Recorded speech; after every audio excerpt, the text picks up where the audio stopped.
ค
Welcome. Today is super exciting because today we are here in Contenders. We're looking for the last few teams to go into stage 3 very soon. I'm Tashmasa Iko, your casters today, and honestly, Iko, I know you have a lot to say about today. Yeah, I mean, the first matchup that we've got, obviously there's two matchups going on at the moment. FMCL against Alcadzia. That's going on off stream at the moment, but hopefully there's some watch parties you go and find that to watch. But right here, right now, we have an incredible matchup. Essentially, the Benelux and France derby at this point. Zerance Holy Mint up against Zenit Orange GC. And Zerance, obviously a team that we've seen right in main event before. They looked reasonably good, especially earlier on in the year, but as soon as they lost to Kita, it kind of fell off a little bit for them. But for Zenit, they have been storming their way since Artemis Cup through the group stage and into playoffs, and they are looking incredibly strong. This is going to be a bang-up matchup. Yeah, I'm super excited for this as well. I mean, again, you come into this season with, when you think about last year and this year, many of the players, have kind of like separated, gone their own ways, and sort of like started anew in terms of building. Especially when we talked earlier about the pre-show. Can you share with me a little bit more about what we can expect here from the upper brackets? Yeah, so obviously we came up here, we can see both of these teams right here at the top, and at match number 15, Zerance Mint, they got relegated. Stage 2 didn't go so well for them. They lost Akita to G2. Obviously, their star duelist player going up onto the big leagues. It left them a little bit rough in stage 2, so they got relegated down here. But now they have picked up some names that we know and names that we love. Nello coming in is going to be absolutely incredible. Luxi as well, coming off from NASA. There's some great players coming in, and I'm so excited to see how these players have kind of melded in with this Zerance roster. Yeah, especially since, when you look about Zerance, there's a lot going on here for this team. I mean, when you look at history for Zerance, the last time they played was a while back in June, right? And they haven't been having like the best of runs compared to Zenit recently has been played. They're on a hot streak. Yeah. Zenit are on the hottest streak, I think, of a lot of these players' lives, realistically, right? They went through Artemis Cup. They stormed through it. They've only lost one map since Contenders Stage 2 has started.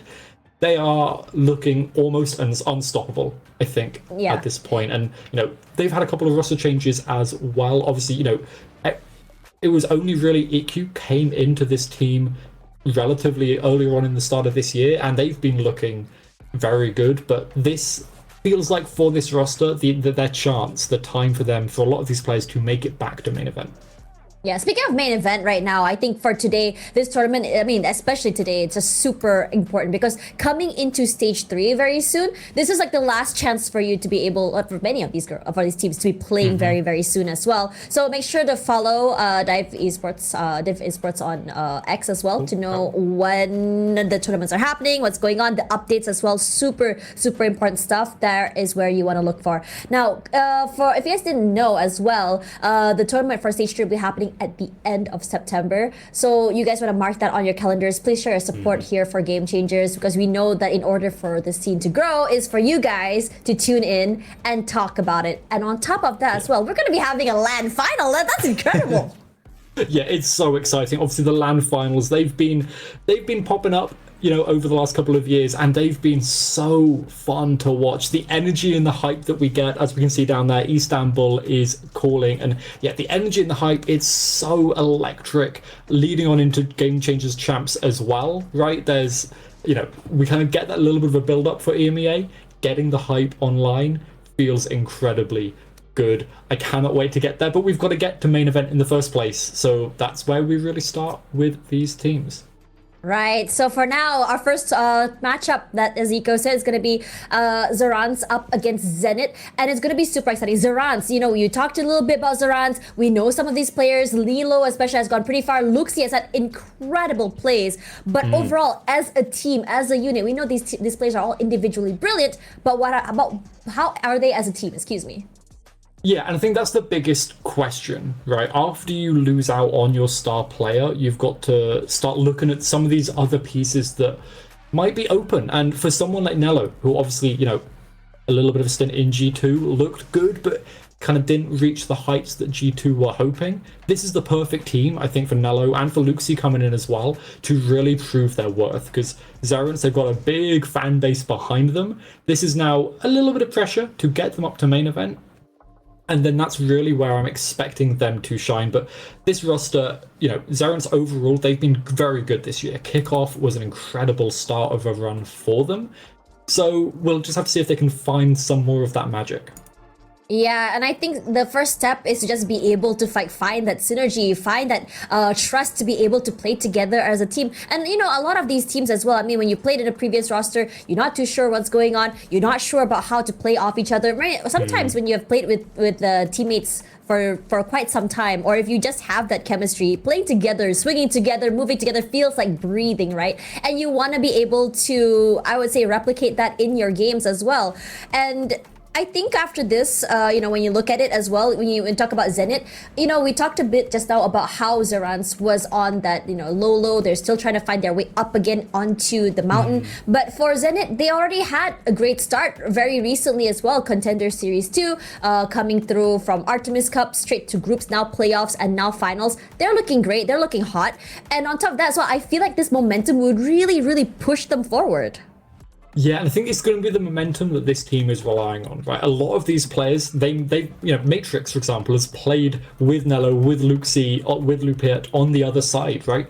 These teams and these players, they know each other. They've fought against each other in main event, in contenders in the run-up, and now the momentum for Zenit is going to be so crucial because that's what's behind them, right? That's kind of I'd say they are the underdogs, especially with Nello and Luxi coming into Zerance at this point. They need momentum to keep pushing them forward. And stage 1 of Contenders, it wasn't great for them.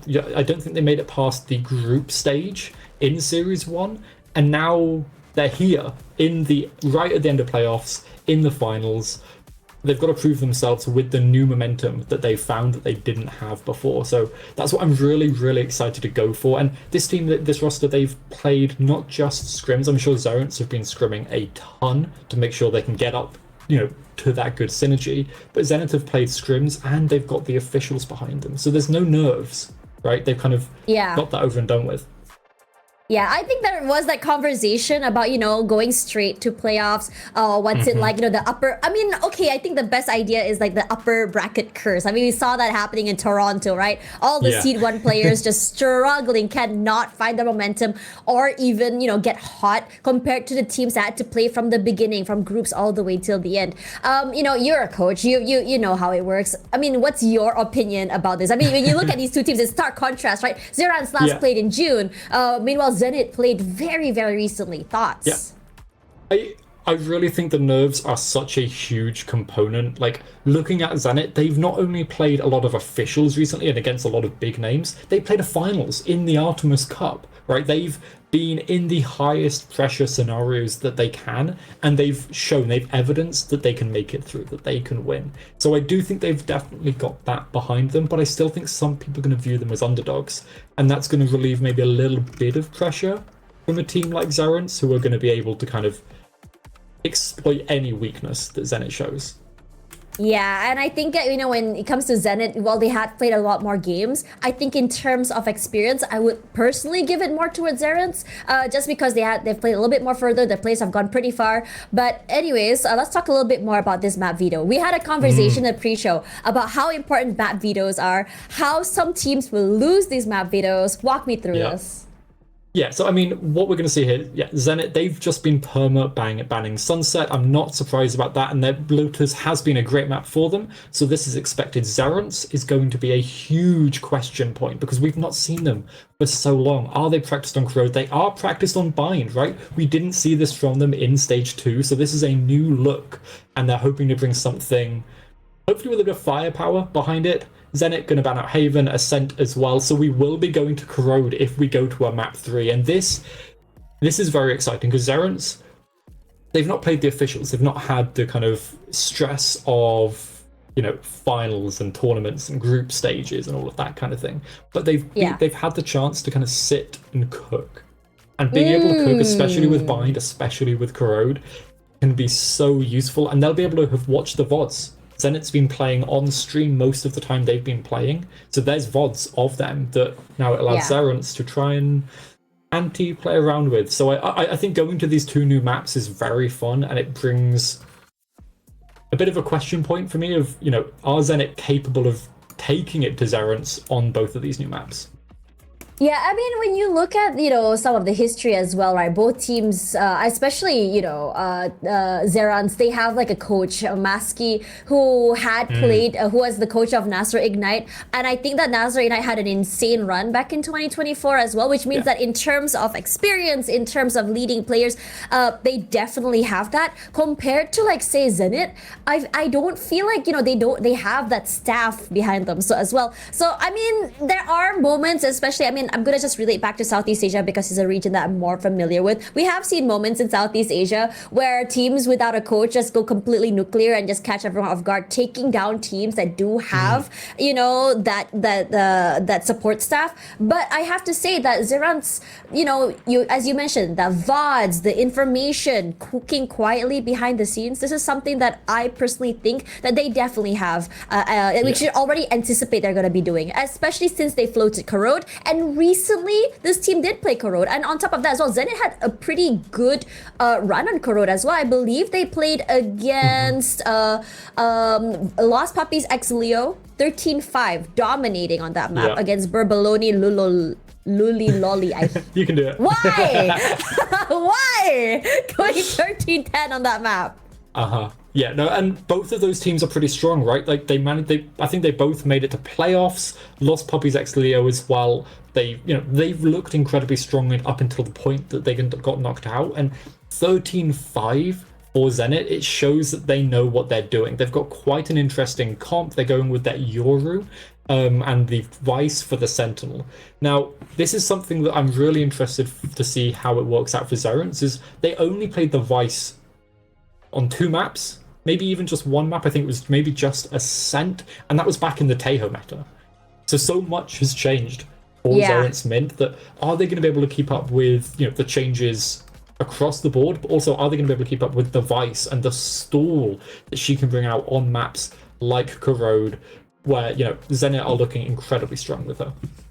I am super excited to see that. I mean, for me personally, especially in, we've seen Pacific so far, they've been running a lot of Corrode maps. It's a very tricky map, if you ask me, when you try and play that map. Having a set strat to be able to win this dominantly means not only that you know what you're doing, but also that confidence to be able to play around the entire area. Map control is super important, especially on that map, that mid-side area. So, and of course, when you're playing Defender, the most annoying part is rotating over. You have to be on your toes, especially if a team decides to quickly move from point A to point B. So there's that as well. But bear with us for a bit. Let's break it down. We have Mr. Stats Guy here on the board. So we talked a little bit about the Corrode. You mentioned a lot about the bind. Walk me through what we can expect. Yeah, so I think the bind it's interesting from the side of Zenit. Obviously, we know what they played. They've played it a couple of times up against Small Crew and Burbaloni earlier on in playoffs and group stage. They run the Astra with the double duelists. They run that Raze and that Yoru for a lot of that burst potential. And you can look for some combos with the Seize Nade. You can look at it with the pull as well. The post plants are disgusting with that comp. There's a lot of good things they can play for. Both of their sides are really, really strong on that map as well. So it's, especially if you're Zerans, if you're picking this map as well, you've got to have something ready. Obviously, we've not seen it from Zerans for quite a long time. I think the last time we saw it was in stage 1, and obviously that was during the Tejo meta, so they were running Tejo and Breach, which I'm not expecting anyone to be running anymore. Some teams, Fnatic, are picking up the Tejo still to try and find some of that burst, but he's fallen off so much, I don't think we'll see Zerans do that. But we talked about Maskius for a little bit already. He is an incredible coach, and he has cooked some, I don't want to call them interesting, but very fun comps before. So, I'm very excited to see what he brings. I wouldn't be surprised if we see that double duelist. It's coming into the meta a little bit, and Zerans are going to be very good when they have that burst, because they are a team full of mechanically high players. Yeah, and I think, when you're playing that double duelist, you have a lot of control on how you want to control the tempo of the game, how fast you want to go onto the site, how aggressive you want to go as well, which is, I think, something that's super important. And most importantly as well, I feel that the Yoru that you mentioned is just such a non-negotiable nowadays. It counters so many different sentinels. It counters the Viper as well, especially since some teams do run that. And, it's really hard to, to avoid, especially when the dimensional drift comes online. When you have a Viper in that pit, you know exactly where that Viper is gonna be. You guys gonna quickly sniff it out, and the pit's gonna go down mad quick as well. So it is something I'm super excited to watch. I mean, teams like T1 who actually started this double duelist meta for the reason that they prefer and are more comfortable, on the double duelist is, I think, a great idea, or just a great example of why the double duelist works, especially on a map that can be quite defender heavy like Bind. You want to be able, like you mentioned, that burst just helps so much. Without a Teho, how are you going to break into the site? Well, just use aggression, just use force. Being able to take up so much space, especially on toward U-Haul, towards site as well, or just really pathing your raise on top of the truck all the way to the back will catch, I think, 1 to 2 players off guard, which is just so important, if you ask me. Yeah, no, it absolutely is. But we've still got some tech issues in the background trying to get everyone into the lobby. So Tash and I will rest our voice for a second. We'll be back with you all in a couple of minutes once we've got everyone in the lobby.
Welcome back, everyone. We are back, and now we're looking at Zoran's Holy Minute up against Zenit Orange GC. I am super stoked for this one. We have talked a lot about the map, so we didn't really get to talk about our first map, which is Lotus.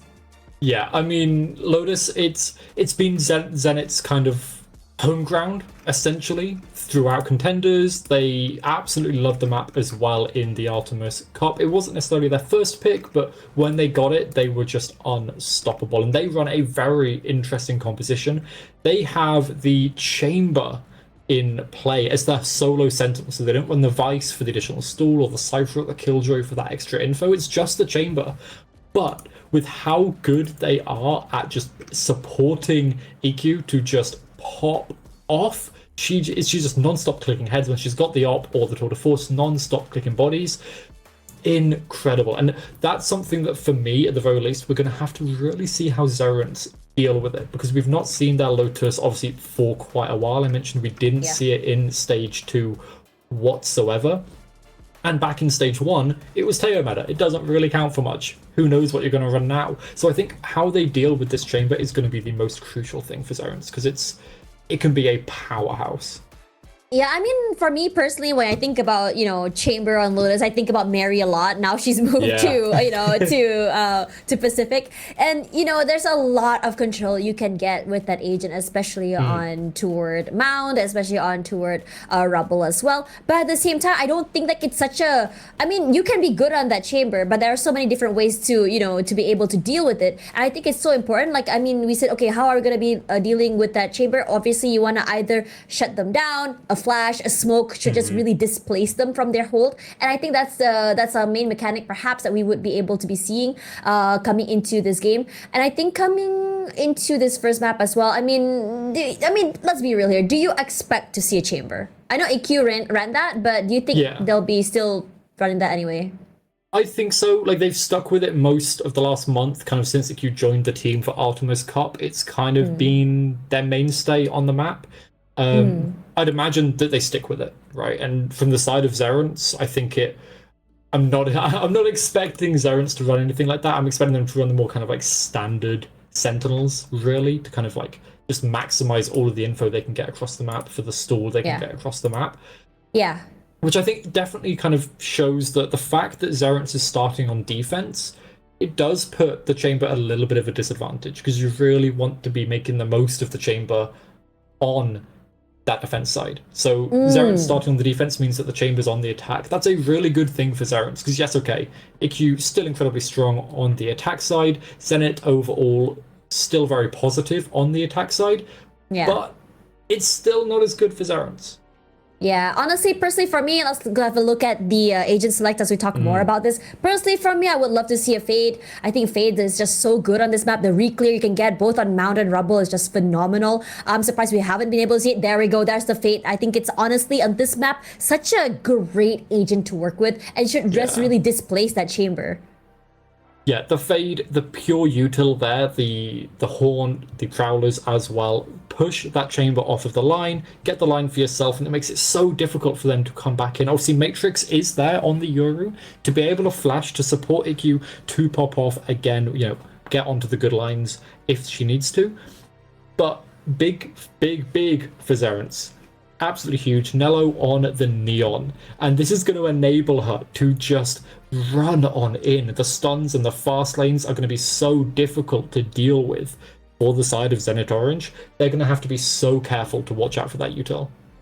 Real, and I think I'm looking at Luxie on this Killjoy. Personally, for me, I would have preferred to see that Vice. I think that Vice has a lot more stall, covers a lot more different areas. That Flash is just really good. But I am curious to see how Luxie will be navigating her way all around the map. I mean, you have so much control of 2 different sites, especially with that util. It's gonna be so hard for to Zenit to really break into a site, especially if Luxie is able to get so much info from the play. But I think my eyes will be on this Vice in particular. Sorry. Fade.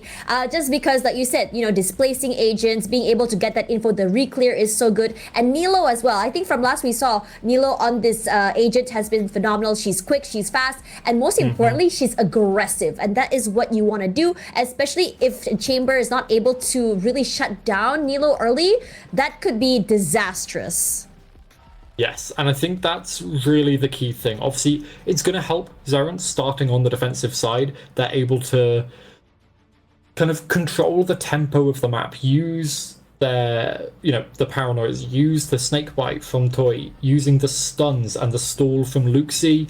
They've got a lot of kind of utility here to slow down Zenit, to try and control the pace. But the side of Zenit, they've got 2 TPs, 3 TPs, even if you really count the chambers to TP on back with the rendezvous as well. So I think there's a lot of key things here for Zenit that they can really use to counter Zerence. But Zerence has proven time and time again to be such a good defense-sided team that if they can keep control of the map, if they can keep their rotations going through B as quick as possible, especially with Nalo over on the Neon as well, with that kind of extra speed boost that she gets, there's a lot of things here for Zerence to be able to play with. Okay, we have some time before we go into the game here, and you mentioned a lot about the defense side for Zerence, but do you think they have cooked at all for the attack side? Listen, we have seen the 11-1 almost comeback for Paper Rex and Liquid. We saw today a comeback from Team Secret versus RQ from a huge. Oh, I would say, I think it was 11-4 lead. 12-3 at one 12-3, point, right? sorry, 12-3, yep. So my question to you is this going to be the case for this game as well? I mean, I think we'll have to see. I'm very excited to see what Zerence have cooked. Right at the end of the day, I think they've had that time to be able to sit and work on everything. Right? I imagine they've had Nalo and Luxie for a while at this point, although they only announced it very recently. They've had that time to work to develop these deep playbooks, and Maski's, his teams, NASA in the past, as we saw back in 2024, when they were so incredibly good. They are well known for their kind of like deep playbooks and an understanding of what they can do in the mid round. So I think if they can continue doing that, if the playbooks have come together for them, we might just see Zerence kind of get ahead with, 9 rounds potentially on this defense. But Zenit, when it flips, their defense is also incredibly strong. 67% win percentage at the moment, 24 and 12 on the defense. So when they flip sides, there's absolutely the possibility that they could really kind of look for a comeback if they don't find any kind of footing in the first half. Let's really hope that both teams are doing and cooking well, especially on this game. First map of the day. I am hyped, Eco. I'm very excited. It's going to be so good. Both of these teams, the Zeds from the Benelux and France region, obviously Zenit's been rolling it down there recently with the Artemis Cup, but as we start out here, Zerence Holy Mint, they're looking to take that C mound control, but Zenit, well, they're going the opposite way. Oh, Nilo's taking a more aggressive stance here, pushing up all the way through Mound, trying to see whether she can get like an early pickoff. But I think that Zenit Orange sort of smells it happening, so decides to play a little bit more passive, but Pinkly waiting to throw out the paranoia just to start things off. Yeah, the trap play over here, the flash, it's triggered, but they can just TP on out, run away, and they are safe and sound. And they head over towards the A site. You can see the rotations for Zerence. They're speeding as quick as they can, and they'll get here just in time to try and stop them getting the site. Yep, already making their way through tree as well, dotting their I's and crossing their T's before they go onto the site. Lupio is all in one end. Tui will be the one to open it out. Matrix falls. The haunt comes through, tags nothing quite yet, but this tag, a 1v3, not gonna be the easiest. The triple swing is just too much to deal with, and ZNT are just completely waterfalling onto that site.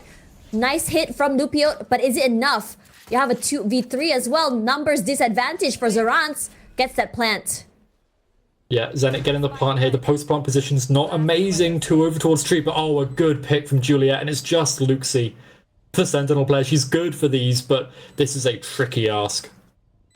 Yeah, Mate suppressing those as well because of that rope. The rest of the team just slowly gonna tuck their way back into 3. We've seen this triple 3-way high-low from Zeta, which honestly scarred a lot of us, and a lot of teams are starting to bring this into the game here toward 3. And as soon as Luxie comes through here, maybe could do a freeing. Not gonna be the easiest. Tries to isolate the lines, but it's a big ask as pistols fall to Zenit Orange.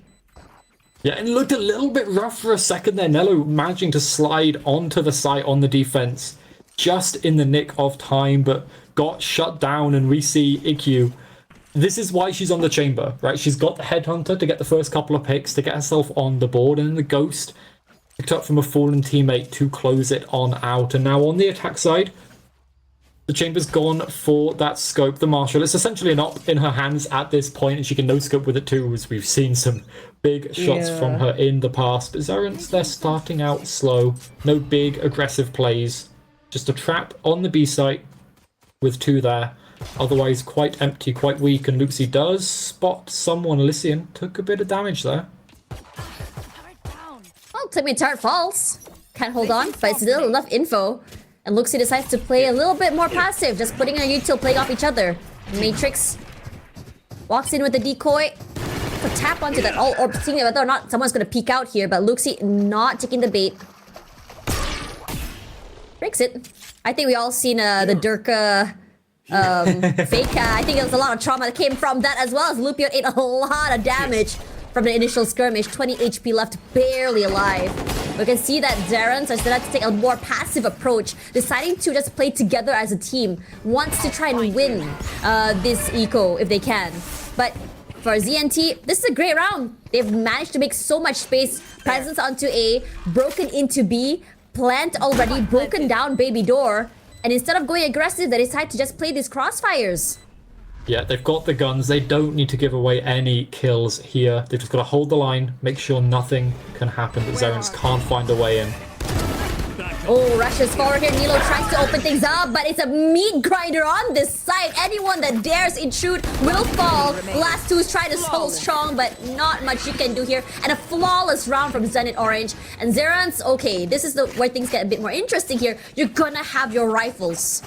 Yeah, they're going to be able to buy up now. Obviously, they only had classics, no shields, and a couple of bits of utility maybe, but not much. And Lupiat's gone for that Odin. So expect some spam out of tree towards A main. And Zenit, they've liked it. EQ has been taking that space, and she's bought the round 3 operator. A little bit of a risk, especially on the attack side. Not necessarily suited. As we go into a quick little pause, we'll hope it doesn't last too long for y'all at home. But as we can see, it's a pretty good bonus. They've obviously got EQ's operator online, very risky like I mentioned, but 3 bulldogs. And at the ranges that we can typically have for the fights on Lotus, it's not always the best gun for it, but at the end of the day, if they can close the distance, they've got the utility to do that. The double smokes, the flashes, the prowlers, they can close the distance, but like I said, Zerans, they've got the better guns now.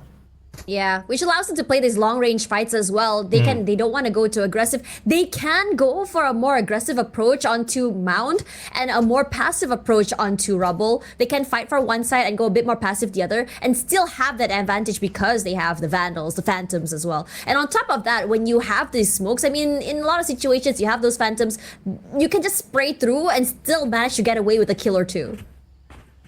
Yeah, and I'm imagining that's what we'll be seeing as well, right? Trying to really take advantage of that better buy. But as soon as they've sniffed out EQ's got the operator online, I'm wondering if we'll see a switch up from them. You can see they're wanting to get Nello nice and aggressive over towards that mount line, reminiscent of the pistol on the first round, but they don't have the Omen to back her up.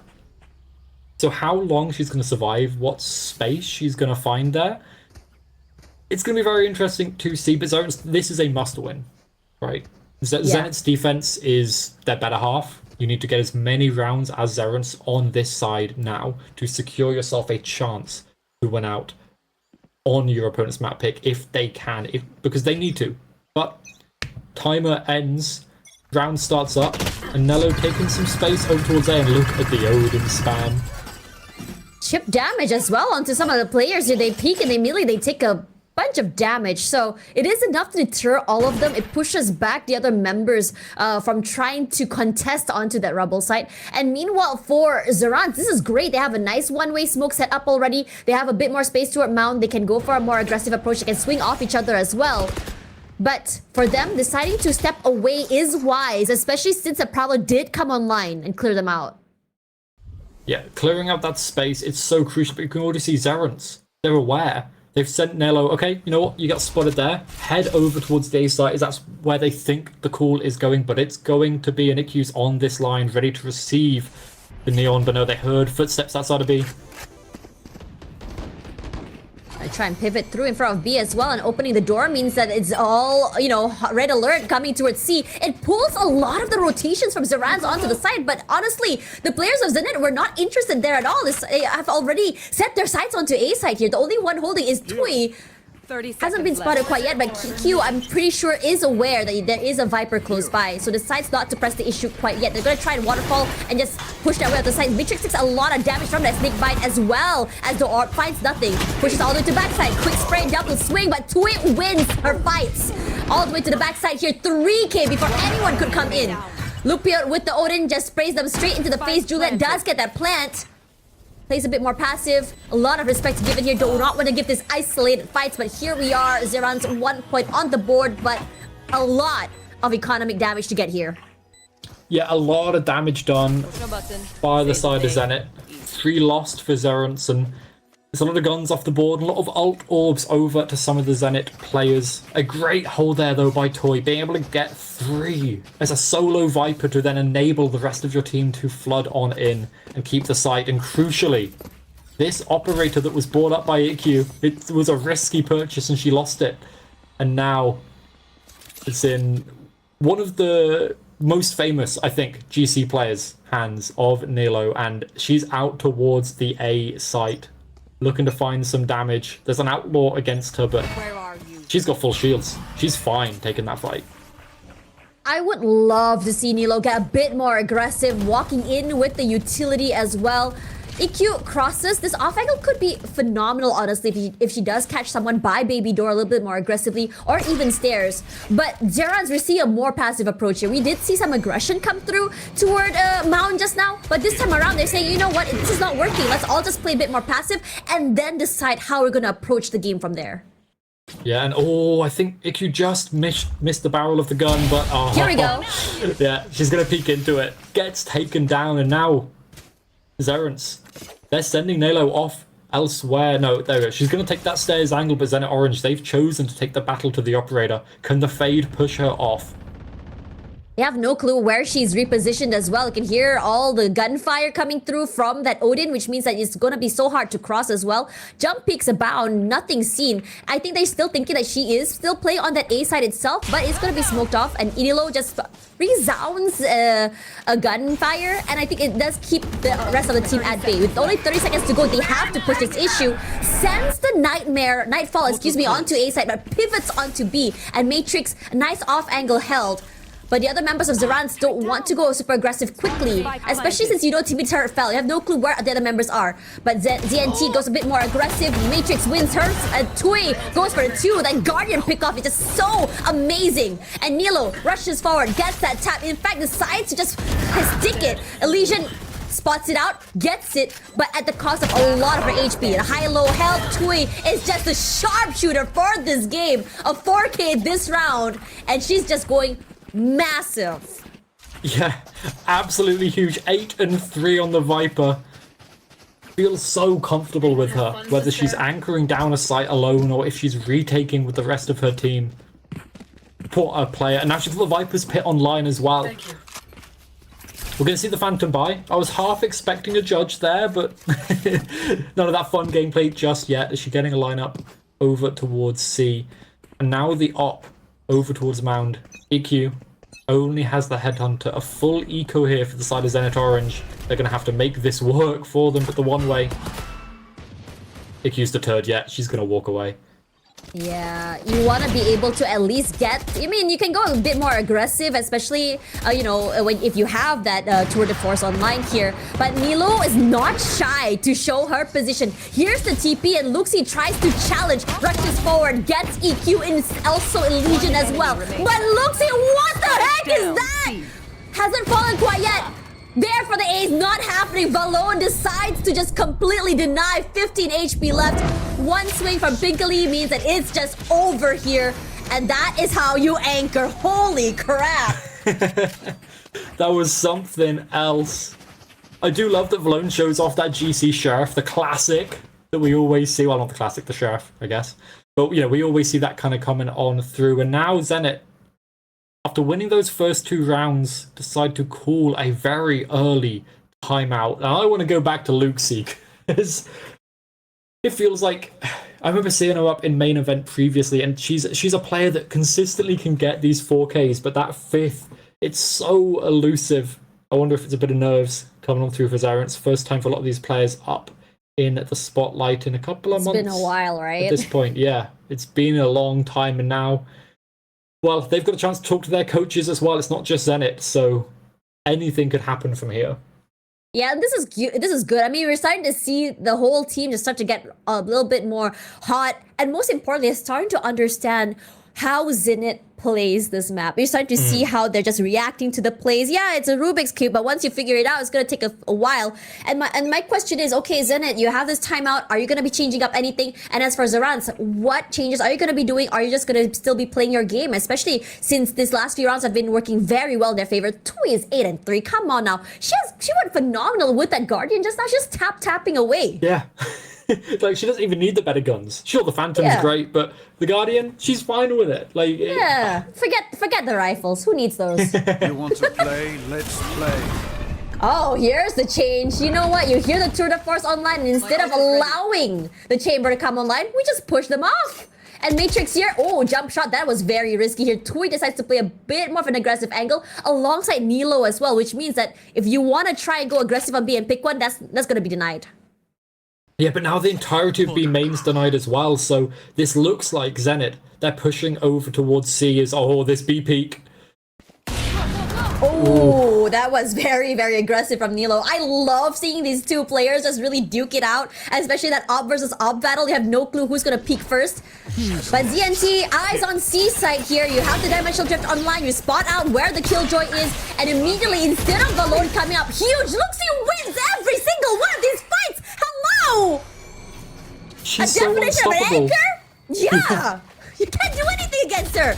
She watches the side, she makes sure no one crosses, but EQ, this is massive, shuts her down, but the damage has been done. But Pinkley's already on that side to refill that lost space. Oh, now you can see Zenit, they're panicking, they don't know where to go, they have to go to C. You have Nilo here as well with that up. They peek through and Nilo immediately chunks her down. Pinkley holding an off angle as well. Nilo, what the heck? Too many angles covered.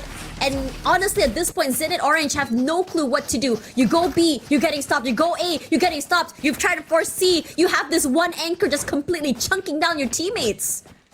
And you can really see that Zenit, they've got ideas. They know how they want to play, right? You can see the little things coming up. It looks so good. The pressure, the kind of fake takes over towards B once they've taken A, and now this is a huge swing round for them. They've got the loss bonus online, but after this, a couple of them won't be able to buy up. They've got the op on EQ as well, but it's going to go straight head-to-head against Naylor. No, the Haunt is seeds, and oh, the wall bang. Bit of damage. Yeah. Honestly, that Haunt was massive. It just lit up like half the team, and immediately everyone knows where the Zenit players are. And it forces Zenit to try and go a different way. Are they actually going to challenge this pit? Toy has been really scary on how aggressively she's been positioning herself on the sites in these areas as well, beside her utility. And they've got the Killjoy util there as well, so it's going to be so difficult. Zanello throws a pop shot out there, but B looks like where the ending is expected. The Prowler spots them. They've got to make a decision. You can't really go see the Killjoy util, the pit, it's all there. You have to go B. You have to take these fights. But unfortunately for Zenit, they haven't been able to do so. But thankfully for them, immediately the C's comes through. You can't really follow up. The only thing they can do right now is just wait it out. And by the time they wait this out, the rotations would have already been forced here. The Haunt used the flash as well, but no one is home. The lockdown will be expended, but in answer, you're gonna use that Nightfall as Lupio says, you know what, it's fine! I'm just gonna completely chunk you down with the Odin. Nilo goes huge, you have the Overdrive online, you have the Op as well. And for Zenit Orange, I don't know, man. You gonna try and challenge, or you wanna try and bring these guns to the next round? They want to take the challenge, but at this point, they've run out of time. They have to from the shadows to pick the spike up, but no chance to get to sight. Oh, and it's another round. Another mark on the tally for Zarent's Holy Mint. And, well, relegation, it feels like it hurt their feelings a bit, right? They are coming back with a vengeance. 5-2s, and it's already used their first timeout. And the economy, it's looking rough for the team in orange. They've got the operator online still. 2 rifles. They can probably force this up if they really want to, but they're going up against such a good buy.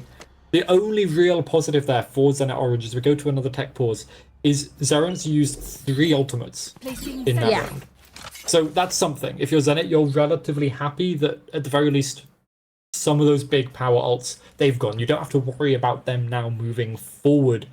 But they'll cycle back again before the end of the half, and Zenit Orange, they want to at least get 3 or 4 here with the stats they've got on the defense half so far already in Contenders. Obviously, this is the strongest opponent they've faced yet. Zenit are going to want to get as many on the board as possible because Zeron's on the attack while they've got Nello on the Neon. So someone to be so afraid of. Yeah, and Nello has been playing very aggressively. I mean, we saw huge moments here, but Nello hasn't really been too worried about showing her presence with the op, you know? It just really says, okay, I'm gonna show myself here onto A, which means that, okay, it sends Zenit to pivot either to B or C. You go C, you deal with Luxi, who's just holding down the line, playing with a utility, and in fact, she won a 2v1 just now. And on top of that as well, you had Matrix go onto site with the Dimensional Drift, try and pinpoint where she was with Valone, and she still was able to get these isolated fights. Yeah, and it's all about that isolation as now we have the round started up again. This Odin spam, not much damage done this time around, but Nello's just still holding this line. IQ, she can't find any purchase. Ooh, a wall shot there. This is the first time we actually see Nilo actually get tagged by that op. And now EQ, knowing this, takes a more aggressive approach here onto Root. It's a nice off angle as well. You're not gonna really expect someone to be a little bit more higher up. No, but it looks like this is where Zenit, they want to end. They've got the Viper's pit, so if they can get the Viper up through tree, A site should be theirs under their domain, but the op is still here, and the reinforcements already there as well, and Matrix is shut down. Nilo playing a little bit more further back. The Seas comes online here, but it doesn't stop Zarans from playing a little bit more aggressively. Off in hand, Orb online as well. Nilo gets a first shot onto Valone. Cannot do any more than that. 17 HP, doesn't matter. I still play aggressive. I'm the duelist here. Her teammate on the backside providing a lot of support, and Juliet all alone. We can start to see the inexperience come online as Zaran saying, yep, it's been a while, guys. Welcome back to the stage. I think they're really trying to show who owns the crown of the France and Benelux region, right? They really want to stamp that. It is theirs. 10 It's seconds theirs left. to stay, even if they've not competed in Optimus Cup. They have not really needed to.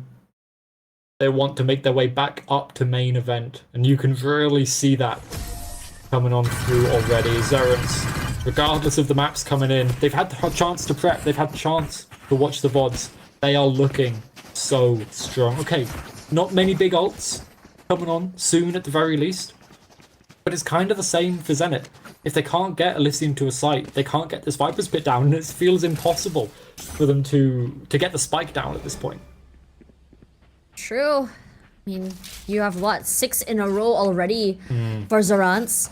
You're dealing with the mental stress coming online. You're still trying to figure out how exactly to deal with their approach. It's not easy because Zarans is just not taking the bait for these early fights at all. And ZNT, they're doing the same thing over and over again, even though it's not working out. But this time around, Matrix a bit more aggressively, trying to play that pseudo, I would say, initiator style with that. But Lupio, not shy to show her position with that Odin. But Pinkley does get forced back here, which means that B side again in ZNT's control. But the retakes is what you want to worry about. But the Viper's Pit, it goes up as the spike looks to go down. IQ has to back off. The Headhunter, can she find something? No, she's seized up. Oh, she's going to be spotted. Surely spam down. She lives. No, oh, no, not anymore. Lupio, it's just really lethal with her utility. But Matrix this time, she rallies, she shoots back, gets 2 for her troubles. But this retake's not going to be easy. You have a crossfire set here. Oh my god, Luxi, how did you know? But will be traded out by a Legion fairly quickly. Lupio walking onto the site here. Legion all alone. What are you gonna do? It's her world, and she is making sure that she's gonna be able to find that momentum, that angles, that plays. But time quickly ticking away here. The crossfires online as well. Not gonna be the easiest to win. And she decides, okay, I do want to try and run away with this gun, but Matrix is going to deny that. Matrix, that was a big, huge round for her to enable to bring her team back into the game. Absolutely, and that is what they needed. Zenit Orange fans breathing a sigh of relief. They're still in this. 6 in a row. Well, they're going to be hoping that's all they get, because the best that Zenit can get in this half is even. Right? That's worrying. They've had a pretty good win record, yes. But the best they can hope for at this point is even. It's not a lot. And oh my god, here comes the spam. Not much damage found, but Valone, look at how advanced she is with the TPs already. Not too sure if she's aware of that at all, but at least you have the Haunt to come online. Immediately destroyed. That's still information. You have just no clue how much space they've been taken. Opens the door, tries to challenge, but Tui swings out. Tui for 2, 3 even with Pinkley as well. Decides to challenge, take this fight, and is working so well in their favor. Elysian all alone here in a 1v3. Does have access to that spike, but no clue where exactly the other members of Zerans are. You want to try push the issue into A, you have no clue who's waiting. And there could be an up on any angle. They've not seen it. There's obviously not actually one for Zerans, but they don't know that. So it could be anywhere. He's doing a due diligence, checking every angle. But the decision over towards B, if she takes this, oh, it's going to be the wrong one. There's 3 people ready, waiting to take your head clean off. Oh, here we go. Legion tries. No clue where to go. Timmy the turret sounds. I'll try at least break it to just leave some mystery of where exactly she's gonna be going. That's 20 seconds. A lot of time to work with. Just move on to that site. But my question is, can she get these isolated fights in these 1v3s? You'll get the spike down. That's going to give so much time for Zerans to get over, to be able to trade each other. She goes heaven. It's a good call. But Zerans, they're sticking together. They know their fundamentals have always been so clean, and now with the 2 people, they've passed each other. This could be massive. It should get the right timing here, and they might. They're all looking onto that site itself, but they're already on that site. Look in the backside here, Pinkley. Oh, I have to say, the Spidey senses are tingling, and it's tingling very well. And it's that kind of timing. The awareness from Pinkley to find that exact moment, the right time to peek out. That's the experience from Zerans. You get that from hundreds of hours of scrims on this map, hundreds of hours of officials potentially at this point as well for some of these players. And already Zenit, oh no, the second timeout. Hedging all of their bets. It's so early. Going into round 11, just after round 10, to already be using your final timeout for this map, unless we go to overtime. And well, Zenit, you can see why they're feeling it. They do have some big ultimates. This round could be huge. They've got the Nightfall, both the Nightfall combos well with both the From the Shadows and the Dimensional Drift. The Deafen is incredible when paired with those pseudo TP abilities from the controller and from the duelist. So there's something here. They could have something in their playbook. Those Zerans, they're going to have played against that before. They're going to have seen that before. Are they going to be ready for that combo if it comes on through? I mean, personally for me, I love that Zerans, sometimes they don't really try and force the issue in terms of fights. They're a little bit more passive. You have a lot more presence when it comes to the up, when it comes to the Odin as well. And, you know, because they're playing so far back, even if, for me personally, even if you drop the Nightfall or you TP onto the side, the retake Zerans have been doing has just been great. It's just so hard for Zenit to stop them. And especially now, down to another eco. Zenit, they've only had a couple of full buys. They've got the spike down 3 times. That's a lot of money they've not really found. And now Zenit, they're looking with the eco to go over towards B, but it's already noted. The rotation's already there. Toy. Oh no, the anchor. Oh, this is huge. It's a very far forward angle as well. Could potentially go for a headshot there. They know where she is, so she has to go and reposition. You even know there's a big gun on that side itself. But Luxie, oh my, you always can't rely on her to be able to go for that big openings. Matrix falls, but at the cost of her HP. She has 5 HP left, barely alive. The Prowler, though, it didn't spot anyone. Lupia left alone on site. The door triggered, spinning. should alert them, and you can see the rotations come on over, but there's no op, and it's just the Fade here to try and stall the Nightfall as well. Both Nightfalls used already. Whoa! Immediate wallbangs through the door. Juliet finally getting that GC Sheriff headshot that she really needs. But Tui is already here. Spots out the... I'm pretty sure she saw her elbow there, so position could be known. Throws out the Nightfall. Pretty sure that Tui has been spotted already, seized out, but she still wins her fights. Tries to go a bit more aggressive, but the wallbang from Elysian is just hard for Nilo to challenge. The retakes are good, moving together as a unit. Tui's timing could be phenomenal. A nice crunch from this team means that it's gonna be hard for Zenit to stay alive, despite that timeout. Yeah, another timeout fruitless. Nothing found from it. Just making sure Pinkley can go get the operator before they finish the defuse. Gun shopping, most important part of this game, right? The winning's fun, you gotta make sure you get the good guns on. Although I can't lie, I'm not sure I'm a huge fan of that skin, because I think it, you know, the after final kill effect, just a little bit much. But now as we go into the final round of the half, it is a bye round for both of these teams. Zenit, they've got light shields on Elysian, otherwise fully across the board they are fine. She should be able to actually buy up the full shields. Not sure why she wouldn't at this point. She has the money when it's the last round.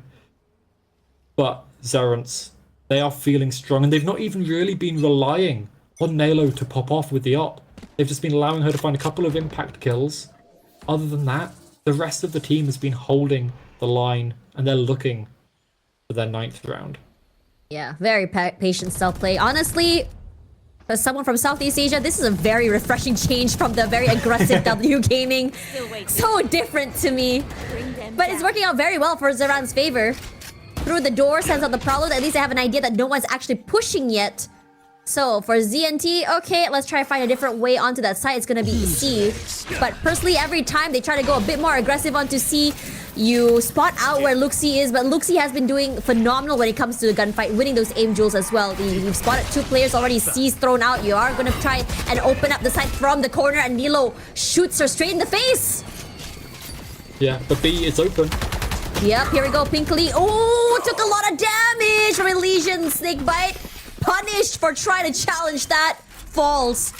Gives ZNT that golden opportunity for that plant. And again, Zerents doesn't have to really rush onto the side, playing patiently. Have a 2-2 formation to come through, making sure that they're able to just play off each other. Double switch could be phenomenal, but Elysian shuts that down. 3K to her name. Valone rushes forward, and finally, Zenit Orange gets it to an 8-4. And that is the post plant that they've needed this entire half, and they only really managed to find it on round 12. The positioning there was impeccable, and the timing on the swing up to heaven was perfect. That's what you want in the post plants. But now as we switch Zenit onto the defense, and IQ, this is where she gets the time to shine on this chamber. The rendezvous set up over towards the C site. The Omen there, probably Valone with the Paranoia as well. The full shield's been brought up, just a classic, so I imagine that's a smoke, that's a Paranoia. And now Matrix. She's setting up a TP to be able to go over towards Waterfall, but she's going to show a lot of presence to A. The Zerents, though. First time we're seeing their attacks on Lotus in a long time. Potentially 4 or 5 months at this point, and they're just sending it B. That's all they want for the start of the round, but it's been heard. I love this aggression and this speed coming from Nilo. Fast lane gives him access onto that site, and B was completely unheld. The only thing that was there just now was just that one trip. Legion waiting onto stairs. Yep, you know, they're just gonna go from CT side here. They know Legion is there as well. Unfortunately for her, her first shots aren't hitting. So, gonna try to find a different way to stop them from coming out to side. Who's attacker, who's defense, honestly. But Alicia does not know that we have a late rotator. It's gonna be Tui. Great timing. Coming in from so many different angles. Isolating them from one another. Any angle, any opening will be eliminated. Valone, great opening onto Luxi and Pinkley as well from VQ. So, for them, they've already equalized in terms of bodies. But still, hard to get onto the site. Smokes all around, crossfires as well. Valone could find a good timing maybe, and the Haunt finds nothing. Oh, he could find a nice timing into stairs. Oh no, Lupia was waiting for Matrix to fall. Nilo as well. Look at this. These are all isolated fights from so many different angles. And the girls knew exactly where to hold. And the post plant was great. The way that they positioned Toy over towards main in the late there as well, just to secure that late round position. But the beginning of the round, tapping down on B to pull the rotations, to pull people away from A main, to pull people away from C, and then rushing through CT. What a decision to do in your pistol. And you could see Zenit doesn't look like they've played against that before. They were not sure where to go, and they forgot Toy, the knife in their back to shut them out. And now, Nilo with the outlaw. No. Opens it up, nice and clean. Yeah, when you have someone as good as Nilo for those opening picks, it's gonna be rough. Especially now, you've lost your fade super early. That means a lot of your info, you're gonna be blind.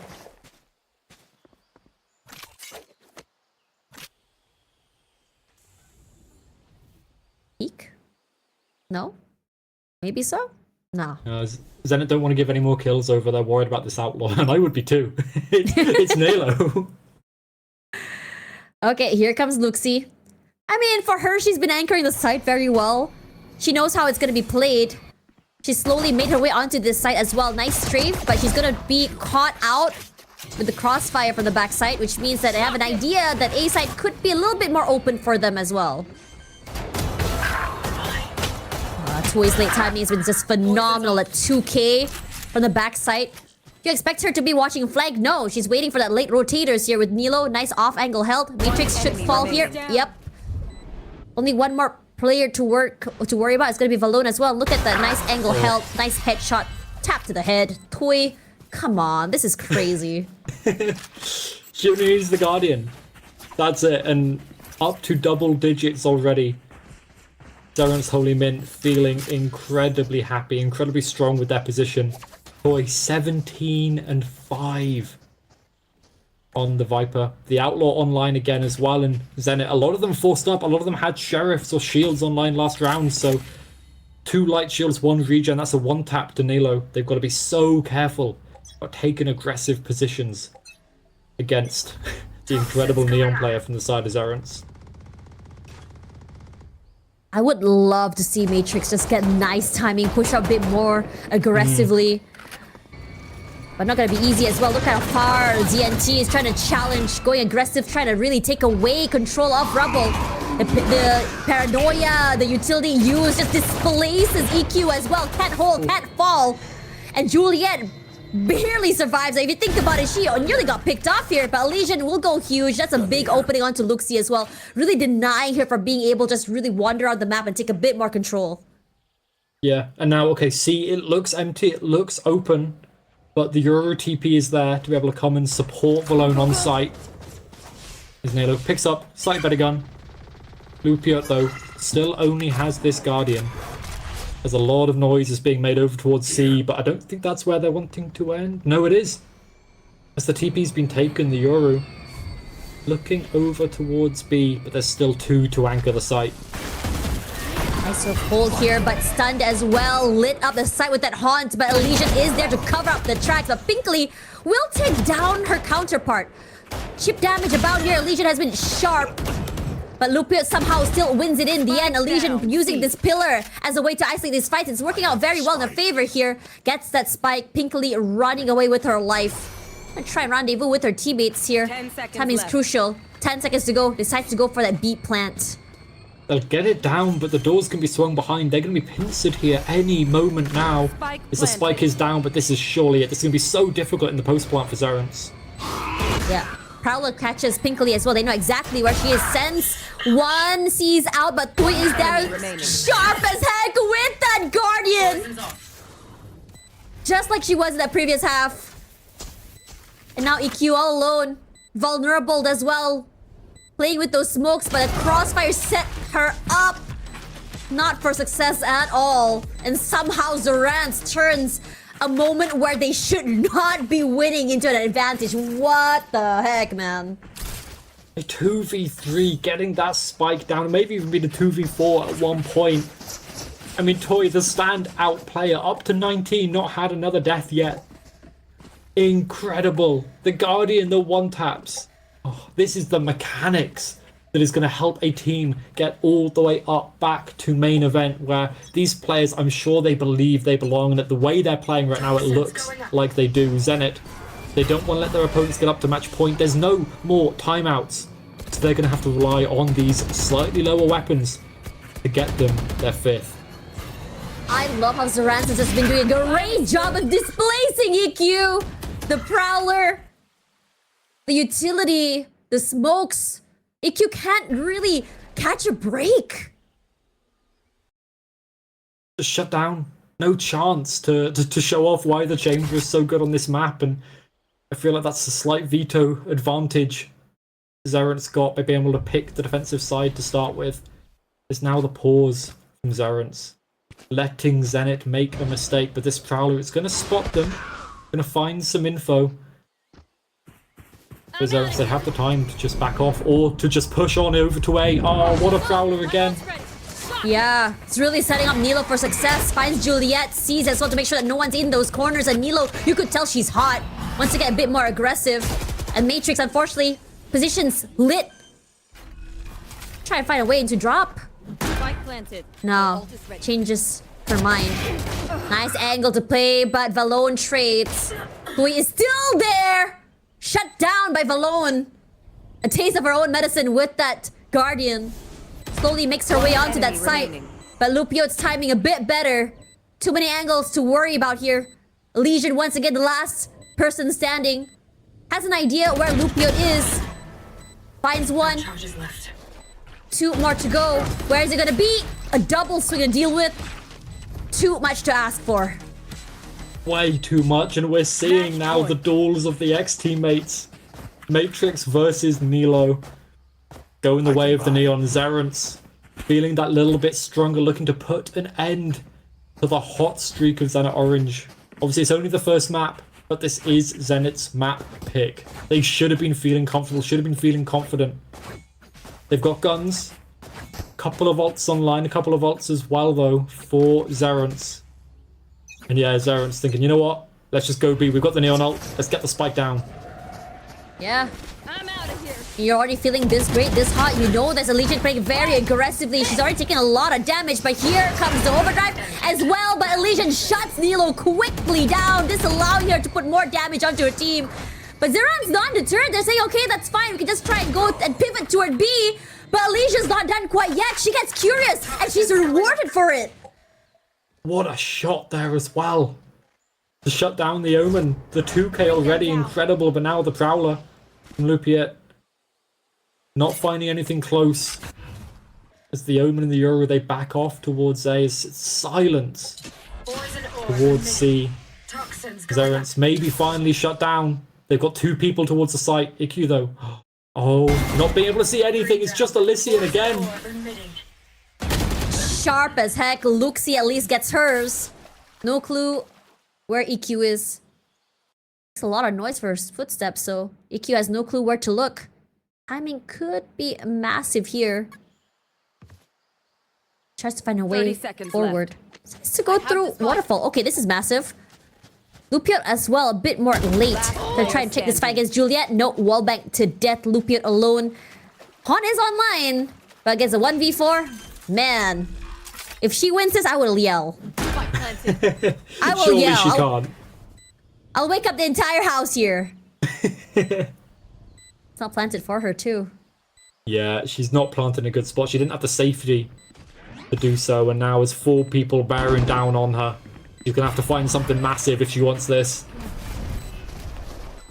Smoked off. Cannot hold, cannot play. Like how Zenit as well decides to move in together. A lot of respect given. Push a button. Save the day. In the 5th round, on the board for them, the discipline, the fundamentals of Zenit Orange finally coming on through. We saw this through Artemis Cup, through their role in groups and playoffs here in Contenders.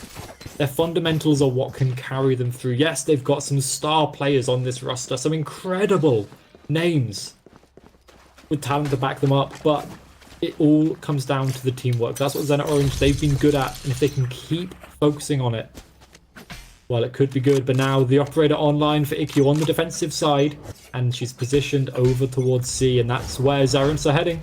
Bring them down. Carlos sent out here. EQ this time displaced as well, forced to move back. But you have an idea that EQ is there. My question is whether or not Zarans actually wants to push the issue. Opens the door, maybe perhaps pull some rotations? No. Zenit isn't taking the bait. Great decision.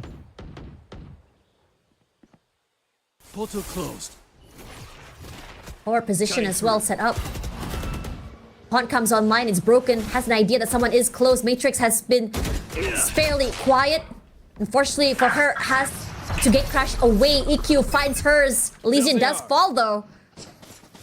The trip gets activated. I have no clue where exactly they're going here. There's just too many sounds, too many areas. The activated Nightfall comes online and EQ forced back. Rushes onto the site. Zarans is really taking their time. There. Takes They the can get the plant. spike down. This could be huge. We should be able to. Here we go. Pit as well is online. Gives a bit of space for Nilo to go a bit more aggressively.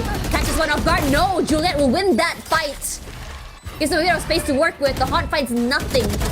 But Luxi gets caught off guard. EQ as well finds one. Lupiot falls. Gets the defuse. Where to go? Where to find as Juliet will be taken down here. Tui, you want to find those multi-frags, but you can't. It almost felt like Zarans was a little bit too hasty in that round. They didn't plant well either. It wasn't within the Viper's pit. It wasn't planted for main. And Zenit's retake, despite being faced with the Viper's pit. And yeah, we're going to see the Masky timeout come on through. It's time for him to sit down with the team, talk, and work out how they can try and finalize this. Because of a couple of ults now, they've thrown away the Nightfall, the Viper's pit, and Zenit. They've started to really build up their ult cycle themselves. The Nightfall and the pit for them now online. From the shadows as well. Sure, it's a nice ult to have. Luxury, not exactly something you need to be using. And the operator will still be on your line for AQ here as well, with 4 people surviving. So Zenit Orange are in such a good spot to try and bring one of those comebacks that you talked about, Tash. Those scary, scary comebacks. Please don't. Hey, I mean, you know what? I lied. Please do. Please do. This is not a jinx, by the way. We want that drama. We want the fun stories. Me trying to unjinx myself is actually insane. I mean, we haven't really seen Zarans' timeouts quite yet. I would like to see how exactly this would convert. I mean, especially since you have Toy, a sharpshooter, able to get like multiple, headshots and multi-frags. Yeah. But the problem has been, to me personally, is just illusion. That those headshots just really stop any progression, any space that's been taken by Zarans early. And I like this from Zarans though, taking control of B main. They can spin this door, force IQ back off of this line on C Mound. But they're not going to do it. They're just going to all go towards C main, but the op is there. Oh, this could be bad because you have no clue where exactly EQ is going to be. I think they might have suspected this. The Prowler doesn't spot out EQ. Spots a hit, unfortunately for her, and it goes wide. Gives the golden opportunity for Zarans to get a bit more aggressive. I would love to see a bit more speed, knowing that you have already displaced EQ. And now the Paranoid comes out. These are great layers coming online for this team. Gives them a bit more space. Anti-flash as well. EQ cannot even enter that site. The smokes, the utility. A lot of space to work with and time as well to prep for that post plant. You should run. It's not planted well, but this lockdown is going to do so much work for Zarans. Stall out the retake for so long. Listing on the flank. She's been noted. And break it as well. Luxi around. As soon as she shoots that, she's gonna swing. But their answer is to throw their own Nightfall online here. Luxi hasn't been able to win that much crucial fight, so forced to play with her teammates on that site itself. Pinkley, a nice high angle to work with, but Nilo falls. Balone gets 2. Pinkley finds 2 for herself, but cannot get more. A 1v2, Tui left alone. Gets the crucial headshot onto Legion. But time is ticking away, and she's great at wasting it with the classic! A clutch to end this map! Toy! This is your map to win! And it really was the whole time. Absolutely the best player in the server on that map. Look at that, 22-8. Viper on top for the other side as well, Elysian, sure, but 22-8 is a stat line you don't see that often, and it was so evident every second that Toy was alive in the server. She was a demon. Real. So real. Love how aggressive she plays. The more aggressive angles just really catch ZNT off guard. I mean, for her as well as Luxie, for me personally on the defense side, was phenomenal. Look how many opening picks Zorans was able to get. And that was probably Tui or even Luxie just anchoring in that first half. Yeah, I mean, 16 first bloods is outstanding. Yes, okay, it's a 13-6. You're expected to get the majority, but 16 is incredible. And okay, it does put up a question mark of, if they lose the first blood over to the enemy side, do they win it? Can they win it? And if they get the first blood, why are they losing these rounds? Why are they losing these 5v4s? But at the moment, to be honest, I'm not worried. That one clutch down the bottom, Toy, capable hands. Regardless of what time in the round, early or late, she is there. And Zerance, well, Tash, they are coming back with a vengeance now. Yeah, Tui, honestly, so well deserved, for Tui. Phenomenal stuff in terms of anchoring, in terms of aggression as well. To me, personally, I was expecting Nilo to pop off, go aggressive, take up space. But then again, I come from Southeast Asia. We W key forward. What is patience? I don't know that. Can I imagine that? But Tui's way of playing with this Viper in a more aggressive manner, it's rare to see a Viper play this aggressively in front of her utility. And I think it just works wonders. Great stuff coming from this team. And honestly, Zorans, this is a great welcome back message to the big stage for them as well. And after this, we are going to another map. And, what's your thoughts on that?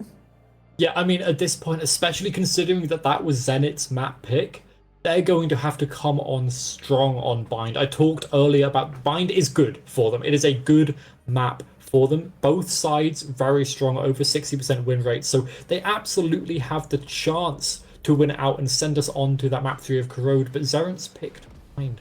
There's going to be such a good reason why they did that. Yep, and for now, we're going to go for a quick break just to cool ourselves down, because after this, Bind coming right at you. We'll be right back.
Welcome back.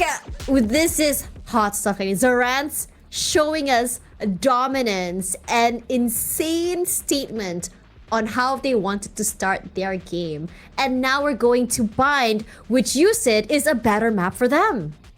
Well, it's their map pick, right? At the end of the day, I'm expecting them to have come up with something good. Their Lotus looked so drilled every step of the way. They had fun pistols thrown in there to kind of, try and mix things up a bit. But every step of the way, they had the protocols and the awareness of when they were playing together defensively, passively, or when they wanted to jump in, aggressive, and find it. And that's how they got that 13-6 on their opponent's map pick. And now as we go over to Bind their map pick, they've not played this since stage 1, so we've not seen it since the Tejo meta of old. Thank God that is all over and done with, but this was one of their better maps before. Obviously they've got a different coach, Maskey, coming in, new coach for them since Bind when they last played it, so it could be a different look. I'm expecting we're not going to see the Tejo Breach combo because that's very rarely played anymore, but yeah, maybe we do, although I've got to say, I want to see more lurking. Like, Toy,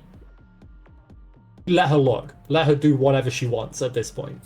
Yeah, when you are that mechanically gifted in shooting hits, you can do whatever the heck you want, if you ask me. It's just so scary if you think about it. When you have players like on this defense side, it's gonna look very scary. For me personally, when Zarant, we have players who like Luxie, who knows how to really win these 1v2s, 1v3s, just really anchor down the side. We have Toy, who's just aggressively playing at the front of the side, getting 2 or 3 kills before anyone can really, execute onto that site. And for me, I'm so worried for Zenit on their attacking side, because when you're against these two kind of players, it's not gonna be the easiest, especially if you lose bodies fairly early as well. I would love for them to really, sell some snake oil, pull some rotations, be able to win their 1v1s, to be able to find that advantage to bring themselves back into this game. Because just now, they had a great start to Lotus, they looked very comfortable, but as soon as the click happens to that Rubik's Cube, they got figured out, then everything starts to shake and fall. Yeah, and I think that's really the key thing, especially on a map like Bind. It can be very momentum based. Maybe not as much as Split, but you really want to be snowballing everything you have. Obviously, depending on the team compositions we have coming on through as well, ultimates can play a big part. Crucially for Zenit, they're going to be relying on their ults, because if they're bringing the comp they've had so far through, they've got 5 of the most powerful ults in the game, all on one team. So I really want to see what Zarants are bringing to fight against that, and if they have their own power ults to shut it down. I mean, the last time, they played this map, at least for Zenit, right? Where we saw EQ on that Yoru. While we're on that, conversation, let's have a look at the agent select as well. EQ, if EQ were to go on that Yoru, I think it could be massive as well. It'll be a change in pace. Yeah, there we go. That Yoru could be huge. A big change from her just now playing that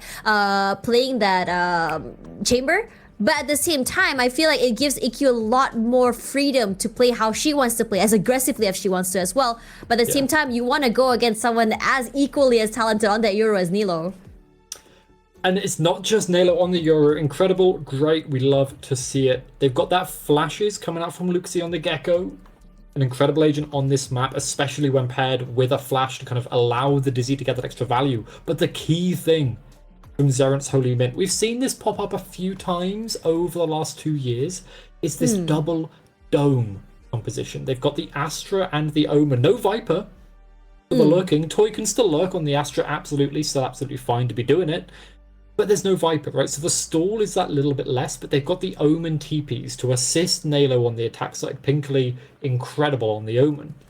They've also got the Astra's utility to kind of go in there too. Yeah, I was gonna ask you, I mean, you have a double smoke versus a double duelist comp. I mean, you know that for APAC, Southeast Asia, we love double duelist. We love the aggression that gets from it, which gives us a lot of value on the attack and defense side when you want to really force these fights. But Zarans, especially on Lotus, hasn't really been biting onto these early fights. So what's your thoughts on this? Yeah, I think Zarans, as long as they are playing this nice and considered, which you've got to imagine they are. They picked this map. They're going to have their playbooks, and they're going to have a lot of scrims behind them. If they're anywhere near as protocoled as they were on Lotus, I'm imagining this should go well. But to me, it's going to all come down to the flashes, the paranoias, the haunts, and the dizzies from Luxie. to be able to shut down the aggression from Zenit. I think that's the key thing, is stopping that overwhelming aggression from the side of Zenit Orange, because that double duelist comp, they are incredibly good. They get the spike down, they usually win the round as well, so you need to stop them even getting to site. But now we start with Zerance on that attack side, and this double dome composition, it makes it so difficult for the side of Zenit to get any information on their defense. Yeah, position-wise as well, Zenit played this double duelist because they want to really position themselves in a bit more of an aggressive angle. So we're seeing just that nice crossfire from box all the way to U-Haul's side here. But that's not where Zerance is hitting. If they want to go for this long, he got some chip damage, both trading up damage, but no kills quite yet. So both teams gonna back off. Both teams still trying to get a feel of each other. Although Zenit, they've gambled over towards the A site. There's still a lot of time left in the round for Zerance to sniff this out, but if this is where the exec happens, there's enough people here to try and shut it down. They come in huge from two different angles as well. You get the flash, which means that Nilo gets a beautiful headshot to Matrix. Tweet falls, and Nilo goes a bit more aggressive. Tries to challenge Smokes. At the very least, Juliet gets her one. But the rest of the teammates coming in from Zenit falls. EQ a bit more late on his rotation. Maybe could find the right timing, but I think Lupio, yeah, knows exactly where EQ will be coming from. And the rest of the team said, it's fine, it's planted for us anyway. We're just gonna wait for her to just really execute onto that site. Yeah, I mean, at the end of the day, they've got the Astra taking that lurk back around to short to get the stab in the back if needed. So much utility in this post plant as well. There's the pull, there's the flash as well. Hard to move. Didn't even get that half. A swing out means Pinkley gets one to her name. A nice pistol falling onto Zerance's lap could potentially just really dictate the momentum that they want to bring to this game. Yeah, they want to carry on like they did on Lotus. Keep it rolling on forward BYB fam. for them. And now Zenit, they did have enough numbers. They had 4 on that site at 1.5 before IQ took that TP over towards B. But they just weren't able to find the kills with the classics. And now they've got one Ghost. We were talking before, Tash, about how the Ghost has been quite strong recently. We've seen a lot of good duels with it, but yeah, other than that, it's just classics for the defenders. They're going to have to work hard to find it, and IQ, smoked off, might be able to get the sword, build up towards that dimensional drift. Yeah, only some chip damage out of that, so I think fairly safe for the time being. Flashes a traded, and it's nice. But Nilo is just faster with that M1 button, which means that EQ cannot find value with that classic. And she was alone on B, so B's like completely open. Zenit rotating on through. Zerance didn't know though, not aware. And they'd already used a fair bit of utility to try and confirm that B long space. So now they pause and they wait for a mistake. I wanna wait just for the hesitation for them to get a bit more antsy. Walking in, you send Wingman, you send as well the clone.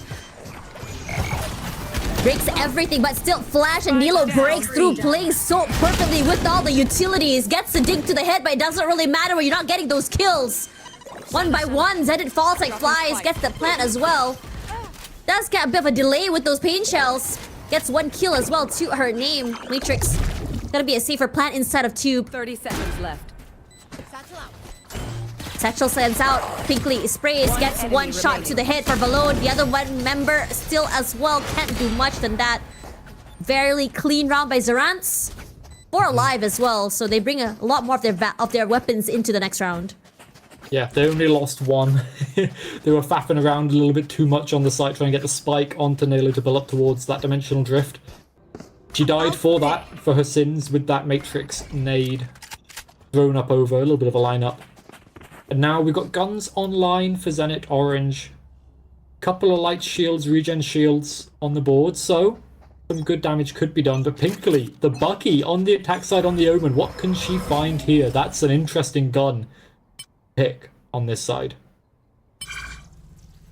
EQ has been fairly, I would say, proactive in getting access to that orb. She's getting it like 2 rounds in a row already here. Good space around, displaces Elysian. Runs away, she's flashed.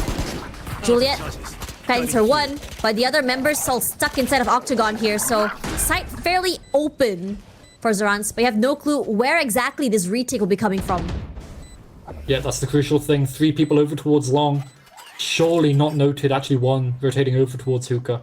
Good angle, but this fight is so crucial. It's won by Zerance. They Oh, might man, win out their Nilo. bonus. Yep, this is looking from bad to worse here, but at the very least here, Tui as well from inside the smokes catches one off guard. Last Juliet player standing. and EQ, one each, but it's still Juliet alone in a 2v1. Knows exactly where Tui is. No Oh charges. my god, she barely got away with that.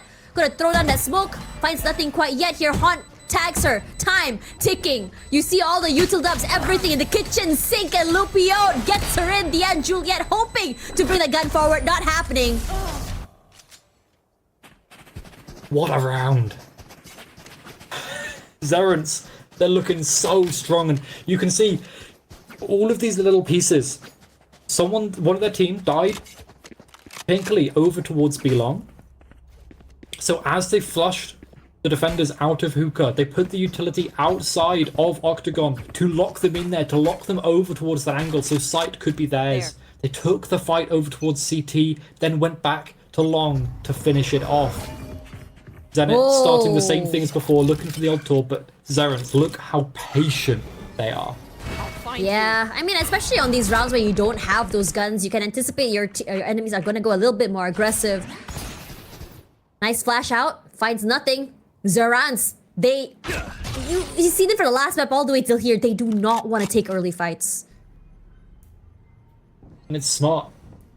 Don't want to give a mistake. You've got the better guns, you know, it's only sheriffs, and those sheriffs can still do a lot of damage. But as the exit comes over towards A, EQ's here.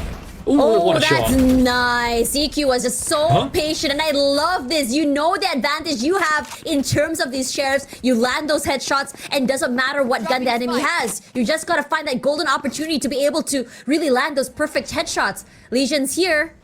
Could potentially, this off angle could give a lot of dividends. Here's the footsteps, decides not to push issue, especially as it is two. A jump shot forward here, and Luxie, great to find her as a teammate, is the one to displace her crosshair. The haunt comes out. Juliet hasn't really been spotted here. They hear the plant come through, but the dimensional drift is 30 online. seconds left. A molly, something broke the plant. Yep, Luxie finds hers as well one more time. Juliet from the backside gets another one to her name. But Tui and EQ, one each. Nice cross angle played, and EQ somehow wins it in the end. 3K and a thrifty.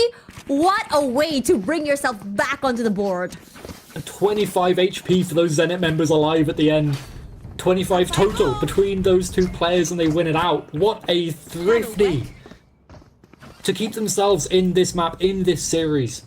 Obviously, if they lose this, they aren't out, but they have to play another game after this. Whoever loses, you're not out. You still got the chance to make main event, but that lower bracket is looking incredibly strong. You don't want to risk going down there. Showers, both teams wanting to take that little bit of space, but again, Zerents, they're playing it slow and patient, waiting, looking for a mistake. But this patience, it doesn't always work out for them, as we saw last round. What are the haunts as well? They still weren't able to win out everything, but Nilo does spot the gate crash, knows exactly where everyone is. TP's back. A lot of space as well, especially since you're walking around the map, you're giving so much information, and Matrix tries to challenge, but this triple swing coming up from Zerants is too much to deal with. They do break one, but Balone, before the smoke falls, still manages to land that crucial headshot.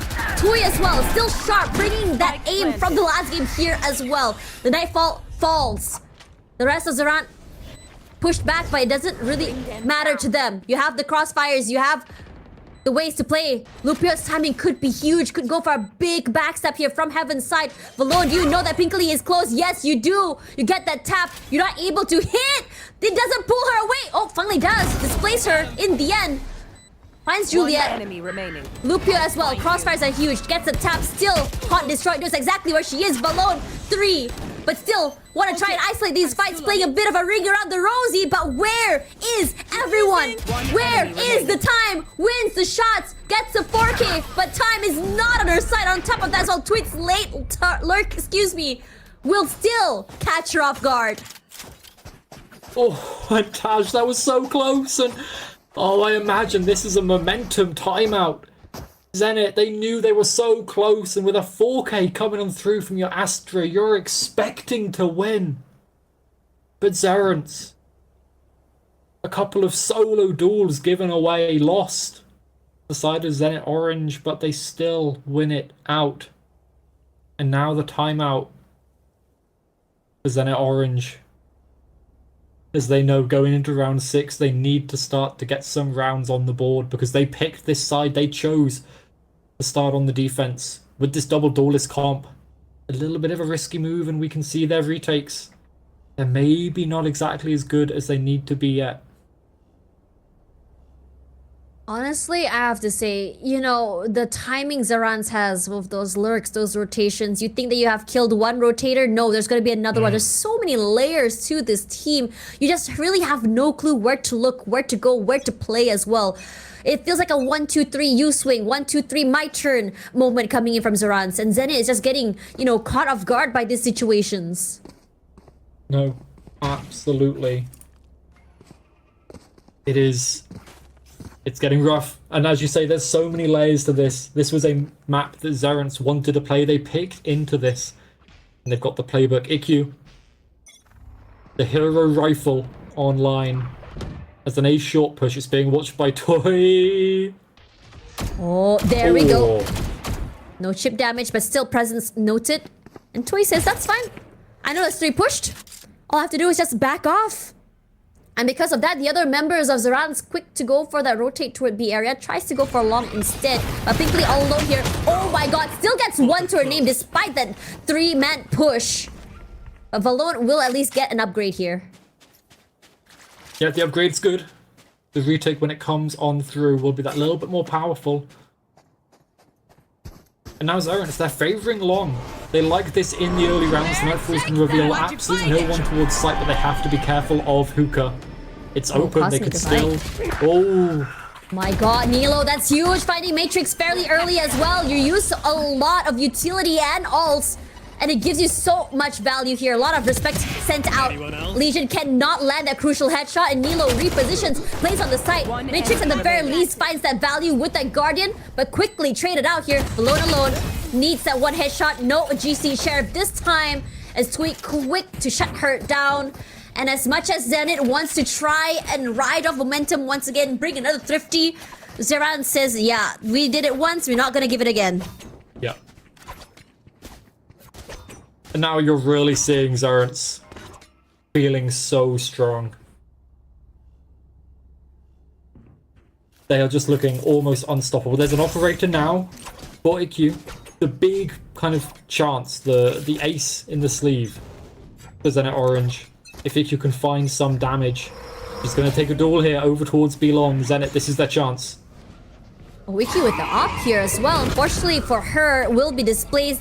So much utility as well means that she cannot play as aggressively as she wants. That means Long will fall into Zarans's, you know, hands, but still have to worry about this nice high-low. She goes exploring. This is risky, this is dangerous. The timing here could be lethal. Oh, flashed out as well, but unfortunately for Nilo, a bit too aggressive and punished for it.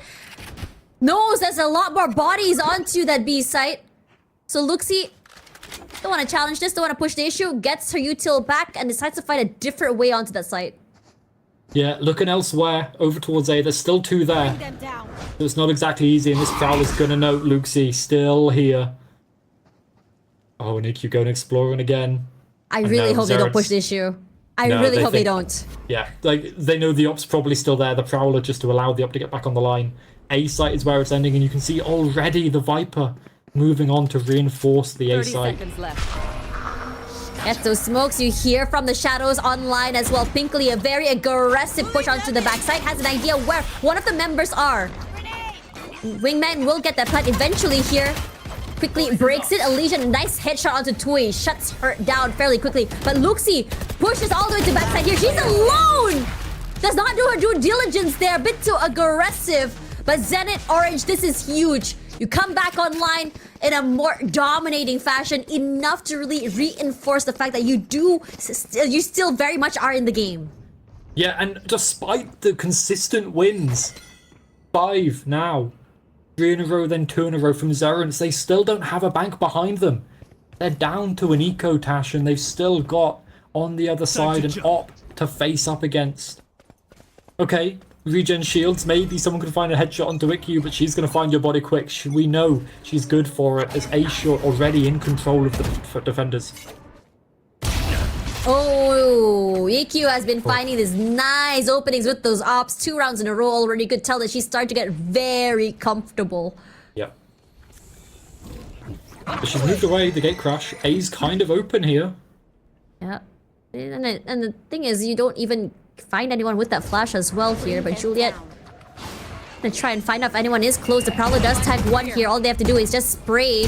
A lot of the time, the wingman gets broken and so does Pinkley's dome.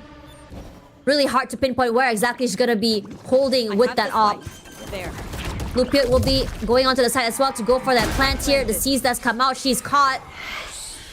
Not really too worried about it as well. Balloon's timing could go for a nice kill onto Lupiot as well. Showstopper is online. EQ with 3 with the op as well. And ZNT off of the back of that timeout. This time around, it is converting very, very well. Flawless. Yeah, Zenit Orange. They found what they need, and it's the op in EQ's hands. We didn't really see much of it over on Lotus. Only got it online, I think, on 1 round on the defensive side, so now making up for that, essentially, over here on Bind. And yeah, we're going to get a very early timeout from Maskey. Thinks, you know what, 3 rounds is enough to give over. We're going to try and secure more now. And there's big ults for Zenit Orange.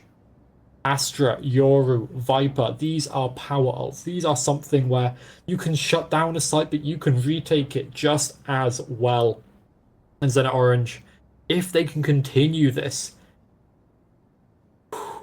we could see them getting a fair few more rounds, potentially up to 7 before the end of this half, if they can keep this momentum. Love to know what Zaranz is talking about. How do you counter the dimensional drift? How are we gonna play together if that cosmic, divide comes online? The pit especially has been so hard to deal with, especially Elysian. It's just so scary with the shots as well. So, I mean, if this round they use all 3 ults at the same time, great. You can still, convert the next few rounds here. Yeah, and at the end of the day, if they can keep forcing Zaranz down to an eco, they're just going to be able to continue winning the rounds. But now Zaranz had a chat, tried to work out where they want to go, and it's over towards Showers. Maybe a potential little pop here. You can see where that star is. Quite deep in. Yeah, it's used a stun to pull to allow them to get that space. But EQ aggressive up short again. Ooh, the spam. I think they noted her. Yep. Displaced as well. Same thing happening in Lotus, brought here as well once again. But you have no clue where she's gate crashed to. A flash out here alone, and Valone somehow still wins that crucial headshot, that fight that she needs to win. Traded out quickly by Pinkley though, as Juliet will quickly push through smokes and find a lot of value. Juliet, you can tell that she's really hot this time around compared to on Lotus as well. A lot of damage taken by Pinkley. EQ notes 1 onto Showers, knows maybe this 1 onto Triple as well. They're surrounded, crunch from so many different angles. Flashes, utility, Matrix swings, Luxie just press M1. But in a situation where you have all this utility and a triple swing, a bit much, and she's forced to reload, and ZNT get another round in the bag. No conversion from that timeout. And they've still kept their ults as well. The win conditions. The ripcord if they need it. And Zaranz, it's another rough buy for them. But Zenit, their defense here is looking so good. Their protocols in place. They always have one person on the flank, wrapping around, trying to secure that market space. And Zaranz, I think they've noted it. They're aware that that's what's happening, but they're going to have to watch out. Going to have to keep their eyes open in the back of their head. As now B-Long is where the operator is, nothing there. Showers, the most important part of the map for Zaranz, it seems. Get the ult orbs as much as possible. More aggressive angle here, challenges these angles as well, walking past all of that util. But ZNT probably has an idea that someone will go a bit more aggressive, decides to just really throw in the util, plays a bit more passive instead. Look at this Viper's pit over towards B. That was heard really early in the round, but the operator, IQ, actually taking it deep, but now heading over towards A. Flashes exchanged as the exec comes on through. You do have the trash online as well to be used. Pinkley alone here to double swing, but Nilo's headshot is huge. Juliet, she gets 2. Big impact maker this game on this defense, anchoring the site, making sure no one can cross, multi-frags all around here. Knows exactly where Matrix is, no clue where Julia is, at least for the time being here. A lot of footsteps noted. You're all alone, not able to play off one another. Matrix gets hers, Lupio with that Stinger, massive big kill onto EQ. But for the rest of the players, cannot hold on. Better guns means more better angles to play with. And Zenit Orange, for a bad start, looking a lot better now in this half. They've equalized 5-5. Yeah, getting 5-5. Still so many ults on the board. The Nightfall now online for Juliet after that gorgeous 2k spray down. And Zerence going into the penultimate round of this half. 2 ults for themselves, a lot of fence ults. They've got the Astral Wall, they've got the Nightfall, they've got the Pinkley, all 1 orb away. A kill, an orb, and they've got it. And we know that they want to fight for this Showers Orb, so there's going to be a duel, a bloodbath over here. You can see it preparing. Matrix already looking to get involved. Very aggressive start, but will be pushed back because of the util. They can't follow that up at all. The Dizzy's Gravity lost. well makes it so hard. Yeah, you can't get the Dizzy back as well. That's rough. Prowler as well as the Flash will be used just to give them access too long here, but that's not the problem. It's about going past the star onto the site itself. Dimensional Drift is online. Nilo could potentially just try and break onto the site, give some information, try and go for a more aggressive play. I would love to see her just really, you know, do the something special. Break out of the gate crash with the Dimensional Drift with the Shorty to get a kill. Flanking up. Oh, what a and shot. it works in their favor. Lupio didn't get that much needed kill. Probably caught off guard. Wasn't expecting the op to be pushing like that. Oh, Nilo's elbow here could be huge. Here we go. What?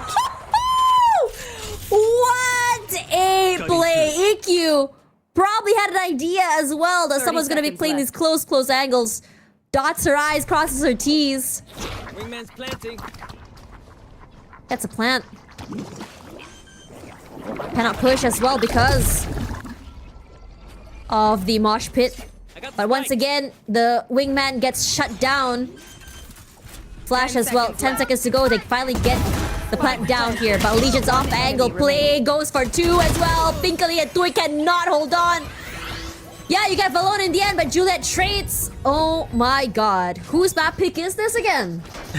Yeah, this feels like the polar opposite to what we saw on Lotus. It's a lot closer between these two teams here, at least in this first half. But Zenit are looking so good. IQ. This is what we missed on the chamber. This is what starting on the attack side has led to. For them on Lotus, but now here on Bind, we're seeing it to its full force, its full power. She's got the bank to buy herself a couple of guns spare if the op doesn't work out, but it's been working very well for her so far. And now ults all across the board. Christmas lights for Zerent's Holy Mint. And this, well, equalizing this, they've got 5 ults. They should be able to do it, but they need to utilize them, combo them together. Oh yeah! Alright. Finally sending out that Thrash. Was waiting to see when exactly to come online here. Oh god, here we go. Juliet stuck. At least her teammate is close by here, but a lot of sounds made by Pinkley. Felt a bit more aggressive there. And IQ, despite everything, still goes onto the site. Luxie wins hers. Juliet falls. Much needed. A lot more of aggressive, fast round here, but Showstopper will shut Luxie down and Toy as well. Matrix is just so undeterred. Gate Crash sent here. The Dimensional Drift spots one out. Lupio for the backside. Gonna quickly challenge Valone and IQ falls. Coming in from multiple different angles, winning these much needed fights has given a lot of value to Zarant, but still a 2v2. Matrix 3k to her name, Nilo alone, and Matrix just says, you know what? I'll take a 4. She was 30 HP that whole time. Switching sides. 30 HP, and she just gets Crazy. that 4k. What a way for Zenit to win out with an advantage on that first half, but now they move over to the attack side. And this really is where the double duelists should be shining. They've got the utility combos, they've got the power to pop burst on through the choke points of this map. It's a relatively flat map.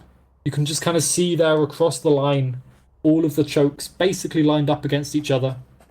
But they've got the burst potential to get through it as Zarans. They don't want to go to Crow. They're fine with it. Sure, they probably have the time to cook, time to build something good there, but they want to keep this going. They want to keep it strong, win out in a 2-0 fashion. Oh, what a Love nice the first fact pick, that though. this time around, yeah, Zoran says, you know what, let's fight. Let's go a bit more aggressive here. Big opening as well onto that Yoru as well. So, that's one less flash to worry about. And as you can see, they've got so much discipline. You usually don't see this so much on pistols, but as soon as they get that advantage, Tash, they back off and they wait, and Elysian can be walking into Pinkerley's loving arms any moment. Ooh, the timing. I think, yeah, that's insane timing. Still info as well. Drops the smoke there. He's even hoping to catch one off guard. Nah. Don't want to allow them, not giving any value at all. Tui, not shy to show her position. Eats a bit of chip damage. Oh god. Matrix has already pushed way deep into sight. Triple already in her control. As Zaran's looking to see whether or not I can waterfall retake this. Still holding, nice flash as well, a triple swing out, and Toy brings in the pain.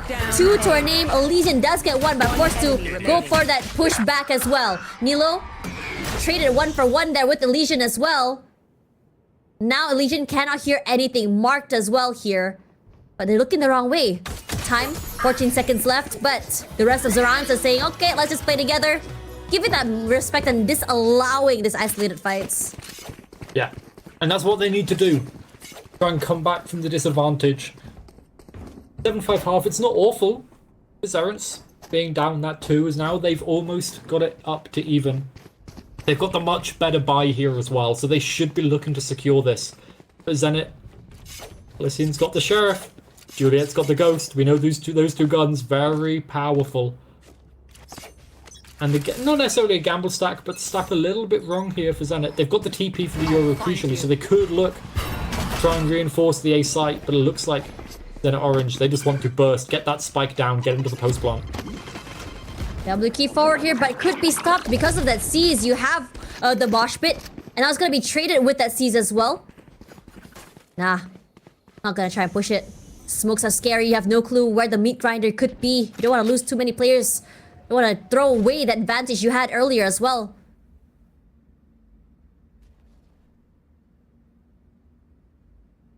I love this pause. Patience, but the exec, it does come on through the burst. Oh yeah, Lupio and Luxie, they've been crossfire off each other here. Valone does get 1, but still, the guns, oh my god, they challenge it! With the Ghost, with the Classic, doesn't really matter.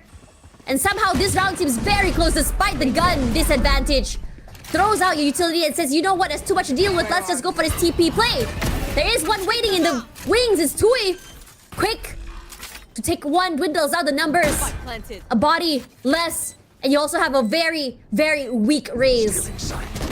Sends out the paranoia, yep. And Tui gets away with 2.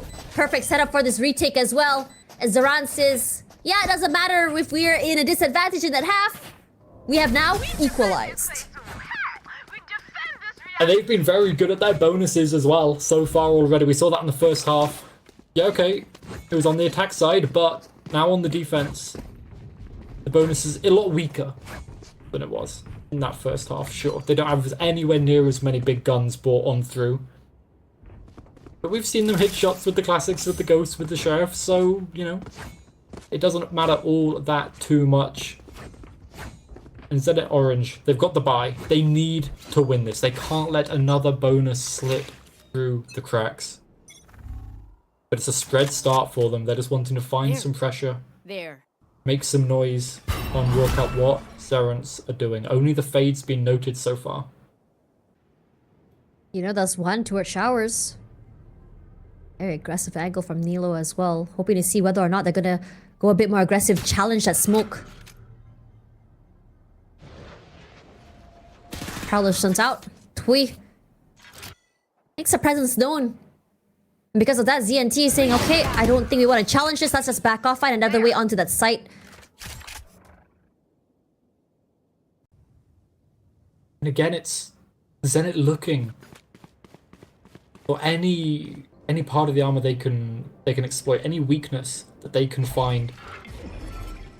As it looks like, as we see the Astro Smoke's being brought over towards the A side, that's where they're expecting the hit to go as the TPs, they come on through. Oh, the new EQ is there, and EQ tries to go for that flash, and Pinkley tries to see whether or not he can get a bit more aggressive in that smoke, and is punished for it. Elysia gets 2 already. Lupio eats the full force of that nade, hoping to see whether or not she can pop ahead. But in this situation, Zenit is doing everything right to make sure that they bring all of these guns forward. Yeah, 2 players limping, but Tui cannot even steal a gun away. Gets a flawless round, Zenit orange. Exactly what they needed. Yeah, crucial. They lose that, this map could have slipped out of their hands, but winning it out, and like you said, keeping all of their guns through so they can build up a bank, and that's something that Zerents, despite their lead in the first half, weren't able to do in Zenit. They're feeling comfortable. Look at the money. Full shields, full utility, they are happy. And okay, Zerents, maybe not full guns, but it's Toy with a Guardian. That's essentially Toy with an Operator, right? So, you know, you're pretty happy with that anyway, but there is an op for Nalo. And Juliet first to find it. Oh no. Oh, Nalo just misses. Yeah, you really needed that big opening. Because of that, you lost all control of showers already. And ZNT are happy to take a bit more space. And on top of that, access to this orb. And the pause again, Zenit. Waiting. I love this patience. Keeps the other team antsy too. Bit. Like selling snake oil, right? It was how you termed it as we were going between maps. And that's exactly what Zenit are doing. You can see Zerents, they're not really sure where they want to be placed. Okay, luckily they've got Nalo's TP, the gate crash, becomes reinforced A, but IQ taking that first pick is huge. Yeah, Lupio overplayed her hand there. So exactly, there's one close here. Nilo, great to find Juliet fairly early. Pinkley as well. They have so many layers onto the site. But Legion quickly finds Nilo here. Legion wins her fights. Huge. Because of that, gets an easy access to the plant as well. And on top of that, the pit to really secure this round. Darren, surely you save the op here. You don't have the money, but no, they don't want to risk the round. They're going to go in. This is dangerous, but Luxie might have found a timing up through lamps. Make sure to clear every single corner here. My question is, Tui, how exactly are you going to enter this smoke? Gets a nice timing onto Matrix there. Massive. Just weaving her way in and out and saying, okay, I think time's not on our side here. And try and retrieve that op. Save it for next round. I mean, personally, for me, I would love to see Nilo just really run away with those early pickoffs with that op. But EQ has been doing great work in denying that from happening. Yeah. We've seen so much of the operator when it was in EQ's hands, but shutting down Nalo is going to be such a crucial part. And actually, she wants to take that op duel herself. She's got the operator online. And it's up against the only rifle on the side of the defenders. Is then expected to win this, expected to get up to double digits. Try and push us over towards Corrode. But it's gonna be a mountain to climb. And actually AQ's gone for the outlaw. She's got the money. You may as well. I have to say, I was kind of hoping that maybe this round would change a bit in the beginning, these early rounds situations. But I understand it so that Zrans is on this eco. This time around, they're gonna try and punish! But EQ was very much ready for it, so was Elysian, understanding that this lesser buy rounds means that aggression will be happening, and they punish the Rans for doing so. And now, the defenders. Only Lupiat over here, the op in her hands, gets one, the nade, and the exec. It's just so easy for Zenit Orange. Forced to move back here. The mosh pit sent out. But it doesn't actually hit the mark that they really, really needed here. And EQ holds on to showers. I mean, it's gonna be an easy pickoff onto Tui. Hard to hold. EQ low, doesn't matter. Still gonna try and challenge. They've done the value. They have a bit more in terms of bodies and firepower. Juliet lands that crucial kill onto Luxie. Sends Lupio making a beeline to save for the weapon one more time. But this time around, ZNT, they're going hunting. They want to take it out of their hands. We talked about it.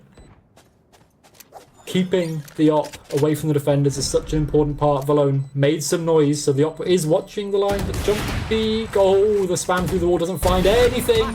Lupiet does keep this gun. Nalo still has that going up into round 18, but Zerans, they need to find more. Yeah, What the do you timeout. think? Yeah, I was gonna say that. I was gonna say, as a coach, what do you think could change here? You need to call the timeout. You need to keep your rotation. And the rotations of Nalo with the operator, the gate crashes are really good. But then as soon as the exec happens, or even just beforehand, it feels like people are contacting reclearing. When as the defenders, you have so much utility to be able to take space. You have double dome. You want to be putting smokes at every single layer that Zenit Orange could be in. So you can reclear the space yourself with utility, clear it piece by piece, cut the cake. So then you can win out the round and allow Nalo on the operator to shut down any late rotates, any late contacts. But then they've got a chance to talk to their coaches as well now, right? They can build up new plans from here. Nightfall is going to be a pain to work with as well. I mean, if you drop the Nightfall early, you're forced off that site. You have to give away that space. If you're already on that site for that retake, that late Nightfall means that it's an easy, waterfall back on site to just really deny them from going for that post plant. So Zerans has to really figure out how they want to work with this. For me personally, I would love to see Nilo come online. I mean, the dimensional drift, I'm just saying that we're seeing EQ get a bit more proactive with it. The orb access, coming online, moving all the way to backside and just really catching them off guard when you break out of that dimensional drift. We'll love to see Nilo to be a little bit more proactive with that. But she's just being denied, shut down. Well, we saw the operator now move over onto Pinkerley. Nilo's gone for that Vandal. I imagine she will be playing around with that ultimate, the dimensional drift, anytime soon as the Prowler. There's a trap here. Juliet's going to have to be careful, but Pinkerley, I don't think she's going to be able to find too much, as nothing is found over towards long yet. But Matrix move in there. This is dangerous for that raised player, and a leg shot through the wall. A little bit close, and she runs away. Tucks tail, turns, runs. But now B, this is going to be the thing that could change this round, change this map, this fight right here. Hunt comes through, and the other members of Zerans are just gonna wait for it. The smoke falls, they already make that first contact play, the flash comes through, and they spray the heck out of 2 players of ZNT here. Zerans look a little bit more aggressive, a little bit more confident, and I love seeing this change of pace coming from this team. But EQ... Such great timing as well. They can now move over towards A. As you said, EQ has found so much space. But Zenit, they have to find more. They have to find a pick here with the AWP. Oh god, EQ barely survives that here. Tui from the backside. EQ trades his quick exchanges all around here as Tui will be completely taken out. Oh, nice high angle. EQ, what is this reposition? It's just tiny little movements. But it's so quick to catch them off guard. Gate crashes away. Rendezvousing with the teammates, and Nilo's gate crash comes online. Sees exactly where the 2 members are. Sends the flash out here. Swings out. Wins the first kill. And EQ finally all alone. Sends out the decoy. Spots nothing quite yet. Swings out. Breaks the wrong thing. And EQ knows someone is close. But the defender does win it in the end. Shorty, nah, Nilo denies that, and Zerans, this is a perfect time for them to bring themselves back into the game. And I love the fact that because of the change in start, not having Nilo in the early op means that Nilo has a bit more freedom to move around. Allowing her to play that trap over towards Belong, to spray down 2 members, along with Luxie and Pinkley, with their utility supporting. But now she's got the ult back in her hands. Zenit Orange, though, they've got the ults. And these ults, we've seen them win big rounds, especially from Zenit. I'm expecting maybe even a combo here. The Astro ult and the Euro ult can be used to great effect, especially when paired with the Nightfall. They want to win out this round, put everything into this. Nilo this time stationed toward showers, hoping to catch EQ instead of sending their Fate hold to hold down that line. Oh, and they're going back to long. They're not scared of the trap this time. They don't think it's going to be here. The dimensional drift clears out Hookah, notes them over towards Octagon. It's just the Gecko. Clears out all that space. Oh, and now look at EQ. Can she find something? Nah, Zerans not holding back. They come from the top side here. but Chloe was not ready for this aggressive push. Looks he at least gets one, but quick to trade back will be Juliet here. And Nilo, unfortunately for her, goes wide and punished as well. The Haunt didn't manage to get those crucial hits as well from the top side here. Pinkley, crucial headshot. Matrix falls.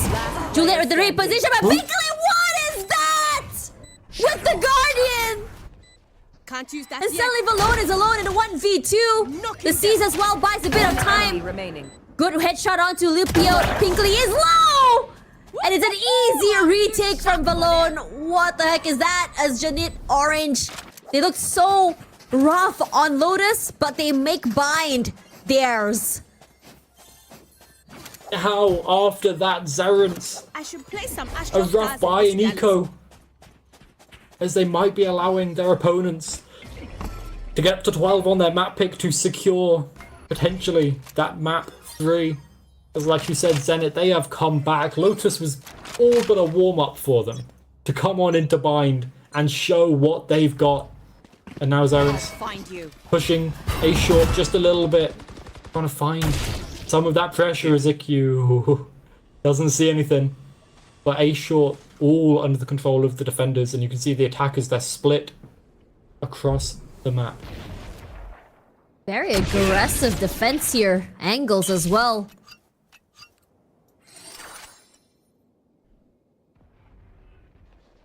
Love to see something happen here.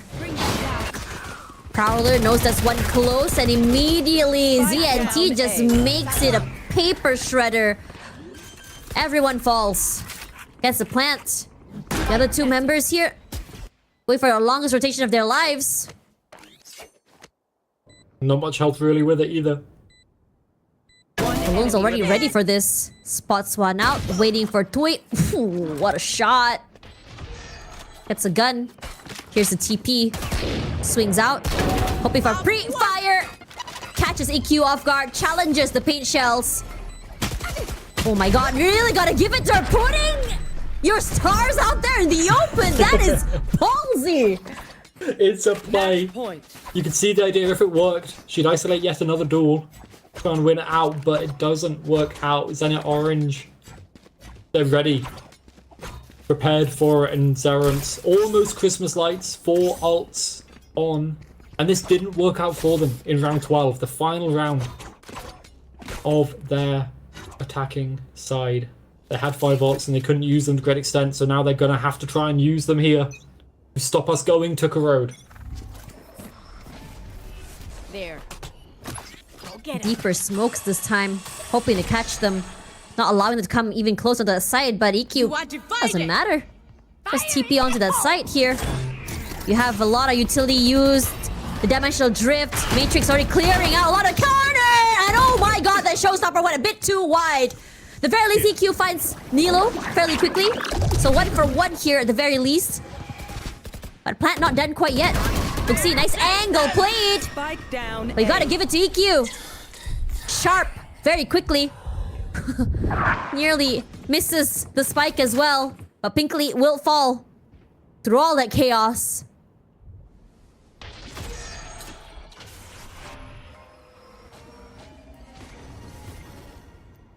Trying to find their way back they're onto the working. site. Yeah, like they found the site. Lupiot could find one here, the isolated duel, but it's going to be so difficult to know it's just down to 1. And who else, Tash, could be left alive to clutch it out but Toy? In a 1v3. Ooh, man. Hard ask. She did it on Lotus, though. I dropped you. That's the Nice. first. Yep. Nice scene, but she is also racing against time. The other two is alone here. Has an idea it's going to be inside here of the U-Haul. As no one is close. Possibly divide used. Balloon's timing is just massive. And I have to say, Balloon's multi-frags and plays just huge on this map. We thought it was going to be a 2-0. Nah. They rally back. We're going to a map 3. Yeah, we're going to go to that map 3. We're going to be going to Corrode as, oh my, you can see Zenit Orange. The hot streak.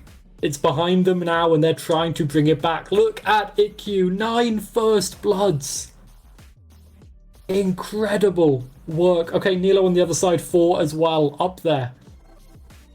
But so many deaths as she was entering towards the site, and the trades just weren't coming on through from the rest of her team. But Zenit Orange, they looked so good.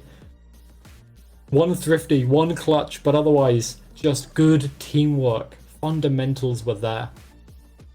Honestly, for me personally, I love the fact that EQ really came online that map. She wasn't able to do that on the Chamber on Lotus, decides to do something similar on this map as well. A lot of lines held, and most importantly, she had so much control of showers to the point that at one point, Zerans were like, yeah, we just gotta give away showers at this point. And once you give away showers, and you have someone as aggressive as her coming in to really have this line toward Heaven's side as well as site, suddenly the whole entire site is gone. Yeah, and what we're just going to be keep seeing is when we go over to Corrode, the same kind of map control. It's such a... it's map that requires so much map control, so much presence of mind, the timing of when you want to take it, when you can give things up. Because the map takes so long to rotate, you give up mid and that's almost it. It should be over. And Zenit, they look like they've got such good awareness of when it comes to these maps, how they want to play. And Zerans, I mean, like I said, Bind, I was expecting a bit more of a cook from them here, as we see 42.9% first blood percentage. That is something special from EQ. An incredible player. He's such a storied player as well in EMEA. Yeah, honestly, it's really scary to deal with her. If you think about it, you know, you think there's an op in showers. Okay, fine. And she does that so many rounds, she's conditioned you to think there's gonna be showers, and then suddenly the round you think, okay, let's try and go for B long this time. Suddenly EQ is there, you're just like, wait a minute. She's here now? That's so annoying. And in so many situations, EQ plays the op aggressively. It's something, it just reminds me of something from Paper X, how she peaks with that on attack and on defense as well.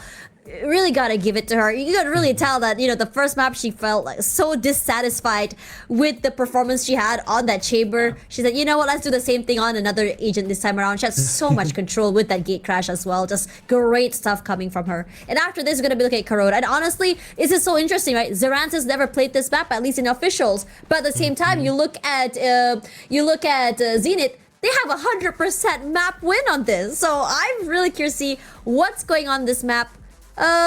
My question is, are we going to go for a break? Yeah, we are. Yeah, absolutely. I think we need to. Yeah, we need to. After that bind, we absolutely need a break, because Corrode, especially knowing Zenit's attack side on that map is so clean, it's going to be such a banger of a map. You cannot miss it. If you're at home, go grab water and a break, but make sure you are back for the start of Corrode.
Honestly, we expected to, oh, no, that's not happening. We're seeing a rally back coming in from those girls, but you know what else is going on here? We already have one winner. What do you think?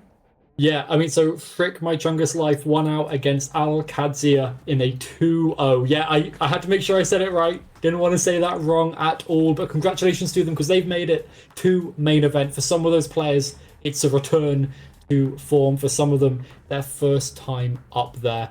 But as we bring it back here to this match, we've got one more team in the next, hopefully 45 minutes, we're going to be sending to main event. Zerent's Holy Mint versus Zenit Orange GC. It all comes down to Corrode, a map we've seen from Zenit, and it looks so strong. Yep, 100%. Well, let's see what's been cooked.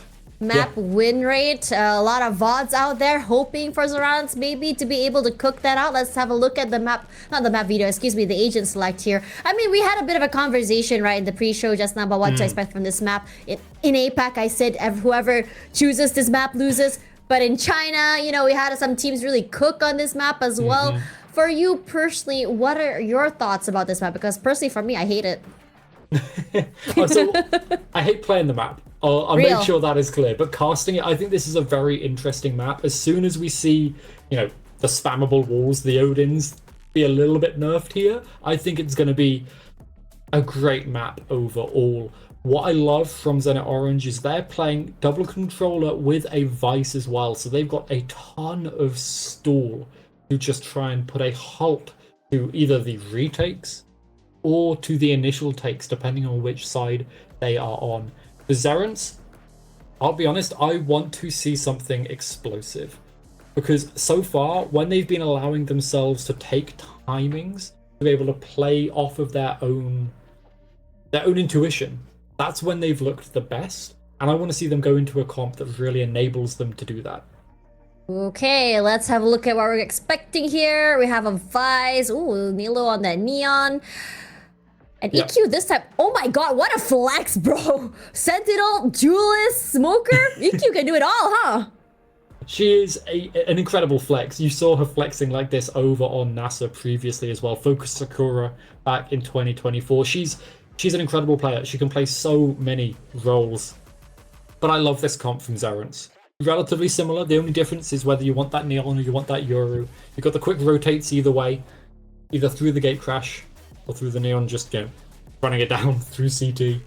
I can't believe you didn't say Neum. I was waiting for that. Oh, yeah. Why didn't you give that to me? Yeah, I'll try and bring it up in the cast at some point, just for you. Right, now coming into this one, honestly, I'm loving the fact that Toy is playing with that Viper. It felt like she had so much impact on that, on Lotus. And I feel like she really showed a lot of presence as well with how she played that particular map. So great to see her back onto this Viper again. Honestly, at this point, a fade on this map, to me personally, I wouldn't say it's a non-negotiable, but it is a big impact maker given the fact that how much space and lineups you are able to do or clear with that haunt, and how many corners to clear with the Prowler as well. So I would love to see a head-to-head between Juliet and Lupio here. Yeah, I mean, both of them have had so many pop-off moments already, right? Like the timings that all of these players have been taking and the duels that they've been winning.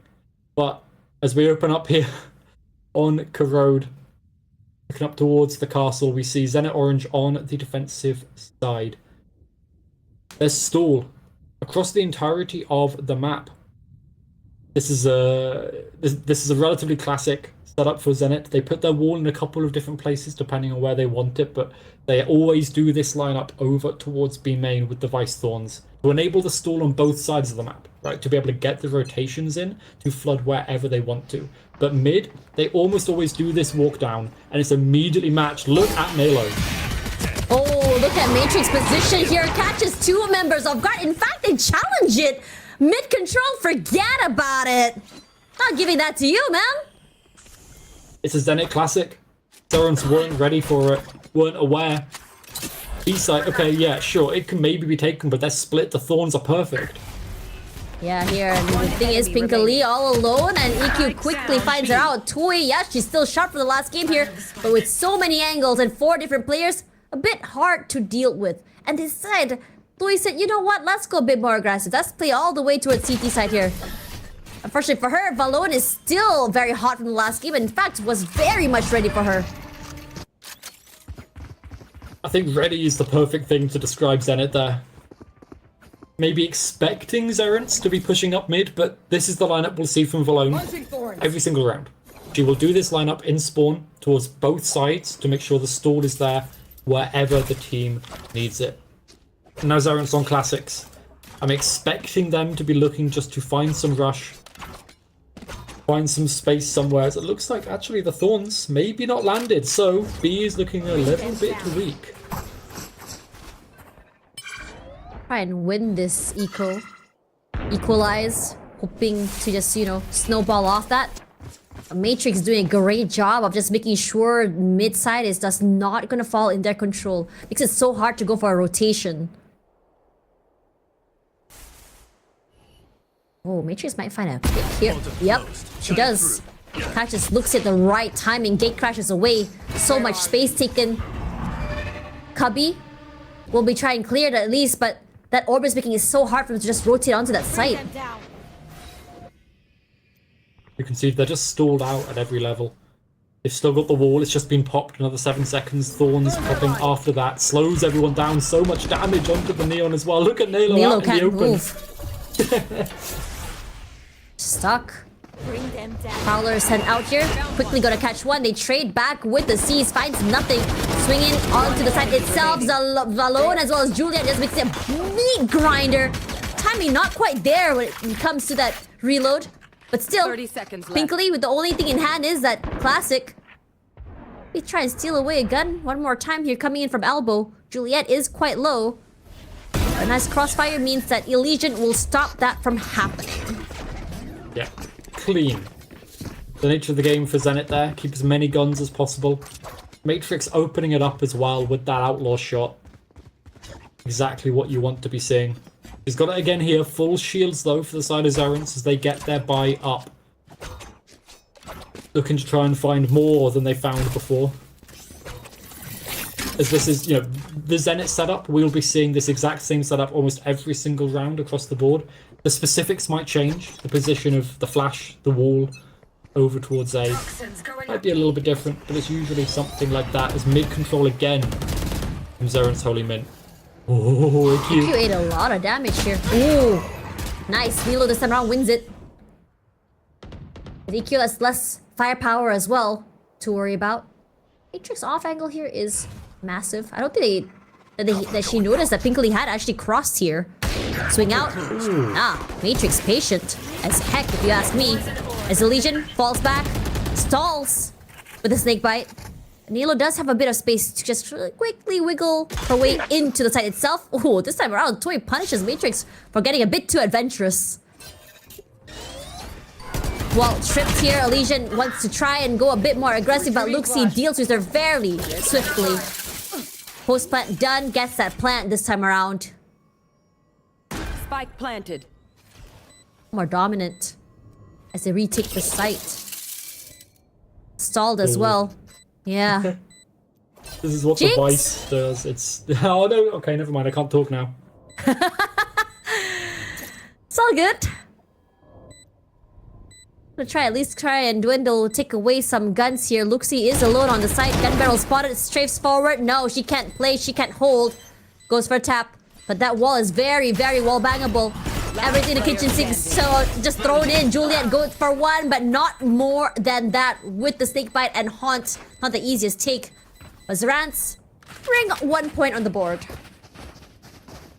1 point on the board, but only 2 rifles brought on forward. So they're not feeling super happy about that. They've got to have the Guardian over on Pinkley, and they thought, you know what, Toy? She's good with the Guardian. Just as good She's with the crazy rifles, with but let's give her the Phantom anyway.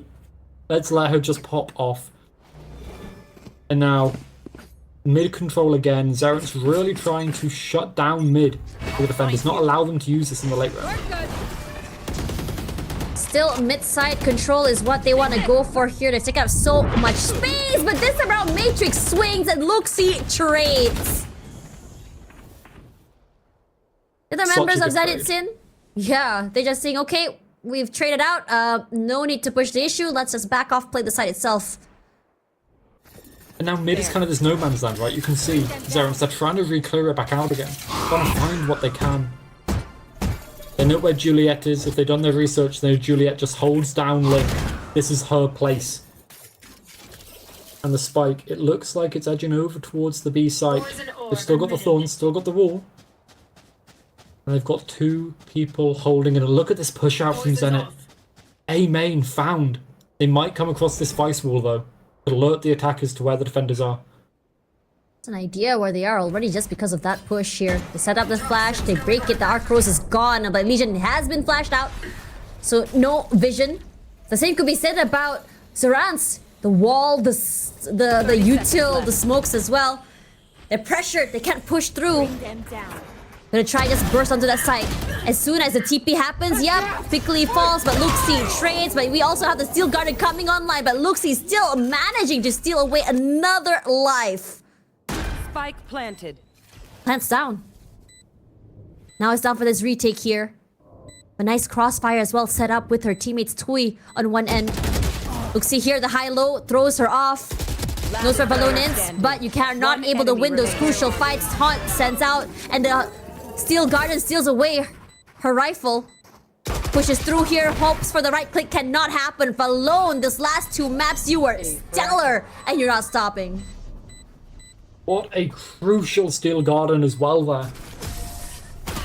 Just taking away the gun, playing the longer range fight around that box as well, not allowing the right clicks, like I said, to come on through. And Valone, she's good on so many agents. We've seen her on a fair few already, but the Vice, I genuinely believe this is where she shines. And we're really seeing it. 7 and 2 on the board. Zerans only got 1 round. Mostly thanks to some heroics from Luxi and Toy. And you've really got to start to wonder, is this mid control working for them? Because they're getting forced back, they're losing their neon so early. Is it worth it? I guess it is. They're still going aggressive there. Nemo's already so far forward there alone. Sends out the Prowler. Juliet, this time she wants nothing to do with it. Alone here as well with her. This is a nice crossfire. Could be a shredder. And on top of that as well, they're seized. There. Now Zerans, not totally sure what to do. IQ though. Oh, gonna be under a lot of pressure. Oh, spots out the shoulder. Nice head taps here. Goes for 2 before Lupio shuts him down, but the damage has been done. It's an upgrade. Already alerts Matrix with the sound of the reload as well. Oh god, looking the wrong way here, but thankfully for her, doesn't land that shot, which means that she survives a while longer on this round. Now they've got to go B. They're running out of time. They found no purchase over towards A, and Pinkley just spots the Viper. And you can see the rotation slowly coming on through. Mid being cleared. The stall, good. This is the exec. It's got to come through, but there's still more stall. The Thorns haven't even been popped yet. 30 seconds left. Seas buys a lot of space and time here. See anything quite yet? Ready. Oh, nice peek. Spike down B. Swift headshot onto Lupio. One enemy Repositions on the site as well. Matrix, I have to say, just huge. Nice headshot. Quickly traded out as well. Zenit, I have to say, the 100% win streak still paying dividends. And the defense isn't even their strongest side. I want to keep that in mind too, as I'm imagining we'll see Coach Maskey timing this out. Yeah, immediately comes on through. As soon as round 6, the buy phase comes on. And now Zerans. The mid control, they found a way to keep themselves alive and not lose their entry. But really, the key factor Zerans aren't dealing with is A main. You can see there's some pings on the map over towards B, but I think A is such an issue for them right now because they're not proccing the Vice utility. They're not taking away the wall, the Thorns, early enough on either of the extremities because they're so focused on mid. So I'm expecting we'll see something change with that soon. They've got some ults online if they can get the spike down, Viper's Pit, Nightfall to enable them to take the site if they want to as well. They've got a lot of things they can play with here, Tash, but they've got to get the shots in as well. Yeah, you are completely correct here. Honestly, It's just so hard. They love to just really fight mid. You lose Nilo fairly early. And the thing is, when you're running this Neon, you want Nilo to go aggressive. You want Nilo to take up space. If it's not mid, you want to try get a bit more space toward A. You can really either challenge Cubby, go toward elbow, let her just get those picks, and really, honestly, play together. If Nilo's rushing forward, you send out a flash. You know, send out a Prowler for Nilo to rush in forward. Maybe Pinky's Paranoia as well, just really activate her. We haven't really been seeing that. Yeah, a couple of trap plays. We see aggression from Zenit over towards B main. As mid being taken again by Zarence, and now they've heard the Paranoia over towards B. They've heard the Haunt, so they think A is open, but look at the stall. The Viper, the Vice, can they hold this down? The rest of Z and Tier just push to an elbow here. They can buy a bit of time just to wait for those rotations. But Nilo, she has other things in mind. She wants to go a bit more aggressive, deny a bit more space. And she's punished by Elysian. Passive hold. Despite everything, she still wins those fights. Valone as well finds Piccoli. Gets 2, in fact. Comes out of Dimensional Drift. Toy goes for 1, but not the right clone. But still finds Matrix in the end. But Valone is the one to get a 4K. And despite all the advantages, Valone still wins it in the end. Valone, can you please tell me what you ate before the game? Because this is incredible stuff. Yeah, I want to know everything. Share. Sensitive on a mouse. DPI. I want to know exactly what she ate, what her routine is. What is the temperature of your drink right now? Even that, right? All of these little things, she's just so good. 11 and 2. Dash 11 and 2. Incredible work, and this is where she really shines. You can see Zarence. Their exec was pretty good over towards A with the Nightfall, but they were split up by the Thorns, by the Snakebite, and that allowed Valone to dance around the pit and find her picks as mid again. Zarence, a one-track mind, and that track is mid-control. Nilo once again shot down early by Matrix. Albert Einstein is doing the same thing over and over again. It's insanity, and it feels like it right now. They just keep losing her every round. This hold here by Legion. Oh my gosh, I was so sure she was going to be able to get away with that, but Pinkley's white swing. Pinkley saves her. The old Tulp's available now as well. And okay, there we go. Toy does get rid of that Vice wall, but I think it's a little bit late. It's quite obvious this is going to end in a B hit. Yep. Look at how aggressive this angle is by Elysian. Wall banked Pinkley to smithereens, repositions herself, sends out the Snakebite, and that's just more time.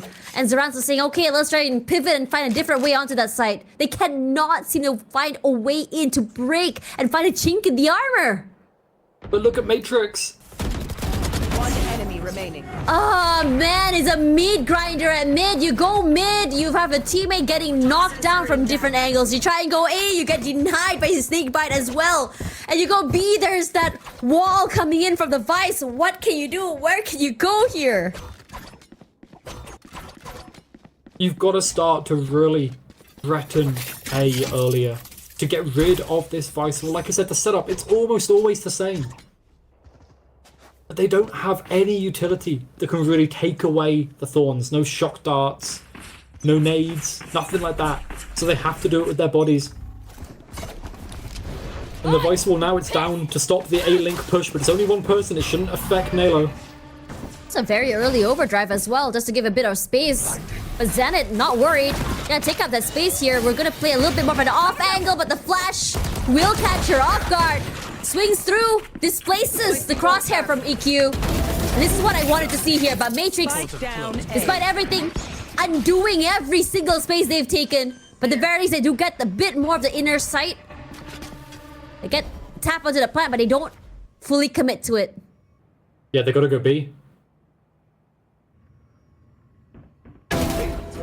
Oh no, Tway's late rotation. Wasn't aware this going to be what more close.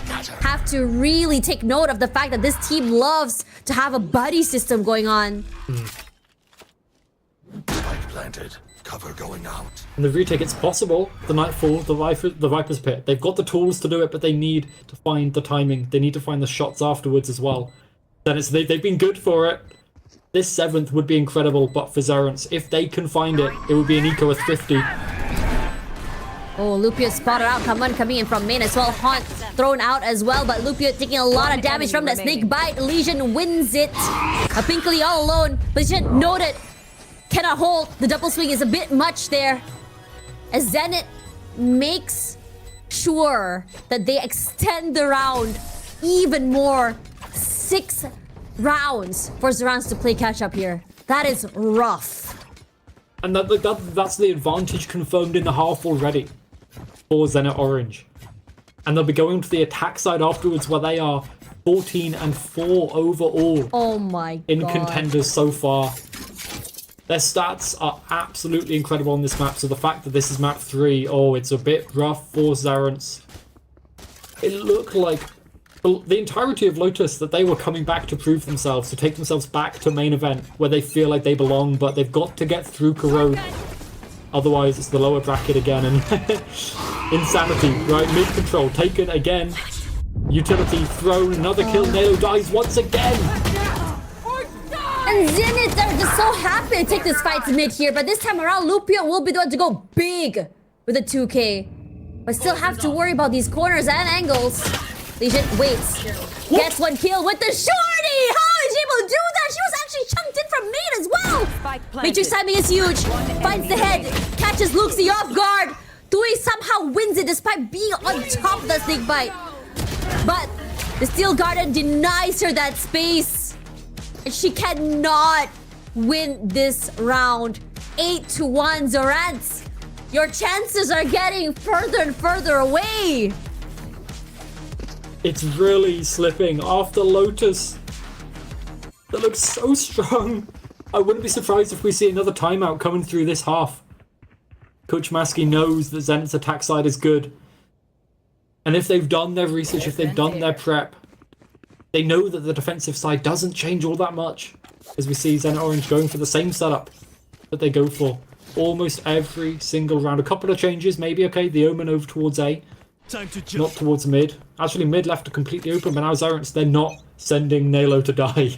They're going B instead. Yeah, stop sacrificing her, man. But you know what? There's a pit here, and Nilo says, oh my god, it feels like that again. She took a bit of chip damage here, but this time around they don't fully commit to it, so I'm thankful for that. Keep Nilo alive a bit more, let her pop off. Go, go, go! And now they go back to mid. Oh, Not in the please first. stop this! Nilo, don't break my heart! And now there's 3 people here over towards A to watch this link push. Juliet has to back off the nightfall again. It almost worked for them before. This time around they're okay, just buy a bit more time, give away that space here. Valone challenges, but this time around the Paranoid hits her. But still, kept fairly safe. Oh man, this post plant is rough. Gets the tap. All they have to do is throw that seize and spray. Throw the Haunt and spray. Location known. But Pinkley's timing is good. Finds Juliet here. Legion. Good lurk. EQ. 2 kills to the head as well as Legion will fall by Tui. And somehow it's a 2v1. Zenit Orange all alone here. Gets it to half. No. Pinkley gets it in. Yeah, this faster take is a better look for this team. Yeah, the hard exec just running on through, slipping the net as well around the stall utility of the Vice. The Wall and the Thorns over towards main didn't find too much. But now, Zerants, somehow, despite the fact that they've lost 6 rounds in a row, they've managed to put Zenit down to what it could be a swing round for the Eco. They can maybe buy up next with light shields again, but it's a pretty good place for Zerants to be after the start of the half. Is now B main control, sorry. Looking again. Nalo, no chip damage this time around. It's the utility broken, Elysian noted. And the stun is still an exec though. Yeah. But honestly, we've seen a lot of this where Zerans just throws in util, we think it's gonna be an exec, but they just back off. There. Ooh, this control is good. Took a headshot here. No, this time around, not able to find value from that as well. Nilo this time around tries to go mid here and challenges, but Juliet's chip is just too good. Lupio and Luxie swinging in together. They equalize. Well, at least get 2. Bit more advantage for them in terms of bodies. Legion looking to challenge that and change that as well. No.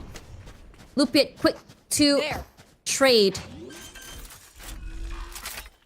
What a decision to go up through mid into B there. They noted both. The Vice and the Omen over towards A main. So early on in that round. They knew that they couldn't get over towards B, that it was just going to be the Viper. Listing gets one, but it's traded. And now this post plant, this retake.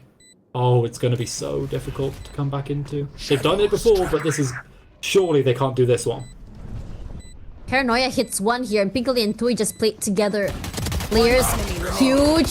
Lupiot for 3, and Tui trades back. Nice crossfire as well. They're really hoping to bring this to an 8-4 half. Last round. Yeah, the fundamentals now for Zarans, they are shining. They're showing. And now, like you said, the 8-4 half on the horizon for Zarans. Both teams, they can buy up. Juliet with a Guardian, a couple of light shields and regen shields across the board as well.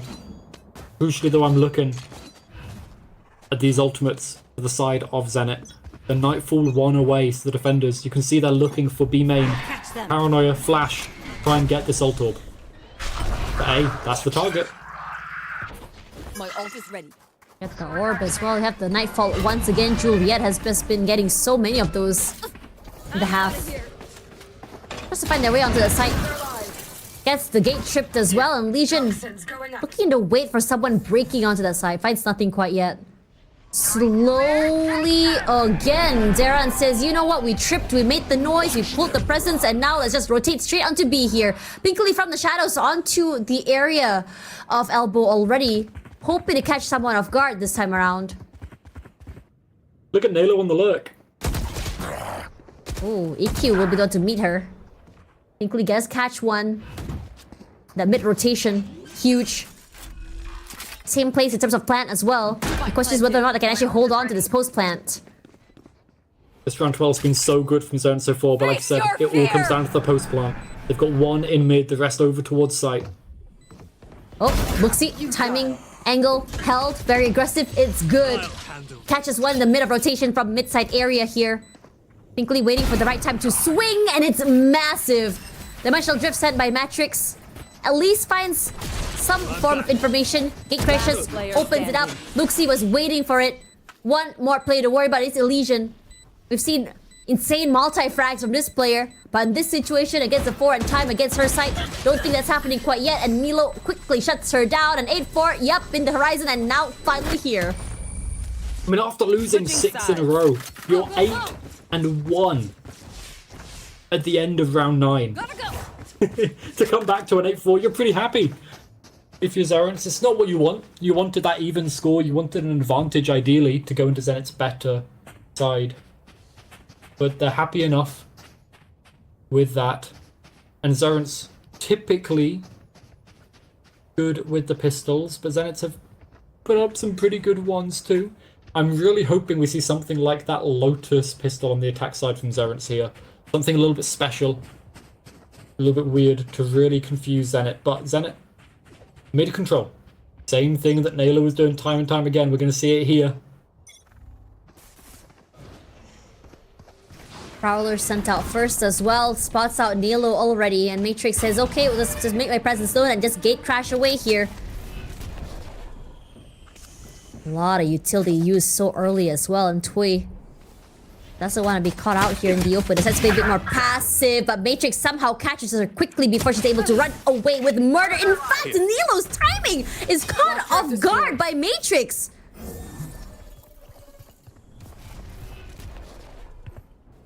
Smoked out again. As Luxie wants to play that first contact. If they push in together, it could spell doom for Luxie. I don't think she wants to die fairly early as well. And thankfully for that, she's not flashed out. She can play a little bit more deeper onto that site. A lot of footsteps to deal with. Finds one, but quickly traded out alone. Still very hot. Off angle for Piccoli. Wow, quickly. Down A. Traded both omens, one each. By Legion's timing here. Catches the final person alive fairly quickly, and there's a lot of layers coming in from Zenit. Yeah, they're putting not just not just an attack. They're not just taking mid control, backing off and going main. They're taking mid, backing off, contact re-clearing mid, finding a couple of picks Now we there wait. off the back of Matrix, whilst they've got a couple more over towards A main, taking down the Vice Wall. They're clearing out the utility from Zerence, whilst getting kills, whilst Time to getting jump. map control, whilst finding advantages. And they've just got to keep on doing the same. Here we go. Paranoia could be massive to just really set up Zorans for the kill onto EQ. All she has to do is just hide in the corner there, TP away, but Luxie catches Matrix before she could even do much. They say, okay, we got our pick off mid, okay, just fall back onto A. But that's not where they want to go here, at least for Zenit. They're going straight into B. The only person on this side is a Fade. But she smoked off. Spike planted. Alone so deep onto CC side area. Spots out Nilo. But coming away from Heaven's side here, Nilo gets one. But EQ trades, Pinkily falls. Nilo is looking great right now with that Bulldog in hand. Juliet challenges, rushes forward here, wins hers.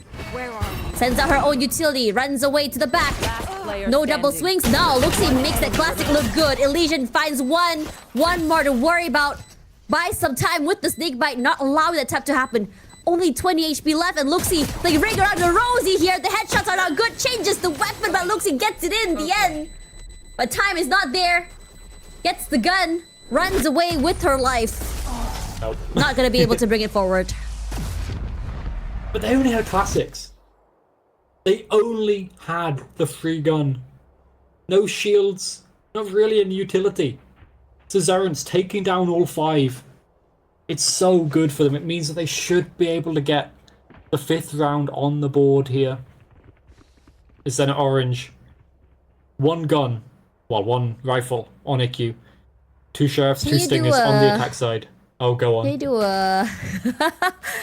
a Lord of the Rings reference? What Lord of the Rings reference are you expecting? One rifle to rule them all.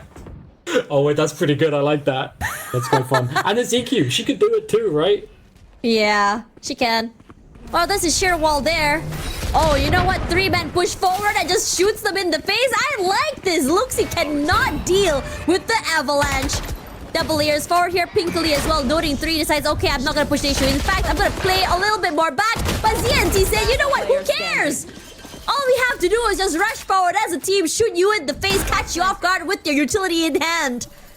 Now Tui suddenly all alone. What a decision from Zenit Orange. It's just Toy, like you said, a phantom. She's good. She's found 4Ks already in this series, but nothing. IQ watching the smoke. And that was basically a thrifty. They had 1 rifle to rule them all, as it did. 2 stingers and 2 sheriffs, and honestly the stingers and the sheriffs did the majority of the work there. They're running it down, and you could see Luxie was not prepared for Yeah. those guns right in her face, and now Zerence.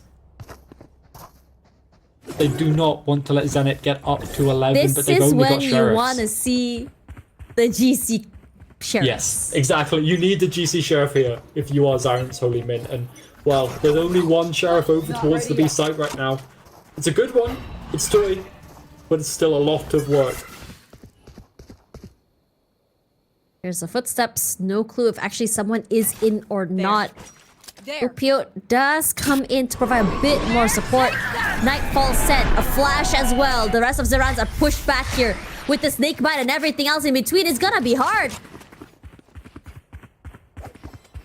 Look at Nalo up in mid. Ooh, could find the right timing here for a perfect headshot. Breaks through. No, Matrix was very much ready for someone B to be the area as well. The map control, they have an idea on this map. A lot of game sense. And Juliet as well will find hers. Where are you? Haunt will be used. EQ gonna try and TP to the side as well. Tui, what are these Spike down headshots? B. Good for 2 before EQ shuts her down.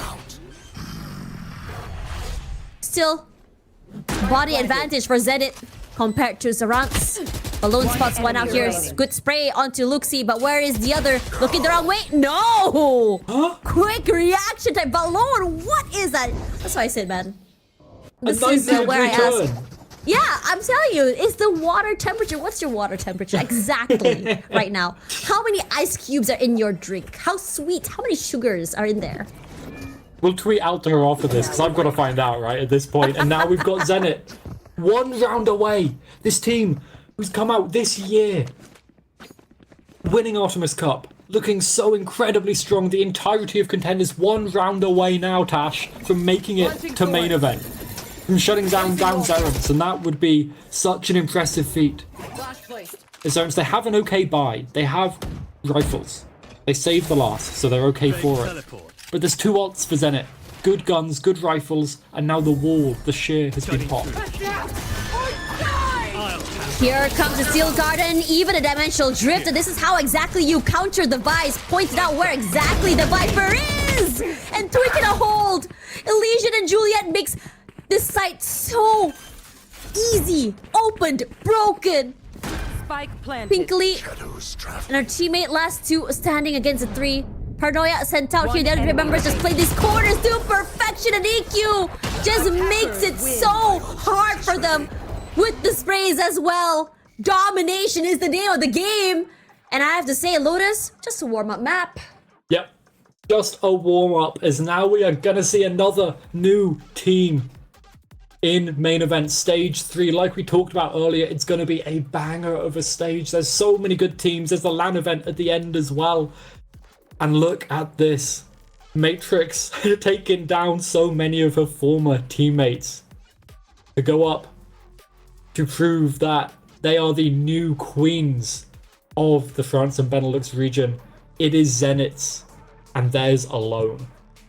Honestly, it just felt like Nilo just shut down over and over again. Zerans looked so one-dimensional, especially on attacks. Like, they didn't have an idea.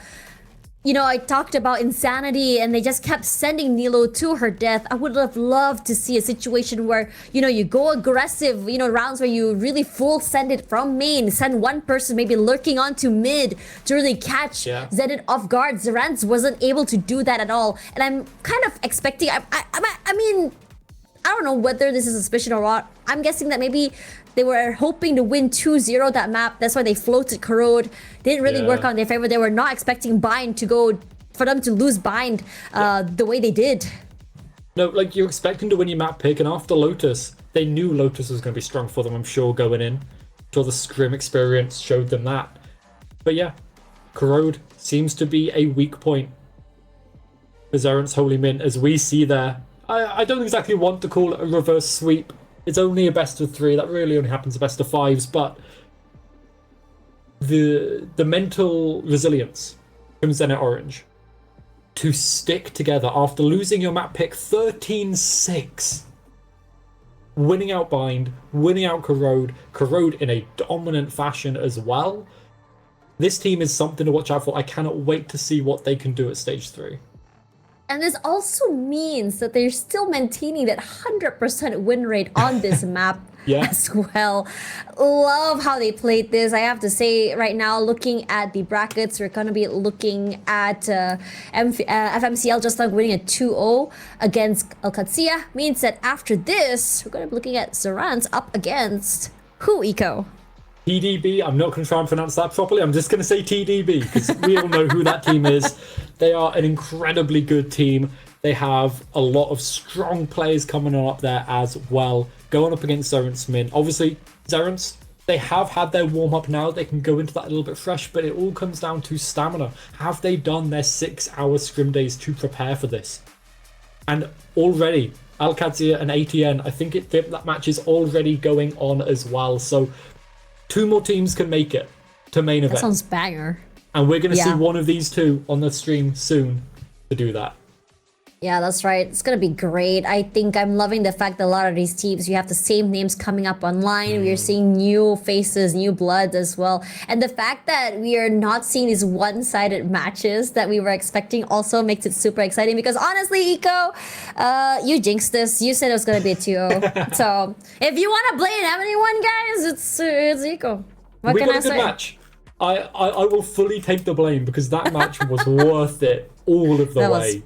Yeah, that was incredible stuff. Yeah, like the fact we saw Zenit come out looking so lost on Lotus for a second, and then all of a sudden just turn it around. That's what we need to see. Teams, all of these teams who are going to be making it up into main event, they're going to end up being the underdogs, right? Because they've just come up through the relegation of Contenders. But now I think Real. they've shown they've got a lot of prowess to kind of make it all the way. Yeah. But anyways, I think that will be the end for our first series of the night here. Let us know in the comments, did you expect this outcome to have happened? And for now, that's it for me and Eco. It's been a pleasure casting for you guys. But still, another series to go, so do not go anywhere.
Thrown into the Shark Tank that is the losers bracket, Zeron's Mint have to fight for their spot in a main event. And with that, welcome back to the Game Changers EMEA Contenders. My name is Akamask, and next to me, there's the great Zobi coming over from NA to watch some insane Valorant here in the EMEA. How are you doing? I'm doing great. I'm so excited, for I feel like an unprecedented contenders because we had more teams that are able to like qualify to the next stage than normal, and also getting to see the regional qualifier system in play to truly shake things up. And I think that's why we have the four remaining teams in our two bottom matches. Yeah, you already said that there are four remaining teams competing for two spots in the main event, which are Zeron's Mint, TBD, Alternate Attacks, and the formerly nearly relegated QAD, which is somewhat of a rematch because they were in similar positions to the last contenders. But the important matchup for us today is Zeron's versus TBD, which is sort of an interesting one because this for me is a big underdog versus big dog story. It's a David versus Goliath to the maximum, right? For sure. I mean, you look at those four teams that are still in the bottom, and even the two teams that have already qualified, right? And they are the outlier, right? Five players, this would be their first main event, versus everybody else, it's, again, recurring main event players. Super teams built by organizations amidst the chaos, the fallout of getting relegated, from the GC main event for EMEA. And I'm super excited to see what they bring to the table. There are familiar names on this roster when we get there, but aside from that, I mean, Zaren's just coming out of a loss, doesn't have as many reps under their belt because TBD. I'm gonna say TBD so much instead of TDB. Yeah. Just gonna put that out there. They are ruthless for that, and I think they have so many reps because they ran that gauntlet. They went through the open qualifier. They went through the group stage and then the playoffs, and they even started in that preliminary playoffs. So I think they've played like the maximum number of matches you could have because they even went to the lowers during that group stage. But again, things that we'll get to and dive into in more specifics in addition to that bracket that we just saw, Akamask. But again, I'm super excited because TDB have proven that they deserve this spot. They've taken other teams that are in this top four the distance, beating out your alternate attacks, Ruby. They've been able to take double digits on maps like FMCL, who just qualified. So I think people are definitely underestimating them, like you said. Yeah, especially like the win against Alternate Attacks Ruby. It's a former main event team who only changed one player. And yes, that player is Ellie, still one of the better competitors in Game Changers EMEA, even though she lost with her team in the first round of Contenders playoffs. There is still like they're like some giants of the Dach scene.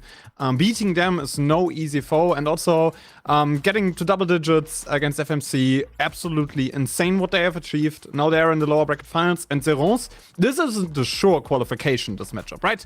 You have to fight here. Nothing is granted for them. They need to earn their spot back. And for me, when I saw that Zeron's lineup being revealed with Luxi and Nilo right on that, it was a little bit for me like a similar storyline compared to Carmine Corp when they got relegated in the last year, where they built a similar super team and suddenly performed really, really well.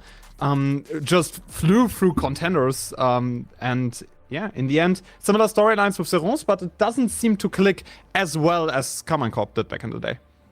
Yeah, to me, then it also kind of, to counter that, I also see like the Mad Lions vibe where they did try to make it, again, a similar super team, but then they had a really, really hard time when they got into main event. And you see, again, familiar names then transferring over like IQ. But the two players that we really want to look at for these two teams, in my mind personally, when I was digging through the archives, was, again, Luxi versus Bobby. They're going to be your Sentinels, your Cyphers, your Vices, etc. throughout this series. And while Luxi's results here and stats are based off of the prior group stage, so it's not going to display her in the best light. Bobby has just been killing it this stage in particular on that Sentinel role. They feel like they are a big kind of difference maker for if they're having a good day or a bad day in the server. Yeah, for me, Bobby is sort of the underrated demon of Tier 2, right? She played in Dach, played Project Queen's final against Alternate Attacks back in the day with TOG Kitsune. She played in Beacon a lot. Like, Bobby is one of the most underrated players for me in Tier 2, aligned with the names of Adi, for example, or Silva, like those British underdog players, right? And Bobby is right in line with them and has the chance to qualify for Game Changers main event right now. especially since Bobby was in the finals of Wing Woman last year, Yes, if I am thank you. correct, right? So she Stealing my proved points. I'm already- joking. So she proved already that she can compete on the highest level in EMEA, right? Oh, for sure. And I think that's what experience is what has elevated to this level, right? She played on a team surrounded by recurring main event players. And that's what's going to definitely wear off on you as you get then into a team that you're comfortable with, an environment that you can build with, and have this level of growth over this short of a period of time, right? This roster was formed for Contenders minus, like you mentioned, some duos that have existed. And I'm curious to see if that's going to fare well for them. Yeah, especially like Bobby and Julia, interesting storyline here, nearly got relegated from Queens back in the days because they played on TOG Kitsune, were fighting in like this dog pit relegation battle, and now both of them one best of 3 away from qualifying for main event. What a storyline for them. You can see their path to glory right here. And again, I think those two middle matches are the ones that your eyes are drawn to, right? Beating alternate attacks in a close series. And while FMCL says it's an 0-2, those were two super, super close matches. Two close maps per se. One being an 11-13, both being 11-13s on Xbox and Lotus. So curious to see just if that is going to translate and if they're going to have that same level of performance today. Yeah, it's an interesting thing to pull off, especially FMCL qualified without like any huge problems in that last matchup, right? The closest series they had were against TDB, so this is kind of something that points towards problems for the Ronsment here. Well, I do think we have our map vetoes ready, and I think that'll give us a lot more kind of bearings and grounding as to what we are going to see in this best of 3 for that spot in the next Game Changers EMEA stage. And it's your tried and true, your cut and dry Ascent, Haven, and Lotus, Akamask. It's certainly a game of Valorant. Honestly, if there was a map like pool to give Zerons, I think, a really good chance instead of what we just saw, where we throw Bind back in the mix, we throw a new map of Crowd in the mix to a team that has not played an official since they got relegated, that would be super, super difficult. Yeah, I mean, that's probably the veto for Zerons, right? I mean, they banned Corrode in the second rotation, as I've seen right here. Icebox remains as their permaban, but that's the most fundamental based Valorant map pool that you can achieve right now. It's Ascent, Haven, Lotus. You can't get more fundamental based than this. It's about good IGLing and about good trade fragging, about good movement around the map. Like those three maps peak of what we can see from Valorant teams. Well, I mean, okay, so we're starting on Ascent, we're starting on TDB's pick, and honestly, I'm interested to see how that's going to go, because it is the comp that they run, an ego comp with your ISO Yoru, unless they make changes last minute here for late Contenders playoffs, and it's been a coin tossy for them, kind of 3-2 record, but that second map is what stands out to me. It feels like Zaren's really just trying to play their game, play to their strengths, because we just saw on stream a decent map up against Zenit, and my concern, though, is that they may be underestimating TDB, who has played this map an astounding 7 times in that path to glory that you mentioned, Akamask. And guess how many times they've lost it? 0? Once. Again. Once. Flukes, I think it was, I have it, but you gotta give me a sec for that one. Because I do believe it was against, not even, a good team. It was just, actually, no, it was a good team. It was a fluke. And it was against a team, like you mentioned, that knows the players. It was against SSP Numina, of all teams. It was against... I mean, it was a good series. Run. I mean, they had a good run. SP Numina had a good run. But we can look at the agent select and see if it's tried and true boring Ascent or what those teams bring to the server right now. I don't want to see a goat comp. Please, no goat comps, okay? Zeros, please, be on my side. No goat comps. Well, Zerons, let's see.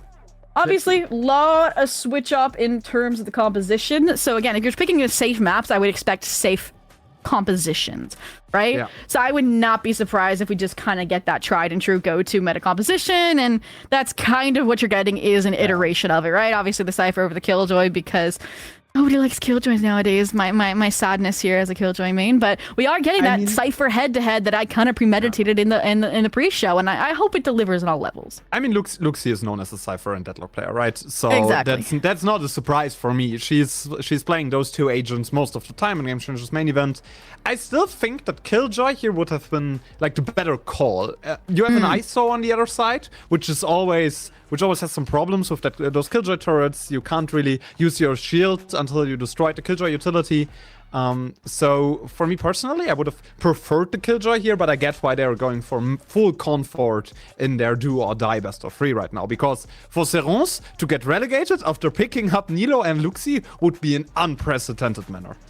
Oh, for sure. And I really like, again, how TDB is playing very to their strengths, right? Which is this double duelist. And also that they're picking into, say, an Astra, which also isn't too meta. I think it's really just a strength in that post plant because, like I mentioned, you don't have that chaos, so that you lose that molly. You don't have that killjoy, so you lose the swarm grenades. So this is just to kind of play off of, okay, Sova shock darts as well, and just give you that flexibility. Yeah. Okay, if your duelists make the entry, give the space to you, you can still have, okay, are we playing on? Are we playing aggressive? Or are we playing off for these key players? And I'm also then going to be looking, okay, is Bobby gonna lurk? Is Bellatrix gonna lurk? Because either really could in this scenario.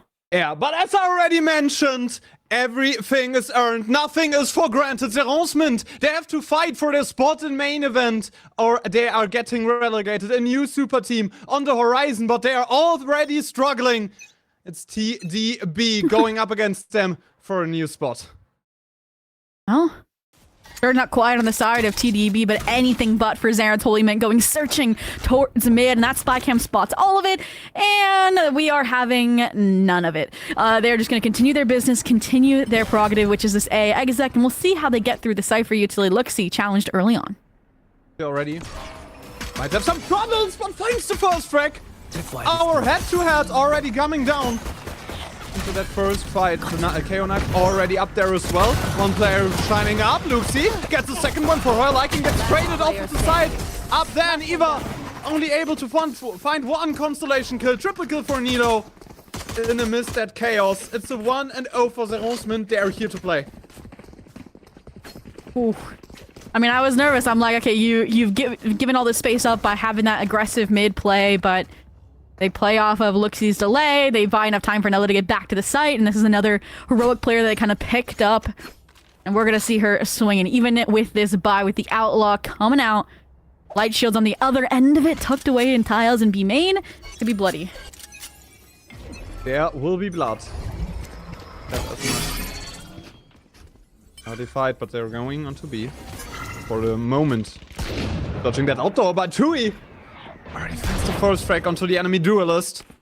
And now trying to contact forward into the setup of Luxie. She has an angle there to fight around close up with Spectre. No duels just taken yet. Bellatrix. It's the first one going through that smoke! But already 2 kills into the pockets of Serence. And again, I mean, with them switching up where Luxie's been playing. She's trying to blow our head-to-head out of the water. Half HP here. So maybe a little bit of opportunity at least to get the spike plant down here if they did expedite that side exec, but this kind of disengagement, cutting of noise, you have Lalo rotate over. You have the support there from mid as well.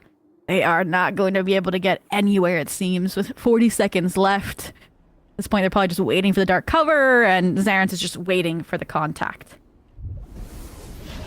Just waiting out those moments, 30 waiting out the seconds left. utility rotations. TDB needs to get towards the side in any way. My point in saving those guns. 18 seconds left.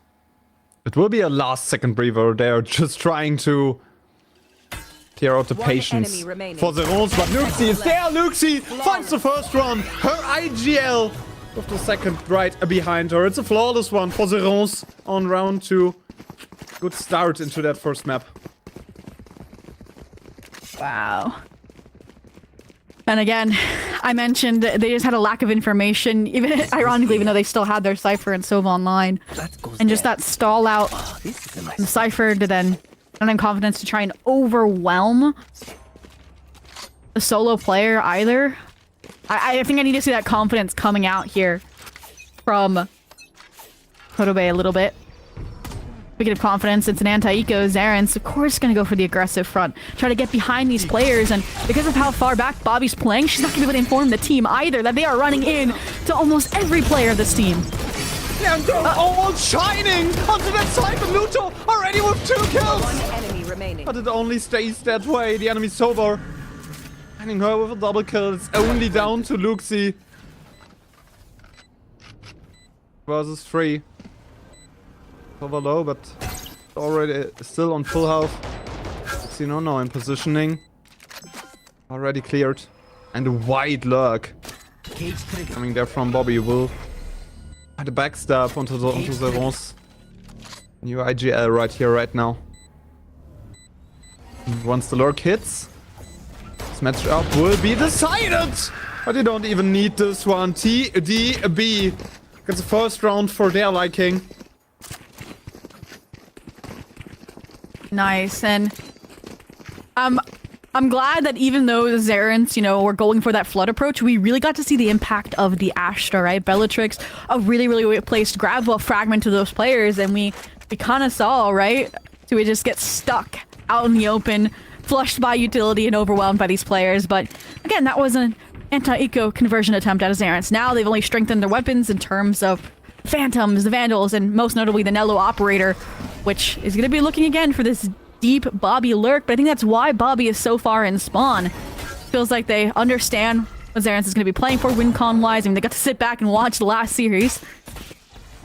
Once again, it's this A-side lean. And that's what they're doing, like basically all map long, only on that eco. They really try to brute force their way into B. There's always A, but Nilo finds track number 1, Bobby. Already out of the game with that. The angles that they're playing from get a lot more slimmer. Trying to brute force their way onto 3 now, but there's a setup for Luxi in place. They're trying to find her with the ultimate, trying to segregate that Cypher already. Tui finds the kill. Also, Luxi wins her 1v1 in the ultimate. Nilo, another kill with the operator. And we saw her on site now. Pikali sets that last frag. Zerons. They want to fight for their spot. They want to stay up there in main event. And Nilo is the one leading the charge. 6 frags for her, 5 for Luxi. The new players popping off. Yeah. Just unfortunate. It felt like that ISO ultimate missed time with the rest of the team, and as it result, its effects were kind of nullified, even though Enzikar was able to make all that space on site. And I thought for a sec we were going to see some heroics, but no, those quick thinking, a little makeshift one-way off the cloud burst, off the devil swing out a tree, and they were good to go. All this to say, they're doing a good job trying to get through Luxi in the Cypher utility. That's how they got their first round, but they need to be able to trade, they need to be on the same page, they need to be ready for Zarons and their retaliatory plays, if that makes sense. Speaking of retaliation, look at this again. An operator going aggressive to try and get Bobby. Curious to see if the side pressure, the other door gaping open over towards Market will survive. Oh. Finds that 1v1 on the operator. No kill for her, Bobby. Was able to trade as well, Nilo. How did you get above that wire? But in the end, finds a way out. They're now trying to flood this one again, the A side again from 3. Seems to be one of their favorite angles, but Tui there with an entry onto Flora, gets the second one for her, like a 3. Quick kills off of the side for Tui. And Luxi right behind one of the 2 remaining players for 2DB. Double kill for the new IGL, and Zerons is just running away with the game right now. And need a timeout here. Get over it. The coach stepping in just to discuss again some of these ideas. And again, I mentioned the things that it feels like Totobe is doing really well right now. And it's just, again, some of these coordinated team fights are falling a little bit apart. And that's the thing where they need to be getting on the same page. Other than that, again, mentioned, they have the utility to get through a Cypher effectively. They have the Yoro clone, they have the shock darts. This round, they're even going to have the Hunter Sphere to try and push Luxi off position. It's just, again, the speed of these execs. Last round, you can't really fault them for it because they don't have the weapons to fight Zerons head on. But they're having good ideas. Even last round on the bonus, like, they got all that mid space for free. And Bobby almost had a kill on Danilo, but it's some of that individual mechanical play right now that's thriving in that department.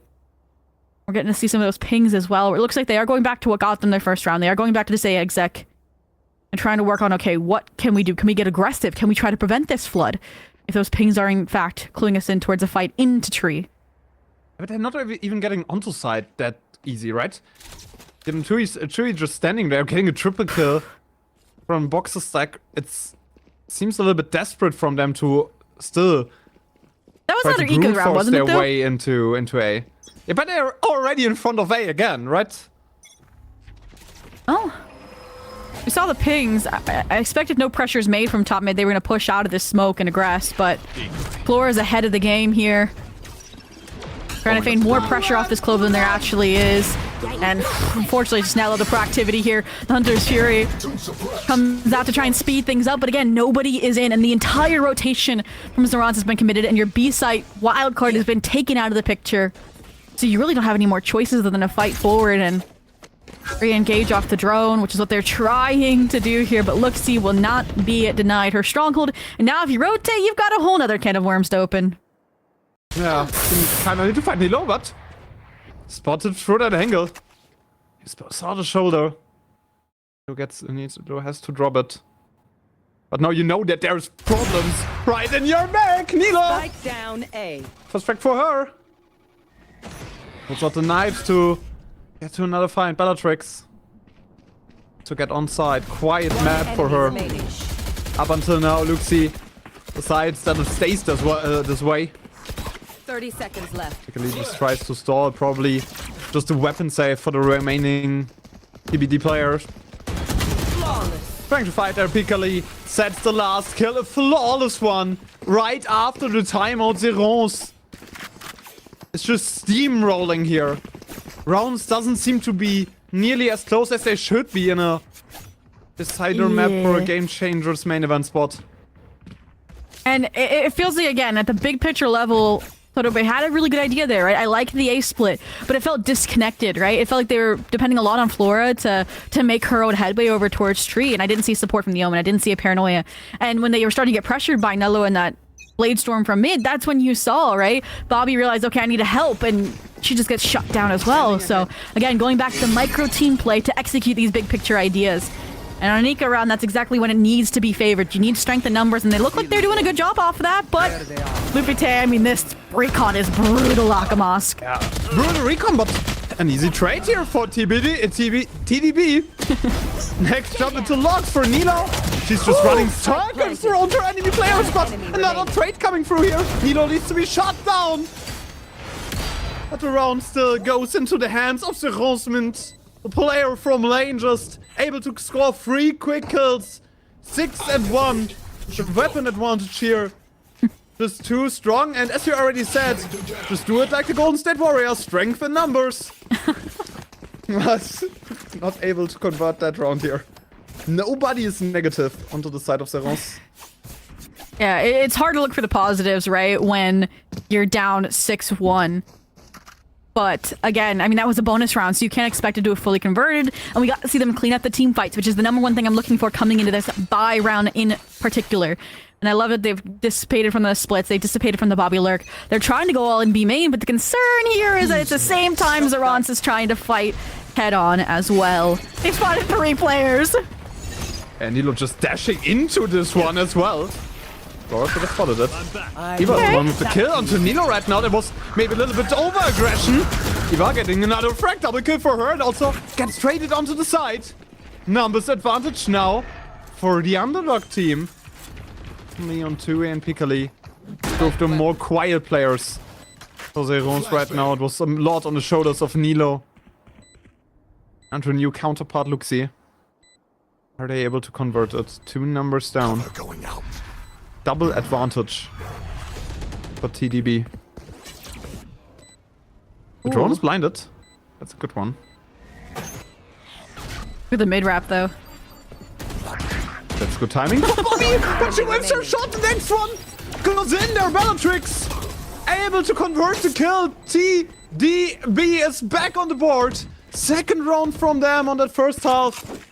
And I mean, we have to talk a little bit about their team comp and Ascent, right? Double duelist, you kinda need to find a grip on that attack right now. I disagree. I'll say that at first.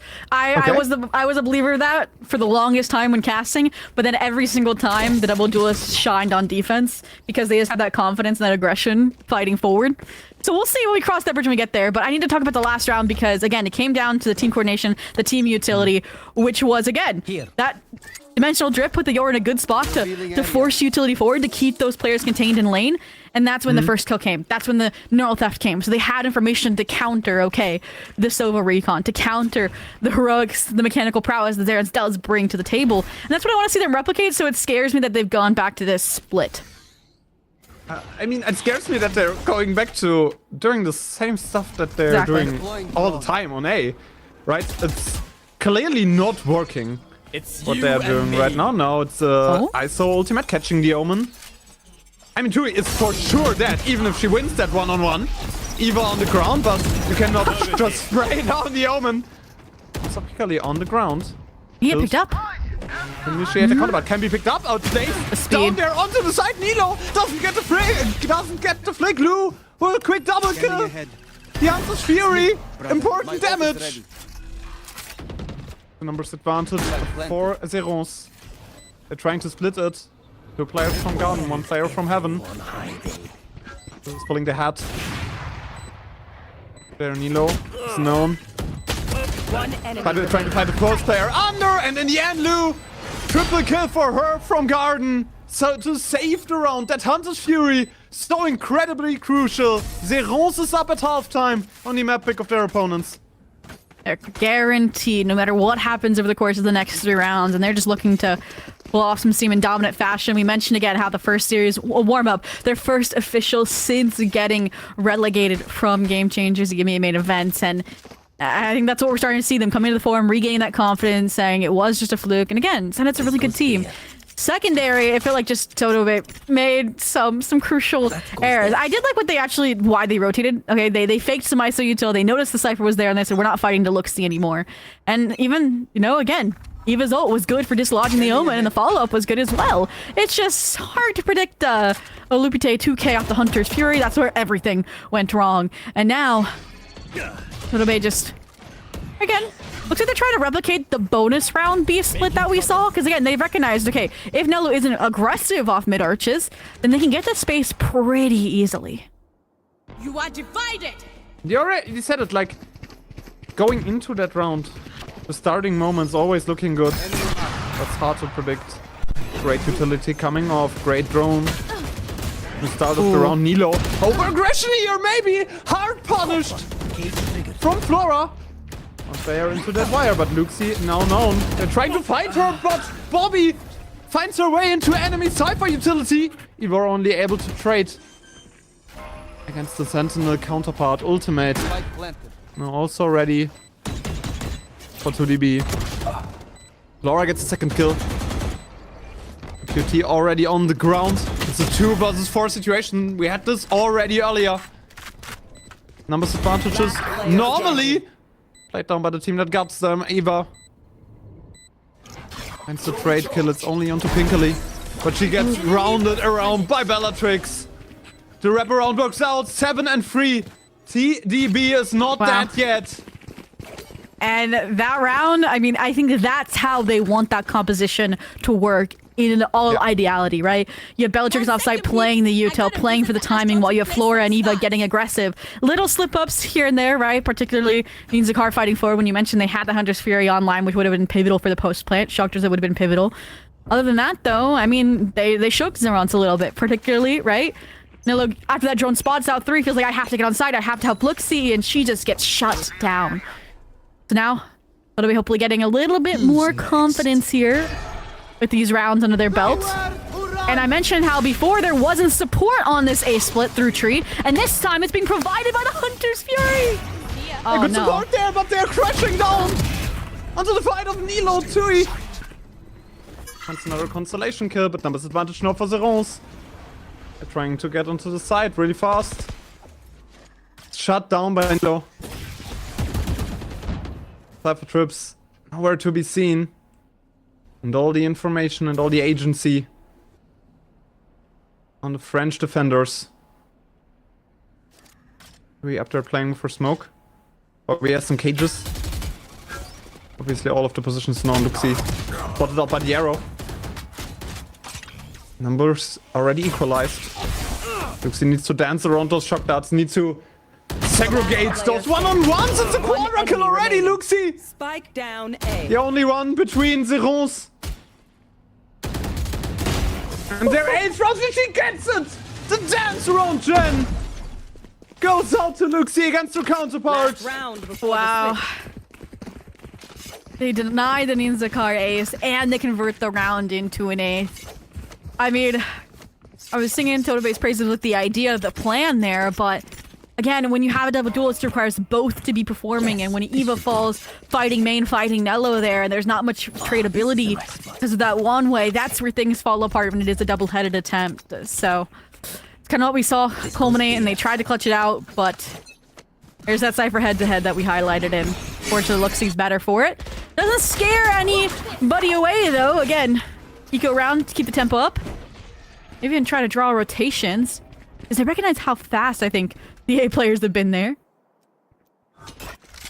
But Bobby's gonna get crunched. Already that's split into 8, 4 players there.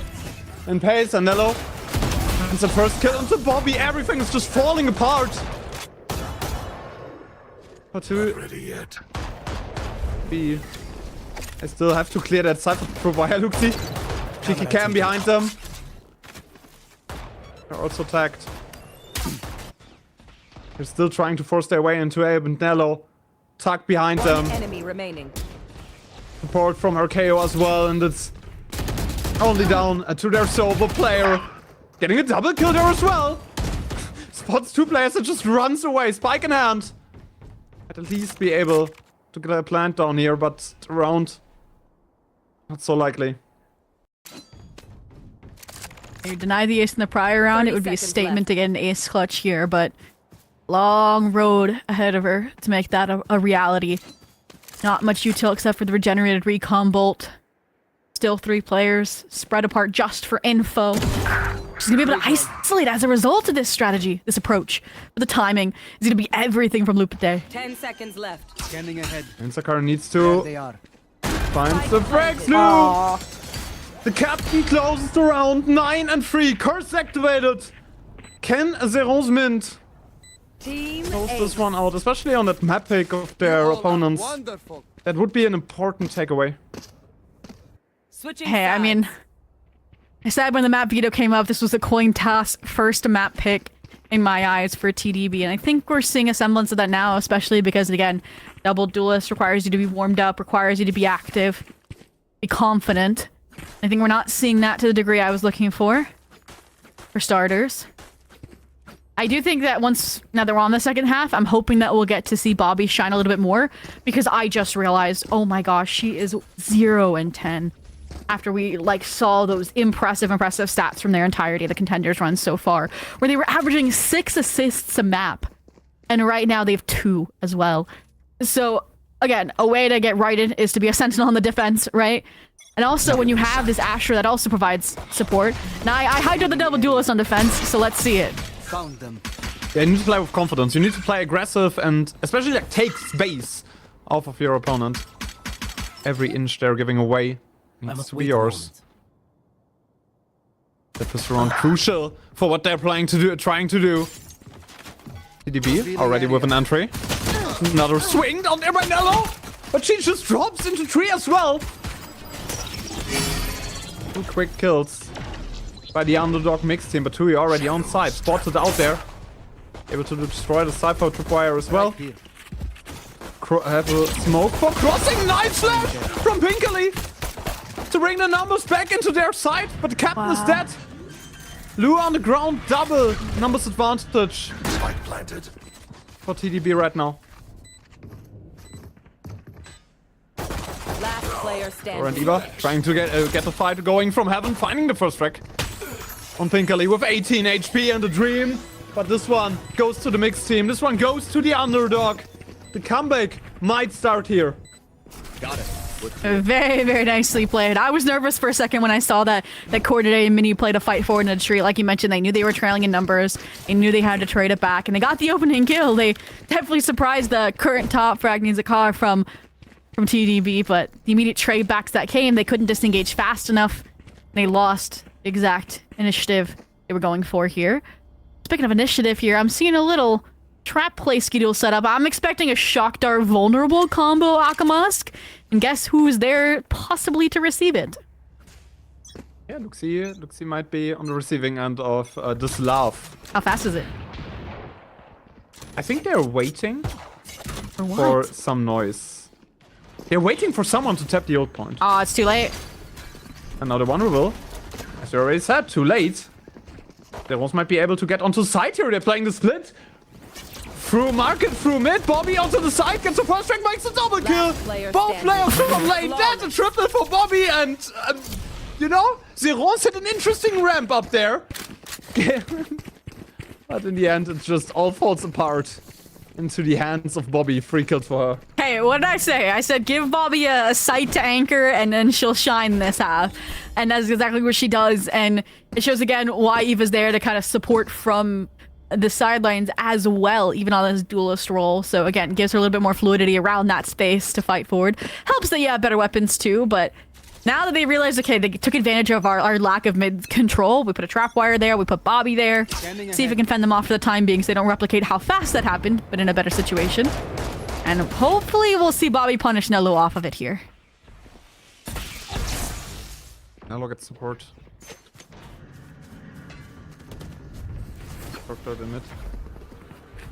I like the deep A main control here. And the trap wire that's still in tree as well. So this is more info trips than side hold trips. Because I think they just want to rotate, play numbers, or play off the hero rifles Bellatrix had. Night, night. But Nello finds two quick kills into main. Luxie left there on lurk in mid. Deep little walk up there, but Zeron still. They need to plant the spike, right? Going onto that side. Numbers advantage in their hands. 2 players up. But TDB doesn't quite seem I cannot use that. to make an approach here. 3 bulldogs in hand, so at least some weapons to work around with. As a shield activated as well. They're trying to flood from heaven. First frag falls onto Nilo, and the rest goes to her supporting cast. Pinkily and Tui. 3 quick frags into the hands of Zeron's mint. Double digits for them and 5 rounds in the lead. And again, good big picture ideas from Totobe on these ecos and on multiple rounds. Then in practice, it falls apart. Particularly Bellatrix. I just wish she had talked away. I wish she had just played for the surprise element there. I think she wanted the info on tree on how many were there, if it was just a lurk player destroying the trip. And when you see 3 players and you have Nello dashing on you, there's not much you can do to get out of that. And that was the hero rifle down. That's your outlaw player alone main. It was easy work for Xenons. And like you mentioned, double digits here is going to only let the fire brighter. Hope it doesn't engulf TDB especially. There's a little crossfire set up here between the duelists to hopefully meet Nello or flash out. A little trap skido swing could be nice too. Deploying drone. It's just a other playing of, you know, the util that they're having. You have 2 Euro flashes, you have that clone. Again, a lot of info wires that TDB are playing around with. On that A side, no real control into main spaces. Quickly, already spotted Eva. Who's just now putting their ISO shield down. Nilo! Kill number 1 onto Flora. They know where the ISO is, Nilo! And quick double for her. And she's just running circles around their opponents, pushing for her own molly. 3 kills for Zeros. The hopes and dreams on this map of TDB might be in shambles. Zeron goes up to 12. Zeron goes up to 11. I think they're keeping these rifles just for that hope to keep them off of 12, right? Fend them off. 7 in a row would not be ideal to have to win just to get to overtime. They want that little bit of buffer room so they can hopefully remedy the mistakes. I'm expecting a timeout maybe even after this. From Get Over It. Other than that, though, again, it just feels like Nello's unleashed right now. And if you fight her head on, she's just winning the solo engagements. I mean, she has half HP after all that work for Zeron. So now, it being flawless too, Zeron has plenty of fun to try to get this across the finish line. Have plenty of chances for the Rons to close this one out. Another phase compared to There it is. what they have shown us in the upper bracket series. I'm trying to think. Because again, I liked when they took deep control, the Astra and the Yoru in conjunction with each other. I've liked the little trap play set up on B. It's not how I expected in my mind, I think, the double duelist to play out. So I'm wondering if this is the exact moment for them to change it up because it is the timeout. Do we get aggressive? Do we hand those 2 hero rifles over to, say, our ISO, to our Yoru? Especially because the kill contract's online. So if we can try to, isolate a player like Nelu, try to get some advantage early on into the round, a first blood, then it'll make the times a little bit easier when they do get to these kind of respected retakes, I'll call it. Where it just, Zeron's holding crossfires, holding high-lows to try and impede any retake progression. Aside from that, the other way is to completely disengage wherever contact's made and play these full retakes. But I feel like that's a lot riskier against this team right now.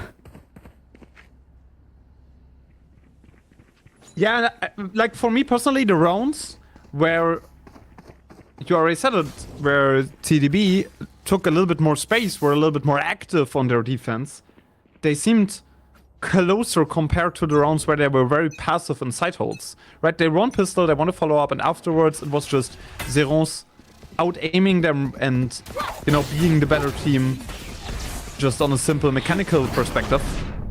Nello, also on site already. Bobby is there, tucked into the backside! Spike down A. Persona gets the first frag, but the Tui swings back behind Jen. Bellatrix at least able to keep the round close. Numbers even. Double kill for Tui. Just gives them side control, but a retake Planted. Here. might be coming up. Once they get this weapon for Eva and Bellatrix clears out all the main, I think they're gonna ult from that front corner. Yeah. Like Jenny's side, wherever There you it think it's most likely that a player is. But all this retake hinges on is her winning the engagement. Definitely. She's got the raid boss herself. Yeah, she's able, but she wins one-on-one! Tui behind Jen takes responsibility. One suppressed. One frag into her hand. Eva needs to find the contact, needs to find this one player. Some 1v1 isolation! Piccoli is down, but Tui keeps her nerves calm. Match point. Round number 12 for Zerons. Map point on their enemy's map pick. An enemy territory, Zerons. An exceptional performance, especially Nello. 21-8. Yeah. She wants I mean, to it's get difficult. back into main event. When you have a slow start for key players, like I mentioned, Bobby, who's had a better second half. And I have to feel for Eva there. She won her win con, and just the players on side got pieced apart by Tui. So again, showing how well-rounded this reformed Zerons is. Leaning into these key new players, newcomers, and talked about the aggression of the double duelist comp. Looks like we've finally gotten it. But Zeron seems aware of it, and they're trying to nip it in the bud before it develops into a blossom. Eva is the one drawing first blood. Have an operator in the middle as well. Trying to fight their way around that Eva. Second frag again. To Luxie. Double numbers advantage. Who tries to get onto site as well?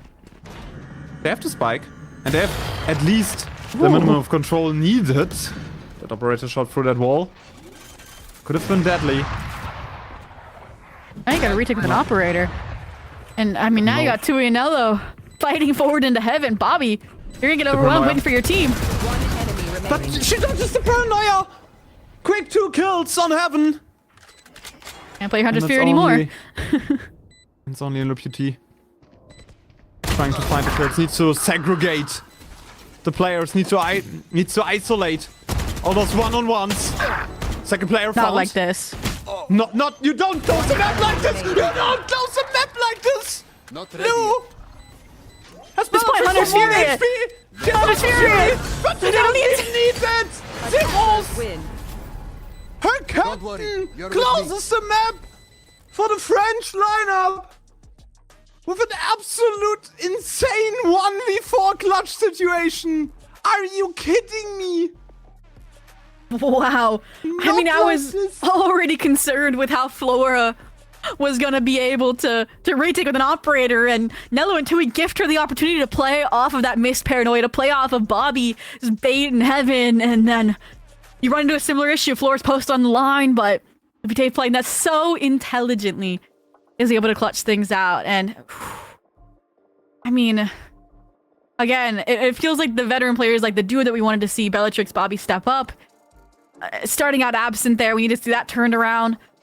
Zakara was super impressive in both clutches. They kind of met Lupite's 1v4 prowess at times.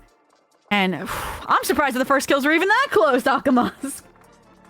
Yeah, and from here, this shows that TDB is not able to, keep their nerves calm once they're ahead in a situation, right? We had multiple moments where, they get a first strike, they can't manage to get out of the situation. Zerons is able to trade really, really well off that first contact. And yeah, this is what makes them a great team. Like, Zerons always was a team that thrived in the power of friendship, It's like those second French giants behind Carmine Corp. And, they're trying to show this one off. And they're trying to be a constant guest in the main event. Also with the recent roster move, it just shows that they, want to be a part of that main event for the future to come. 5% headshot rate. And mind you, that's when she was first blood rate. That's when she was opping for half of the game as well, which, that and shotguns usually bring it down just a touch at times. So that is scary. And especially if it continues on to a map like Haven, where we can see similar prowess and play style. Outside of that, I mean, yeah, Haven, very similar. It's going to be another ISO Yoru. It's going to be the same, I'm pretty sure, exact composition, except for an Omen over an Astra. So maybe we'll get, again, more of that team play, more of that coordination, because an Omen can readily jump into the fight. Over an Astra takes that preparation, that time to set up and execute off the stars. But all in all, like you mentioned, Zarans came in with that relegation hot in their memory with the new additions. And even if you think about it, Nello as well, just like the desire to get back in the main event after her time with the G2. desire to beat G2.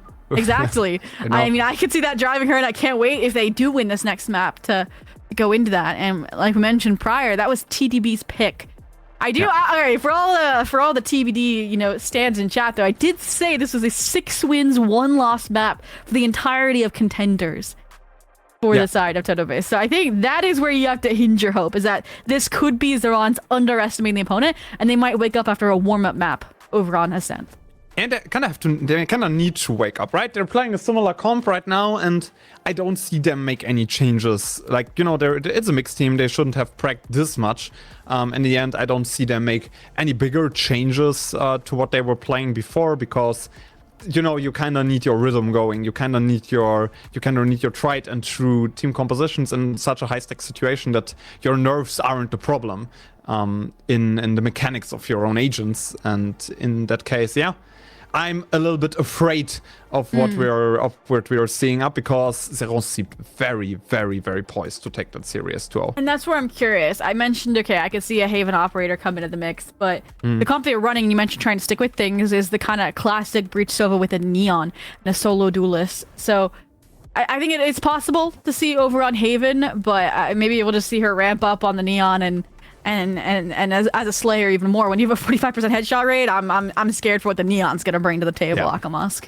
Yeah, exactly. But I mean, you can op Neon. It's something that we're seeing quite a lot nowadays. But in the end, with the Jet, it's always a little bit more safe, right? Neon is always, more of an we want to rush over them agent. But we will see this after a very, very short break. Give us a moment to catch some water, get some fresh air, and we'll see each other in a minute. Bye bye.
One last chance for TDB here in the Game Changers Contenders. My name is Akamas, and next to me there's the great Zoe.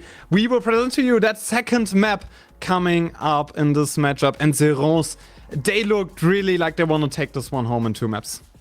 Yeah, we mentioned kind of the difficulty, but the luxury of only having to play one best of 3 in theory if you win to get back after being relegated from the last stage of Game Changers. But it's also a curse. Your first official in a really long time if you're not involved in some of these regional leagues that you're very acquainted with Akamosk. And I think that's what we're seeing here is they've gotten now, okay, the shakes out with the new iteration of the roster. They've locked it and they're confident. And then you juxtapose that against a team where they're all vying for their first main event. They're up against really difficult players. And I think that's what showed in terms of their start on Ascent. And I think now that they've seen, okay, we can diff, we can get to close clutches, Bobby's now online after that second half, then there's a real potential that this Haven will be competitive, especially with the pedigree now that we've seen TDB have on this map so far. Yeah, you already said it. They're 6-1 with that map in Contenders, right? They have a good history here, and some good takeaways for them. So hopes are high that we see a more competitive map, because if we are being honest, Ascent was very, very one-sided, and at no point we were questioning if Zerons is taking this one home.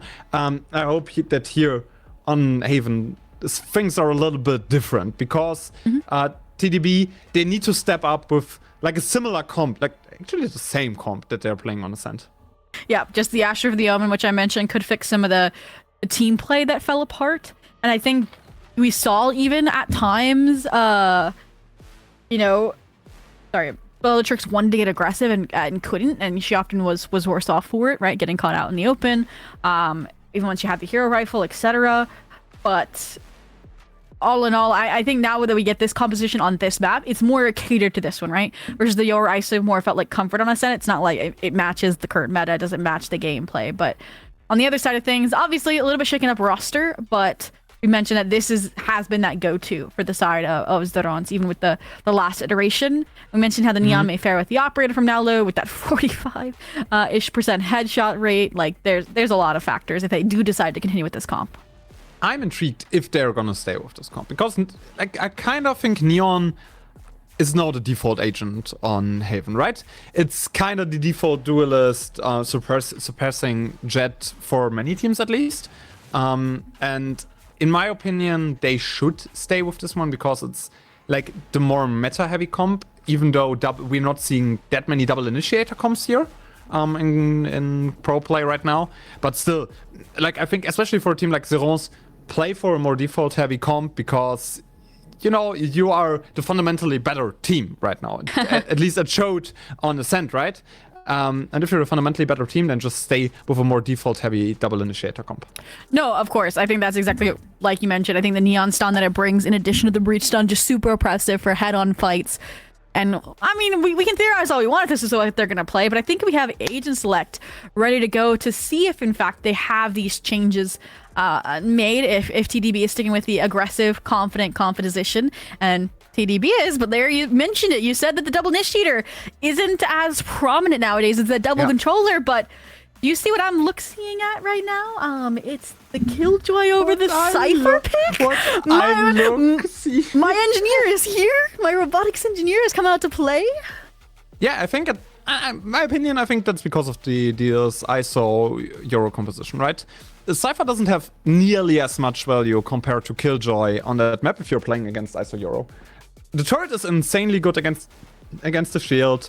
You have this huge area that you can just cover with your utility. You don't need a player for Garage. You always have this alarm board or the turret, one of those. Yep. One of those two. Like, I like Killjoy a lot if you're not up against the Neon.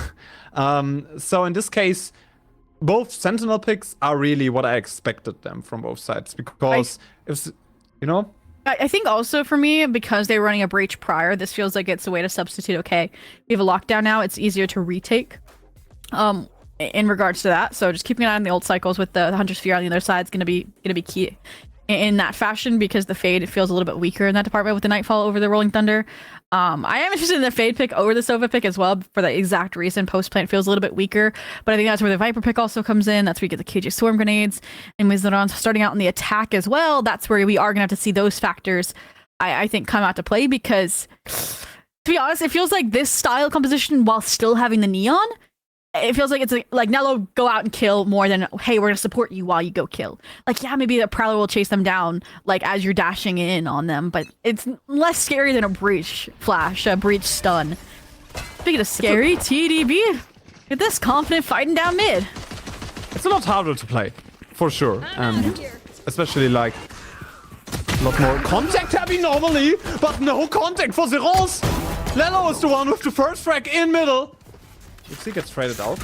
Bellatrix, nice peek there. They're trying to brute force their way onto C right now.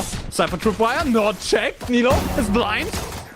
And the frags are falling for TDB. Pinkley and Nilo both down. Bobby makes her second frag. Bellatrix, a triple kill for her. Both players who had some quiet the quiet first map just popping off right now.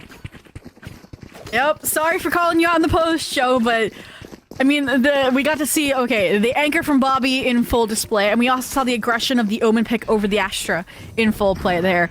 Bellatrix from the opening kill found on the look-see, so that they couldn't have that backstab opportunity through B. And then rotating so quick to help Bobby out on the E site was just really, really nice after we saw again that explosive opening to try and counter that mid play that you expect from a Yoro ISO on the pistol round. But all in all, doesn't mean Zeros is going to be slowing down anytime soon. Might be able to see what you can do on the eco. Zerons is speed right now.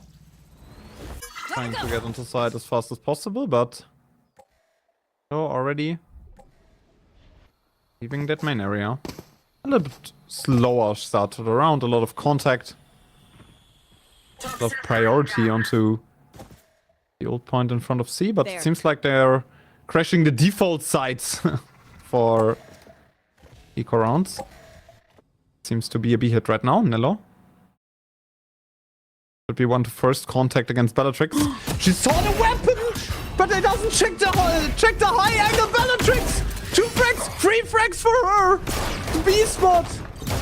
Just the territory of that enemy home, and it might be a pistol ace on that second round.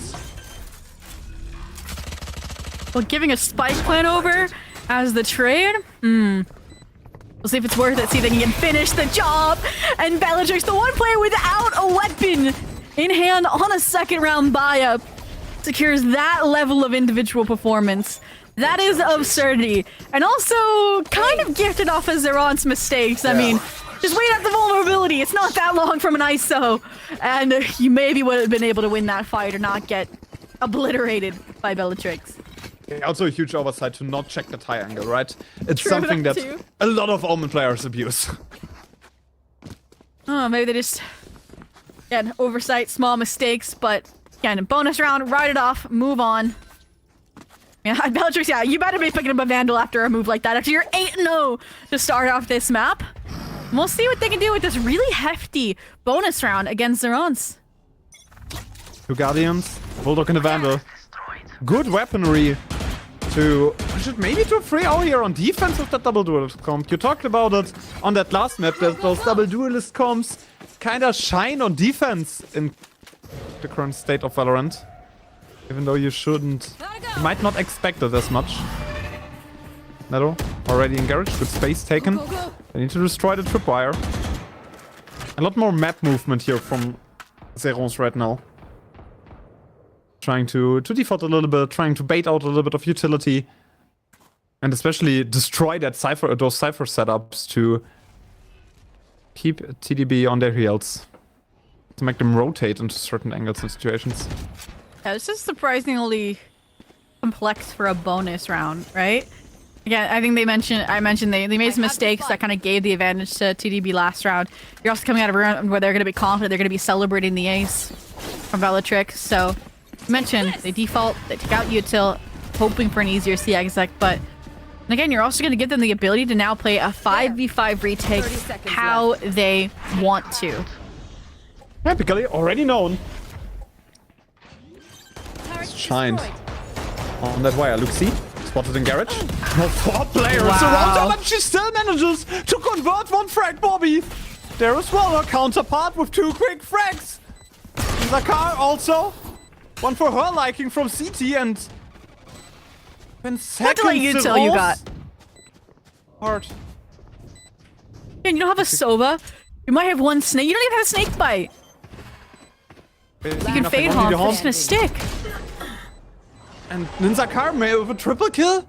Just closing out the round. TDB 3-0 to start the second map of the day. This might be a more competitive series than it seemed after the first map. I said it. You might be underestimating. Sort of on Haven in particular is their bread and butter. I think that's what we're seeing here now. First and foremost. Second, it felt like they were so prepared and understanding how Zeron was going to be playing that post plan, right? Like such, without information, right? They just send the vulnerability in the garage. It's like they know a player is going to be positioned there. Like a reroute from Luxie. They challenge it, they win it. And the timing there was gorgeous. Those team fights cleaned up. And I mentioned it on Ascent, it felt like they had good big picture ideas and it was just practical micro plays that fell apart. I think we're seeing those developed. We're seeing success rates skyrocketing, individual performance skyrocketing. And again, it feels like Zeron's a little lost on what to do. I feel like it's a little bit of a problem with that comp. That does seem a lot like teams are All bark, a no little bite. bit confused. Cutting through. Okay. Hello, We'll see action again. Destroy the trips. Try to flush out U2. That's the issue is Totobe is not taking any fights that they don't have to. Yeah. Not overextending. Look where they're positioned, so defensive. Just basically giving over unnecessary space for Zerons. Oh, but that's a huge oversight too! We're gonna go back A. Entry frag found onto A, and now you can just call over your entire rotation. A side up for the taking, a lot of damage on your Omen and on your Cypher as well. What are they trying to do? Good timing here. Nilo spotted to find the frag, but Bellatrix also traded by Tui, MVP of that round up until now. Those two frags, absolutely high impact. And a hard retake for the DPP to play out those cursed 4th rounds. Be a problem for that mix team. All 3 of them positioned towards CT. Where are you? Look at Pinkley. Everyone might show this one off. Pinkley's positioning. Pinkley's low. She's already behind them, but they doesn't even need her. Lou and Luxie off from the spot. The 4th round, not for the taking. TDB defeated off of that lurk from Tui. That's Bellatrix's first death of the map as well. I think we finally got to see, okay, Totobe overpeak a little bit. I think we saw chip damage on a Bobby. Obviously chip damage on a Bellatrix on that B hold. And once I got that A control, I think Bellatrix made a fair call, right? You need to get the timing, layer on unexpected smokes. But we saw how strong, I think, in the post plant this composition can be in terms of cycling, again, orb into smokes. Not util-wise, but otherwise. Okay. Now that they've got that confidence, now that they've gotten that round, the wind out of their sail. They were trying to, again, start out B, start weathering away that stronghold of utility. Not quite sure if they spot out the operator off that ping either. But I love the TDB D-Bay control. They don't want another Tuiler getting away with what happened last round. The A control is amazing. They kind of need to use utility to force their way back onto A long. Bellatrix's positioning is amazing. Use the paranoia just to get out of situation. Flora in garage. Important operator shot coming no up, TP? Nello just runs over her. No TP. Vulnerable, also no effect. Here in that case, Nello, another frag Tui. Also by Bellatrix. C. Unchecked on long. Ninsaka is there as well in CT. Nello pushed a little bit too far. And it's all on Luxie. All on the new IGL for Zerons. 30 seconds left. To isolate. She needs to find the frags. Get yourself to a 1v1 and you might find gold at the end of the rainbow, but so hard. You don't know any positioning. Stabs should have been 10 heard. seconds left. And once she stabs the spikes, Util's good, will be even though. harder. This alarm bot, this turret, I think this was the best possible position she could get. Because now she can isolate the first, knowing that the second is window. And now, suddenly, it's another clutch that could go the way of Zarons, that could define this map. Bellatrix spotted her as well. A little bit of damage. Onto her shoulder and Luxie! I had to focus for a second. The 1 versus 2 isolates the server, clears the round. Zerons gets a follow-up and stabilizes their economy at least a little bit. Wow. I mean, again, it felt like I was curious about it. It felt like it'd be a little early for a timeout, but also after the way you lost that last round, I was like, I might just want to breathe there more than, okay, changing up too much. Because I was like, they're steamrolling to the C site. They had a good adjustment for the A main deep control there. Got a lot of utility as well out of Zerons, like Paranoia for the relabeled, etc. That made the C take a little bit more difficult and had to dip into the overdrive reserves. But, I mean, get players like Flora overwhelmed on the operator, no TP available. You had Eva and Bobby get dropped immediately on that C pillar. If Bellatrix hadn't come in to save them, that round would have been unwinnable. And even then, it still went the other way because of Luxie. And like I mentioned, broad map awareness of where her utility was. Turret outside of garage, alarm button window. If I plant from B, I get all the information that I need and have so much space to isolate these 1v1s. That's exactly what she was able to do. So what do you change for your Toto Bay? Again, do what worked the first few rounds. Try to avoid fights and engagements where necessary. I like the deep control to shut down the Tui lurk. I think this was just, again, a breather. A breather of fresh air. Bellatrix, 12 frags also in her own pocket, needs to default back to the Sheriff right now. Because your economy doesn't look too hot. They're forcing them. Yeah, they're forcing They don't want to lose this lead. Contact. Go, go, go! I guess it's default. Different though is the Tui solo lurk up C. Usually Nello would dump into Cubby and then disengage, but again, they're just trying to get a lot of utility out of Toto Bay early, and they're just not having it, right? They've got the Eva Jiggle A. Got some Cypher Trip still on B. Now they know pretty much it's an alien, and I expect maybe, again, because it's forced up for you to go for the full-on rotation. And I'm curious, do you think we get the Hunter's Fury invested on the force up? You kind of need to, right? If you're forcing up, this one you better invest in Hunter's Fury that you at least have an even better chance to clear out that round. Luxie's lurk. Good timing. Spotted out, but finds the frag! The double kill for Luxie, B side open! But they're still trying to brute force their way onto A. Ivar's there, weapon in hand. Finds the contact, the footstep. Pikali is the one that converts the kill. Toto Bay 30 seconds left. Spike planted. down onto their last 2 players. They're saving. They're saving, yeah. Yeah. Honestly, that round, I don't even want to say it was a Toto Bay misplay because they still had Bobby on C to handle the Tui lurk. They still had 2 players, on C. They had 2 players on B to handle the Luxie lurk. It just was a gun differential, right? Maybe it was like, instead of one thing after the other, you could have had some guaranteed way to get the trade over on the B site, wait for the trip contact, etc. But all in all, that was a mechanical failure, not a macro failure. And as a result, like I mentioned, Zerons got full control over the A site.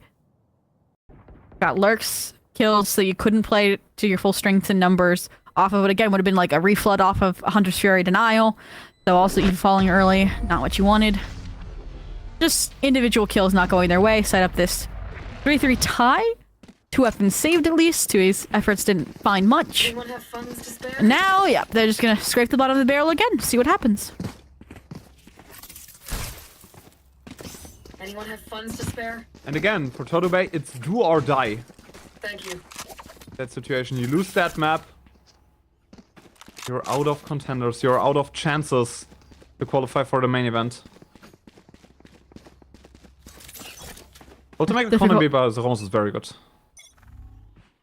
Yeah.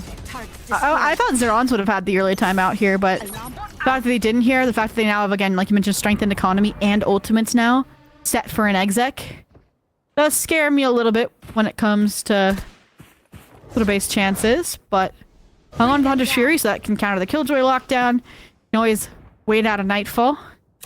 We'll see if they invest either to try to break through, again, the Bobby stronghold that is the C site, or if, again, they're just playing games. They're trying to get over rotations. They're trying to get over peaks and utility flushed out. Could be for the most part haven't fallen for it, but... Like, The most important part is always destroy that Cypher setup into garage to keep them on the hoods to have a player move into that garage area.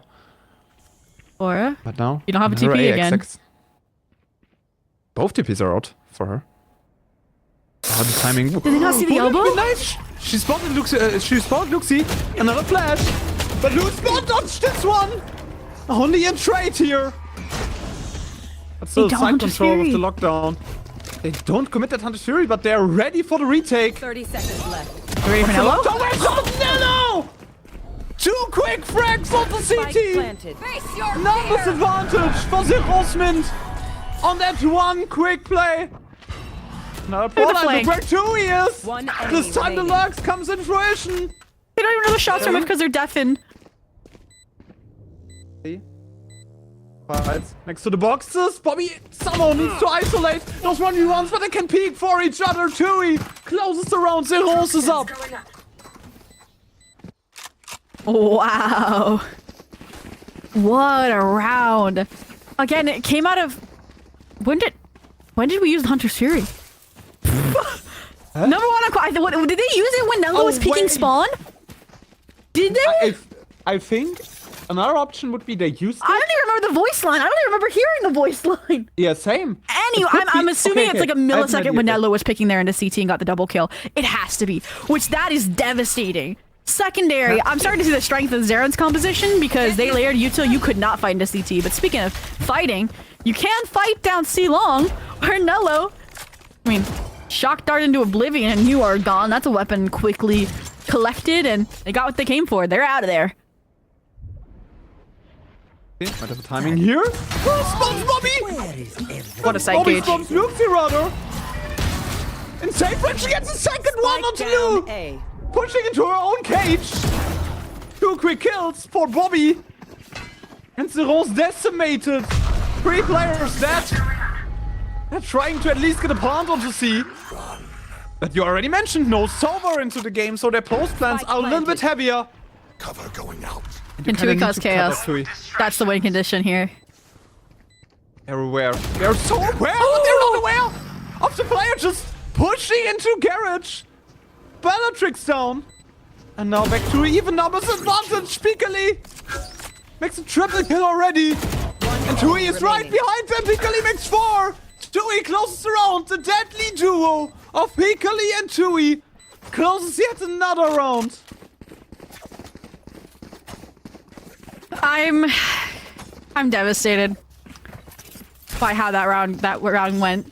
Bobby gives you a gift of a very stark numbers advantage. Your trap play to take down Raid Boss Nello outside of C worked. And you really toss it out of, I feel like, fear of the unknown for where Tui and Pinkley were. And then just one after another, every single one of those engagements was untradeable 1v1s. And now Zerons look like they're on track to have a 6 or more half. Do again have these kind of duos set up here. You do again have a little aggro play A to cut off any lurk plays, but again, the information that this WAB has robbed them of is why they're investing so much utility like this early drone. And again, they're depending on heroic players like Floor to hit the shots. No TP. Again, no TP. Nello gets that kill. Easy one for her. Just stun dash dead. On micro mistakes. It might be the nervousness for TDB. Gets to them. Calm down here. Because those kind of mistakes shouldn't really happen. Got a kill over towards A. It's like the logical rotation, but not without the sprinkled in spice of a look-see lurk, of course. Bellatrix. Gonna remove that from the pot, and she will for the time being. 30 seconds And I was left. wondering how Ninzakar and Evo were gonna do on site, but again, they're isolated and dealt with accordingly, Spike planted. not able to play off of each other's contact. And you leave it to the 2 players who have stepped up to this map, Bellatrix and Bobby, to clutch out the 2v3. The crossfire is so hard to break. The paranoia needs to be perfect. Bobby finds Nello. 2 versus 2, both players in under, but do they know? Are they aware? They're not in teams. because Bobby is the first one to fall. Bellatrix takes one, but Pikali remains unchecked for the rest of the round. They're almost 3 in the lead right now. You never expect more than one in hell on Haven. It's just never. And all of my friends are in hell. I'm gonna say it now. I think Get Over It is gonna be regretting taking that 3-2 timeout. Yeah. Because you have run one around since, and now you have no timeouts for the second half. I think they realize that even if it's an attack-sided map, it's that similar confidence. You don't want another 9-3. You need that wiggle room to flex with, to play around with the strategy.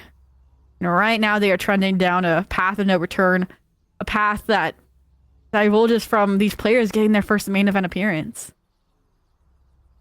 They already mentioned it. No timeouts for the second half, and you know, after 9 rounds, it's a little bit crazy to pull both of them. But they really want to avoid those 9-3 scenarios because pistol round gets incredibly important then. And I mean, at this point, trying to think, okay, what do the changes look like? Again, to me, it's not at the macro level. It never has been. It's just, I don't want to see these players fighting alone. I want to see Flora have a TP somewhere. If it goes out, replenish it. Yes. Because I like you fighting forward, and that's exactly what they have set up here. Similarly, again, right? Proactive recon off of Sova. The Aura's going to peek off of probably a vulnerable off rip. I just need them to win the opening kill. Come on, Flora. Even if you don't have a better gun, I believe. You believe wrong, because the first 2 frags fall into the hands of the Rons once again. Quick A-side take. Nobody's able to trade off of each other here. And you mentioned it. You mentioned it during the timeouts. You want to see more situations where TDB is able to trade off of each other, but exactly that doesn't happen right now. They're giving them the one-on-ones, and they're dying every time. Poison orb emitted.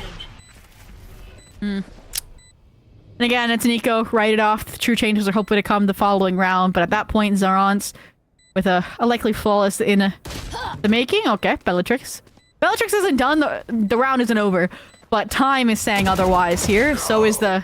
Okay, we're going to say the Pinkly high position. But again, damage. But what feels like an unwinnable round. Wow. Yeah, unwinnable round. I said as much. Bellatrix did her best.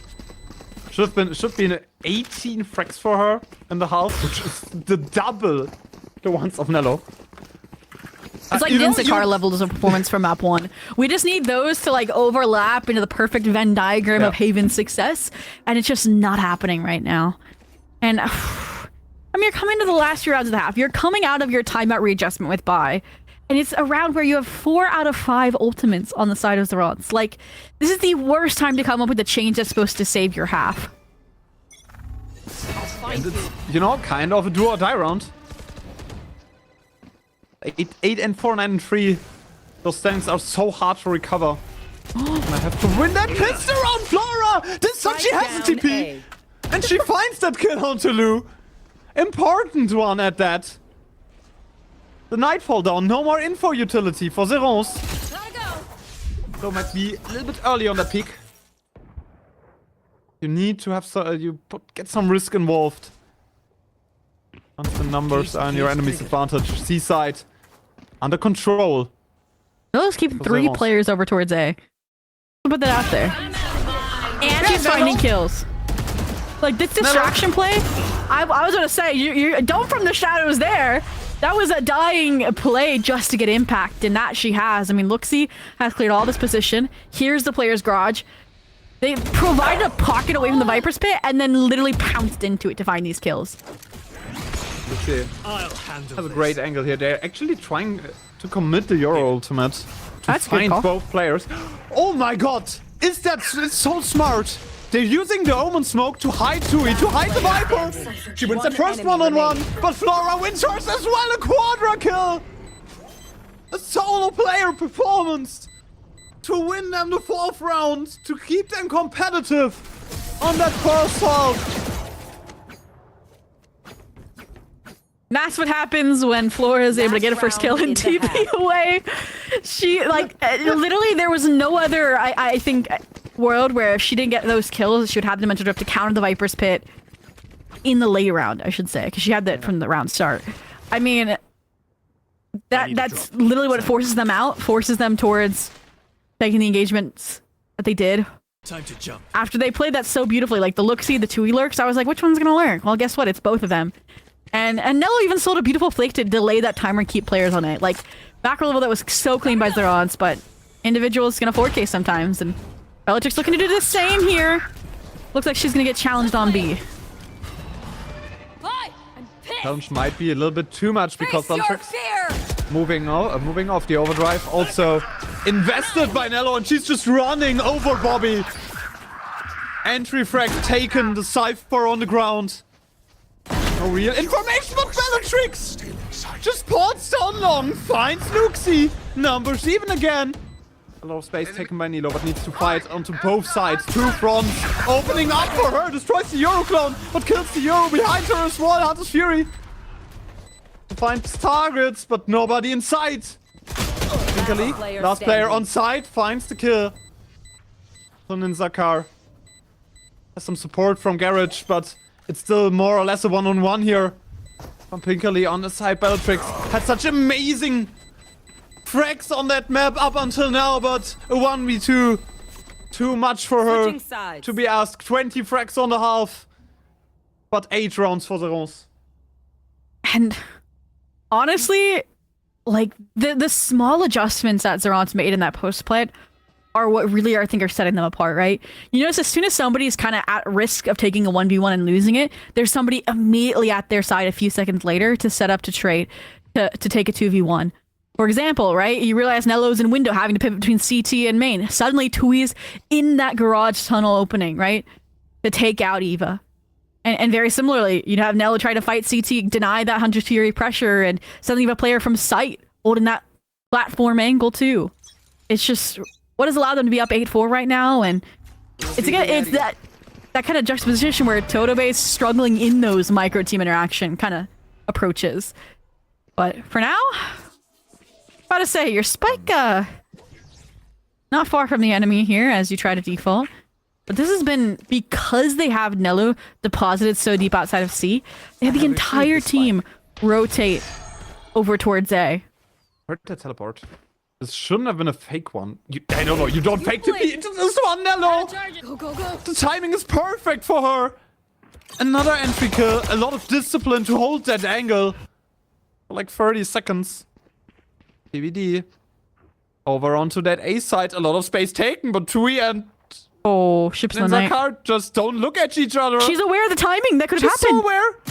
And Tui finds the kill. Ninzaka caught all of her teammates over, and now 2 players of Zerons are just well positioned there. One-on-ones are taking place. Eva down, Tui. Able to trade her teammate. Gets the second one on the side right now. Bobby already on the ground. It's only on Bellatrix. And she can't find anything else either. 4 kills for Tui. Zerons up on 9. Lurk player and opener in the first half. Basically an anchor sentinel here in the second. Plays around the regenerating poison cloud as a sight smoke so she can isolate and take these 1v1s. And just the awareness, right? That like in a split second, you know, of all the possibilities, you know, of what could have happened, recognizing that Ninzakar slipped to the net and could have, you know, cracked that round wide open and deals with it. It's moves like that that is why Zerons is looking like a scary team and a return imminent towards main event next stage. It looks inevitable. We will see a Nello versus G2 matchup on that next stage. And Zakar with a fitting classic here. TBD. TDB moving slowly towards Garage. It's that hesitation again. This time, it's understandable, right? Double digits on the line. You have worse weaponry. I mean, in the second round, the half after losing the pistol. And it feels like there's no right choice, right? You just got massacred on the A side because of a single player. You have the Killjoy split utility over towards C. You still even have the impact of the Viper Wall on B, so... just taking the close angles where they can towards Garage. But little do they know they're still walking into the Viper's den. And they've got friends. Actually, scanned in backside. So you know where the Viper is. 30 seconds Vulnerable left. doesn't find a target, a lot of damage. Just spraying through smokes right now. Spike. You should be able to plant this one. Nello's stun goes a little bit off.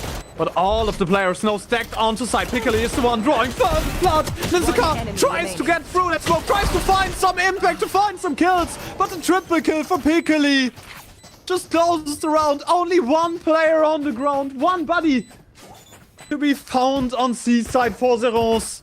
They're on double digits. And TDB isn't even at 5. Gun here. Ooh. And part of that, Bellatrix starting to slow down. Part of it, again, just Tui starting to step up. Last round, buying up time here off of Luxie's utility as well. So you have the reflood in and those, like you mentioned, near flawless trade fights where they only lose one. And while I will say this buy doesn't look as scary as the first half buy was, where Toto it was able to get 3 rounds in a row. I mean, now Laha is scary. You see, maybe the proactivity deep sea was going to be scary, but it's just for an alarm pot deposit. And the default, it's smart. They're trying to avoid any aggressive plays off the rip, but I do like that Luxie's defending her util. And so is the rest of the team, right? Snakebite forward, Paranoia forward. They want this space. And Nello has taken so much of it. Tui also able to trade the entry kill. That's what takes the Rons apart right now. It's what's bringing them up in that round. They want to have 11 on the board. Tui there, fighting for her life in the backside. Teleport. Unspotted, you need to take down that smoke. But support is there, Piccoli. On that side is right, Tui! With just a ghost in hand, another frag for her! Keeps the numbers even, Nello spotted in middle. Camera You saw important. Still the internal dilemma. Do I fight separate? Do I fight together? They regroup, hand off the weapons, they entrust this round to Nelu on the clutch. Full trust into the new player, but the trust comes to bite them. Lu, last player standing here, and Bobby clutches it. Nasty shot. Good damage here for the side of Serons, but no round, nothing on the board. And again, just like you mentioned, small mistakes here and there cost them a few weapons. Tui, again, stepping up, has since moved to the top of the leaderboard as well. Outside of that, I mean, it felt like they had to start slow, right? Because again, it was a bonus round. You don't know if they're going to go, you know, 3 out mid off of a paranoia off of a relay bolt. And now when it's finally quote-unquote even footing, you know, TDB having to force up to fill those extra holes, you are going to get a team fighting for it. Look at this A-long. Vanilla deposit, and Floor actually wins it? Or actually wins the 1v1. They're holding backside. Slow start to that round now for TBD because, you know, they know they're having an entry. They can just default a little bit more, fall back, play together and trade off of each other. Look at the killjoy though. All the way down C. So now exactly what you're going to see is the Omen and a 2 start rotating over because you don't want Fade. You don't want Lupita to be alone here. I expect as soon as this haunt comes back on, it's going to be a haunt short. It's going to be confirmation on how many players are here following the stream. It's not just an initiator fake. And I think they're going to have fully 3 players here to play off of this toxic screen. Piccoli already used her paranoia. Lu tries to dance around her own teammate utility. Piccoli makes 2 from the backside. Zerons might just save the round. But now Luxie has to take a long walk. A long backstep. 30 seconds left. Right back into that round to Spike even planted. get to a point where 2 versus 1 is possible. Looking at her already, Eva. That's the angle. What's this one? But it's a 1v1, Luxie. Clutched those before.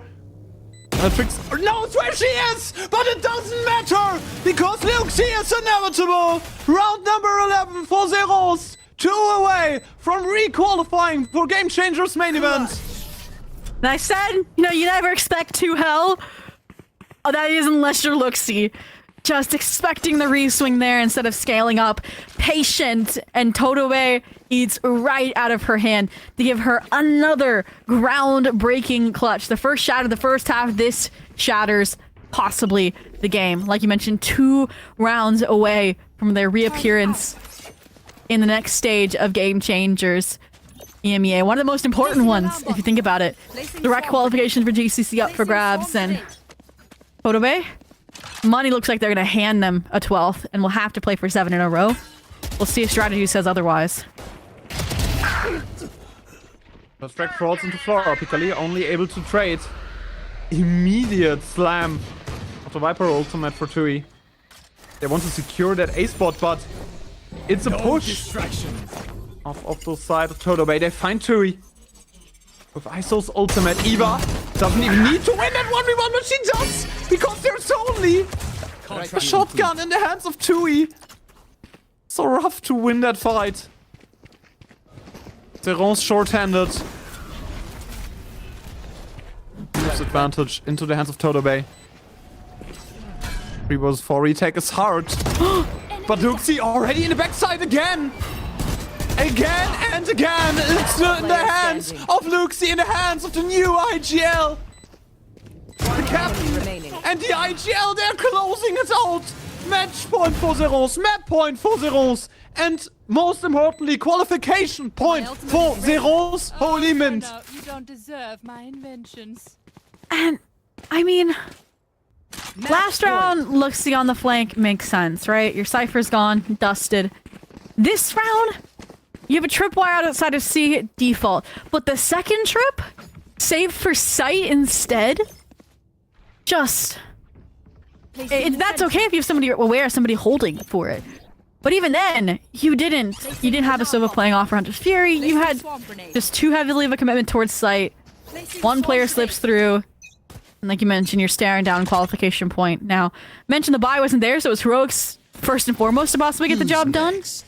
And now, I mean, all the stops are out. Ults, a buy. I'm expecting this to be explosive from both sides. And here it comes.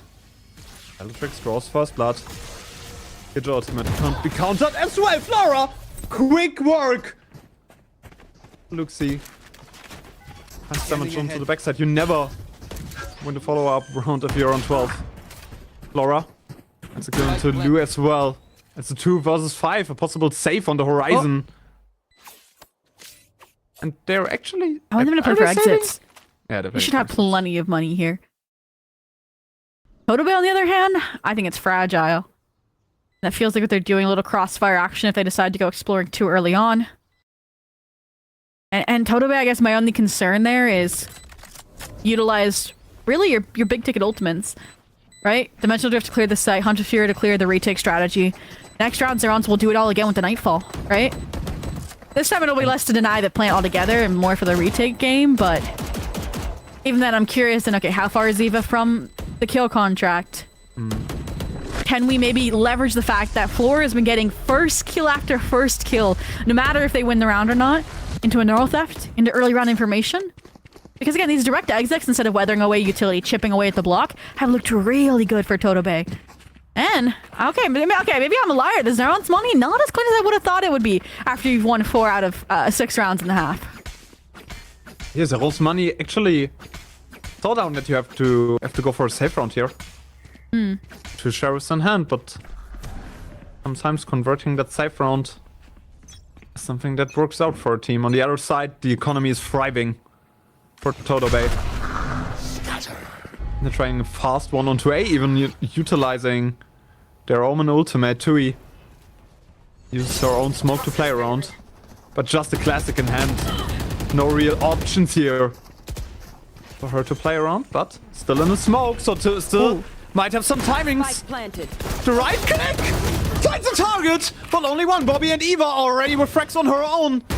2 players that were approaching from CT already on the ground. Lu Gather with Picali brings it into even territory. I like this. Not like this again. The short-handed buy. Everything were on deck for Totobe, but now it's only They're Bobby. deafened. That's standing One enemy remaining. between qualification and the Roseman. The trap wire on site. Well, pick up for Luxie, for Luke and she gets it. The ticket wasn't granted. It was earned for the Rosemint, for the French Defenders team. win. The power of friendship is back in Game Changers main event. Nothing for granted. Everything is earned through the Shark Tank of lower bracket runs. And Lufite, 2 for 2 on those clutches to end the maps, right? And punch their ticket back into main event. And while this time it definitely felt like those players we asked to deliver for DB were delivering, we need the entire team to show up for them to have a chance here to send them to their first main event. And again, 13-5, 13-6 statement way to make your return, especially after, you know, what looked like it was going to be a close 3-mapper against Zenit was a corrode kind of blowout to his degree. And I mean, all of this, I mean, it was impressive. They did a good job again at the macro level. I just want to see some more. I want the team to stick together, if that makes sense. Again, this was a squad put together under an org just for contenders. And again, they fixed the micro. The macro calling was so clean at times. Like, I saw the game plan and I'm like, this should work. This would look good if they just executed it properly. And again, clean up the util combos, you know, get on the same page, 3-1 swing, and I could see this team making a nice showing. Unfortunately, the 2026 Game Changers season. Yeah, you said as much. Unfortunately, in the 2026 Game Changers season, because they are out of contenders, particularly 51. You know, they showed up the Nello headshot percentage. Headshot percentage. They said, I see that and I'm gonna do better. Yeah, Bellatrix had Impressive. an insane showing. Also, one of the players that, you know, Contenders is always a proving ground for players, and some of the higher tier teams observing what's happening right here, right now. It's true. 185 damage per round, 22 kills, and with that 51% headshot rate, you might be able to be picked up here from maybe a higher tier team if they're seeing what they're capable of, right? Bellatrix, insane performance. Definitely a Death Eater in the server, slinging so unforgivable curses. Had to make the joke before the cast was over. And I mean, ACS at 324, just a beast. And at times as well, like, she was one of those players that was still having really good paranoias to support the team as well on some of those retakes. So all in all, again, I think there's promise in this team. It feels like it needs a little bit more shaping, you know? And when they come back, if they come back as a full 5, I'm excited to see what they'll do. But and looking back, I said it, starting on Ascent when I feel like they had stronger maps felt like a gamble. And Haven should have been theirs. It was just some unfortunate clutches go south. Again, some unfortunate gameplay moments fall short. And this is the result that you're staring at. Yeah, and you know, no shame in performing like this against a super team like Zerons, right? They picked up 2 incredible main event players. They picked up Luxie and they picked up Nello. Both of them incredible main event players. Both of them made multiple top 3s in main event, right? Luxie last year with Nazar. This year it was Nello with G2. So, right, both of them are really experienced, and it's no shame for a team that has no main event experience to perform like this against a giant on the other side that is the Ronsement. And all I can say is that I'm sure they'll be coming back, at least for the retained core members, into the next stage with vengeance, right? I mean, they only won 1 matchup, and that was week 1 against the other relegated squad of QAD, who I'm sure that series is still going, is fighting. Oh, it's not! They 2-0'd it! Okay, there it is! So they both are making their return there. Already. Wow. Yeah, both teams making their return. Alternate attacks.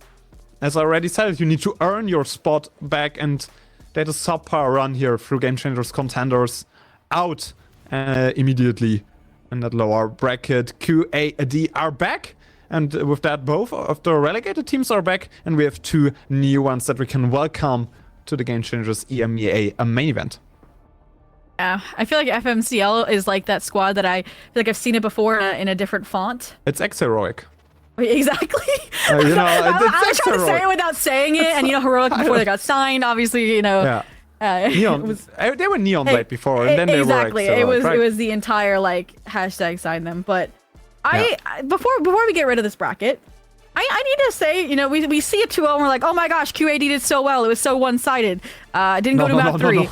I got the scores thanks to my amazing admins. 13-8, map 1, good statement. Map 2 was 20-18. Yeah, that's some overtimes. Just a few. All we can say is that alternate attacks clearly wanted it, and it's so sad that history repeated itself, where QAD is again the gatekeepers of this doc team from that coveted GC EMEA main event spot. And again, this is a team that stays together no matter what. And you have the most experience with that team, meeting them in person multiple times. What do you think the future holds for that team in particular? I don't know. Generally, we have I make some advertisements, okay? We have DACH finals this weekend for Equal Esports Queens. So you know, they're playing against SK Gaming Nebula. So a big threat up for them to taking top 3 team of the last Game Changers main event split. So some redemption in the air for alternate attacks, but it seems like they're playing a very subpar here, right? They got relegated from the main event. They didn't win their titles in DACH because SK won both of them, and they're somewhat of the fallen queens of the DACH region and need to get back to their old standards.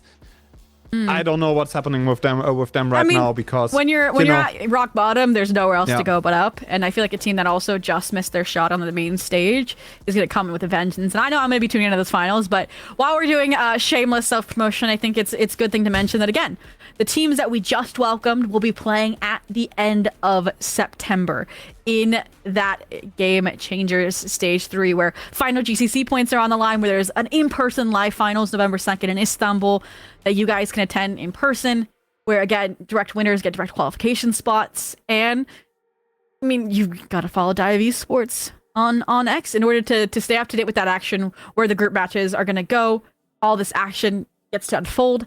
And I know I'll be keeping a closer eye on it this time around. I was kind of behind the scenes, like watching the updates left, right, and center for the previous stages. But I saw all the changes left, right, and center. And I'm like, what is going on across the pond? And I'm glad that I got to take a dip back in with you, Akamask, today for Contenders.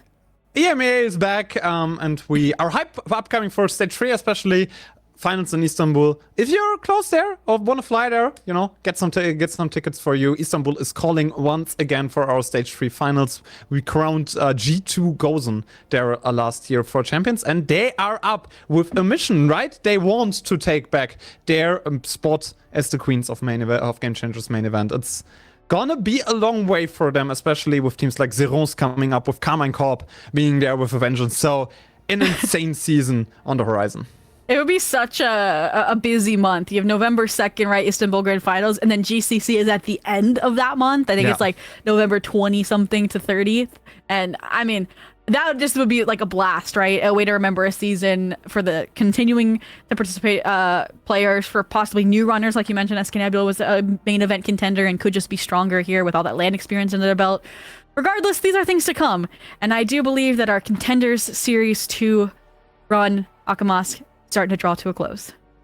Yeah, it's starting to draw to a close. Thank you very much, everyone working behind the scenes. I just want to say, you know, Dive is family, and Dive is always a very, very nice experience for all of us. And so thank you, everyone behind the scenes. All of the love possible in this entire world. To everyone, thank you for you, Zobi, for being here with me. It was a blast, as always, with you. And I think we're coming to a close with our Contenders coverage. Check out Stage 3. Give some love to the players, especially those who lost today, because they really need it. And have a nice evening. We're out for today.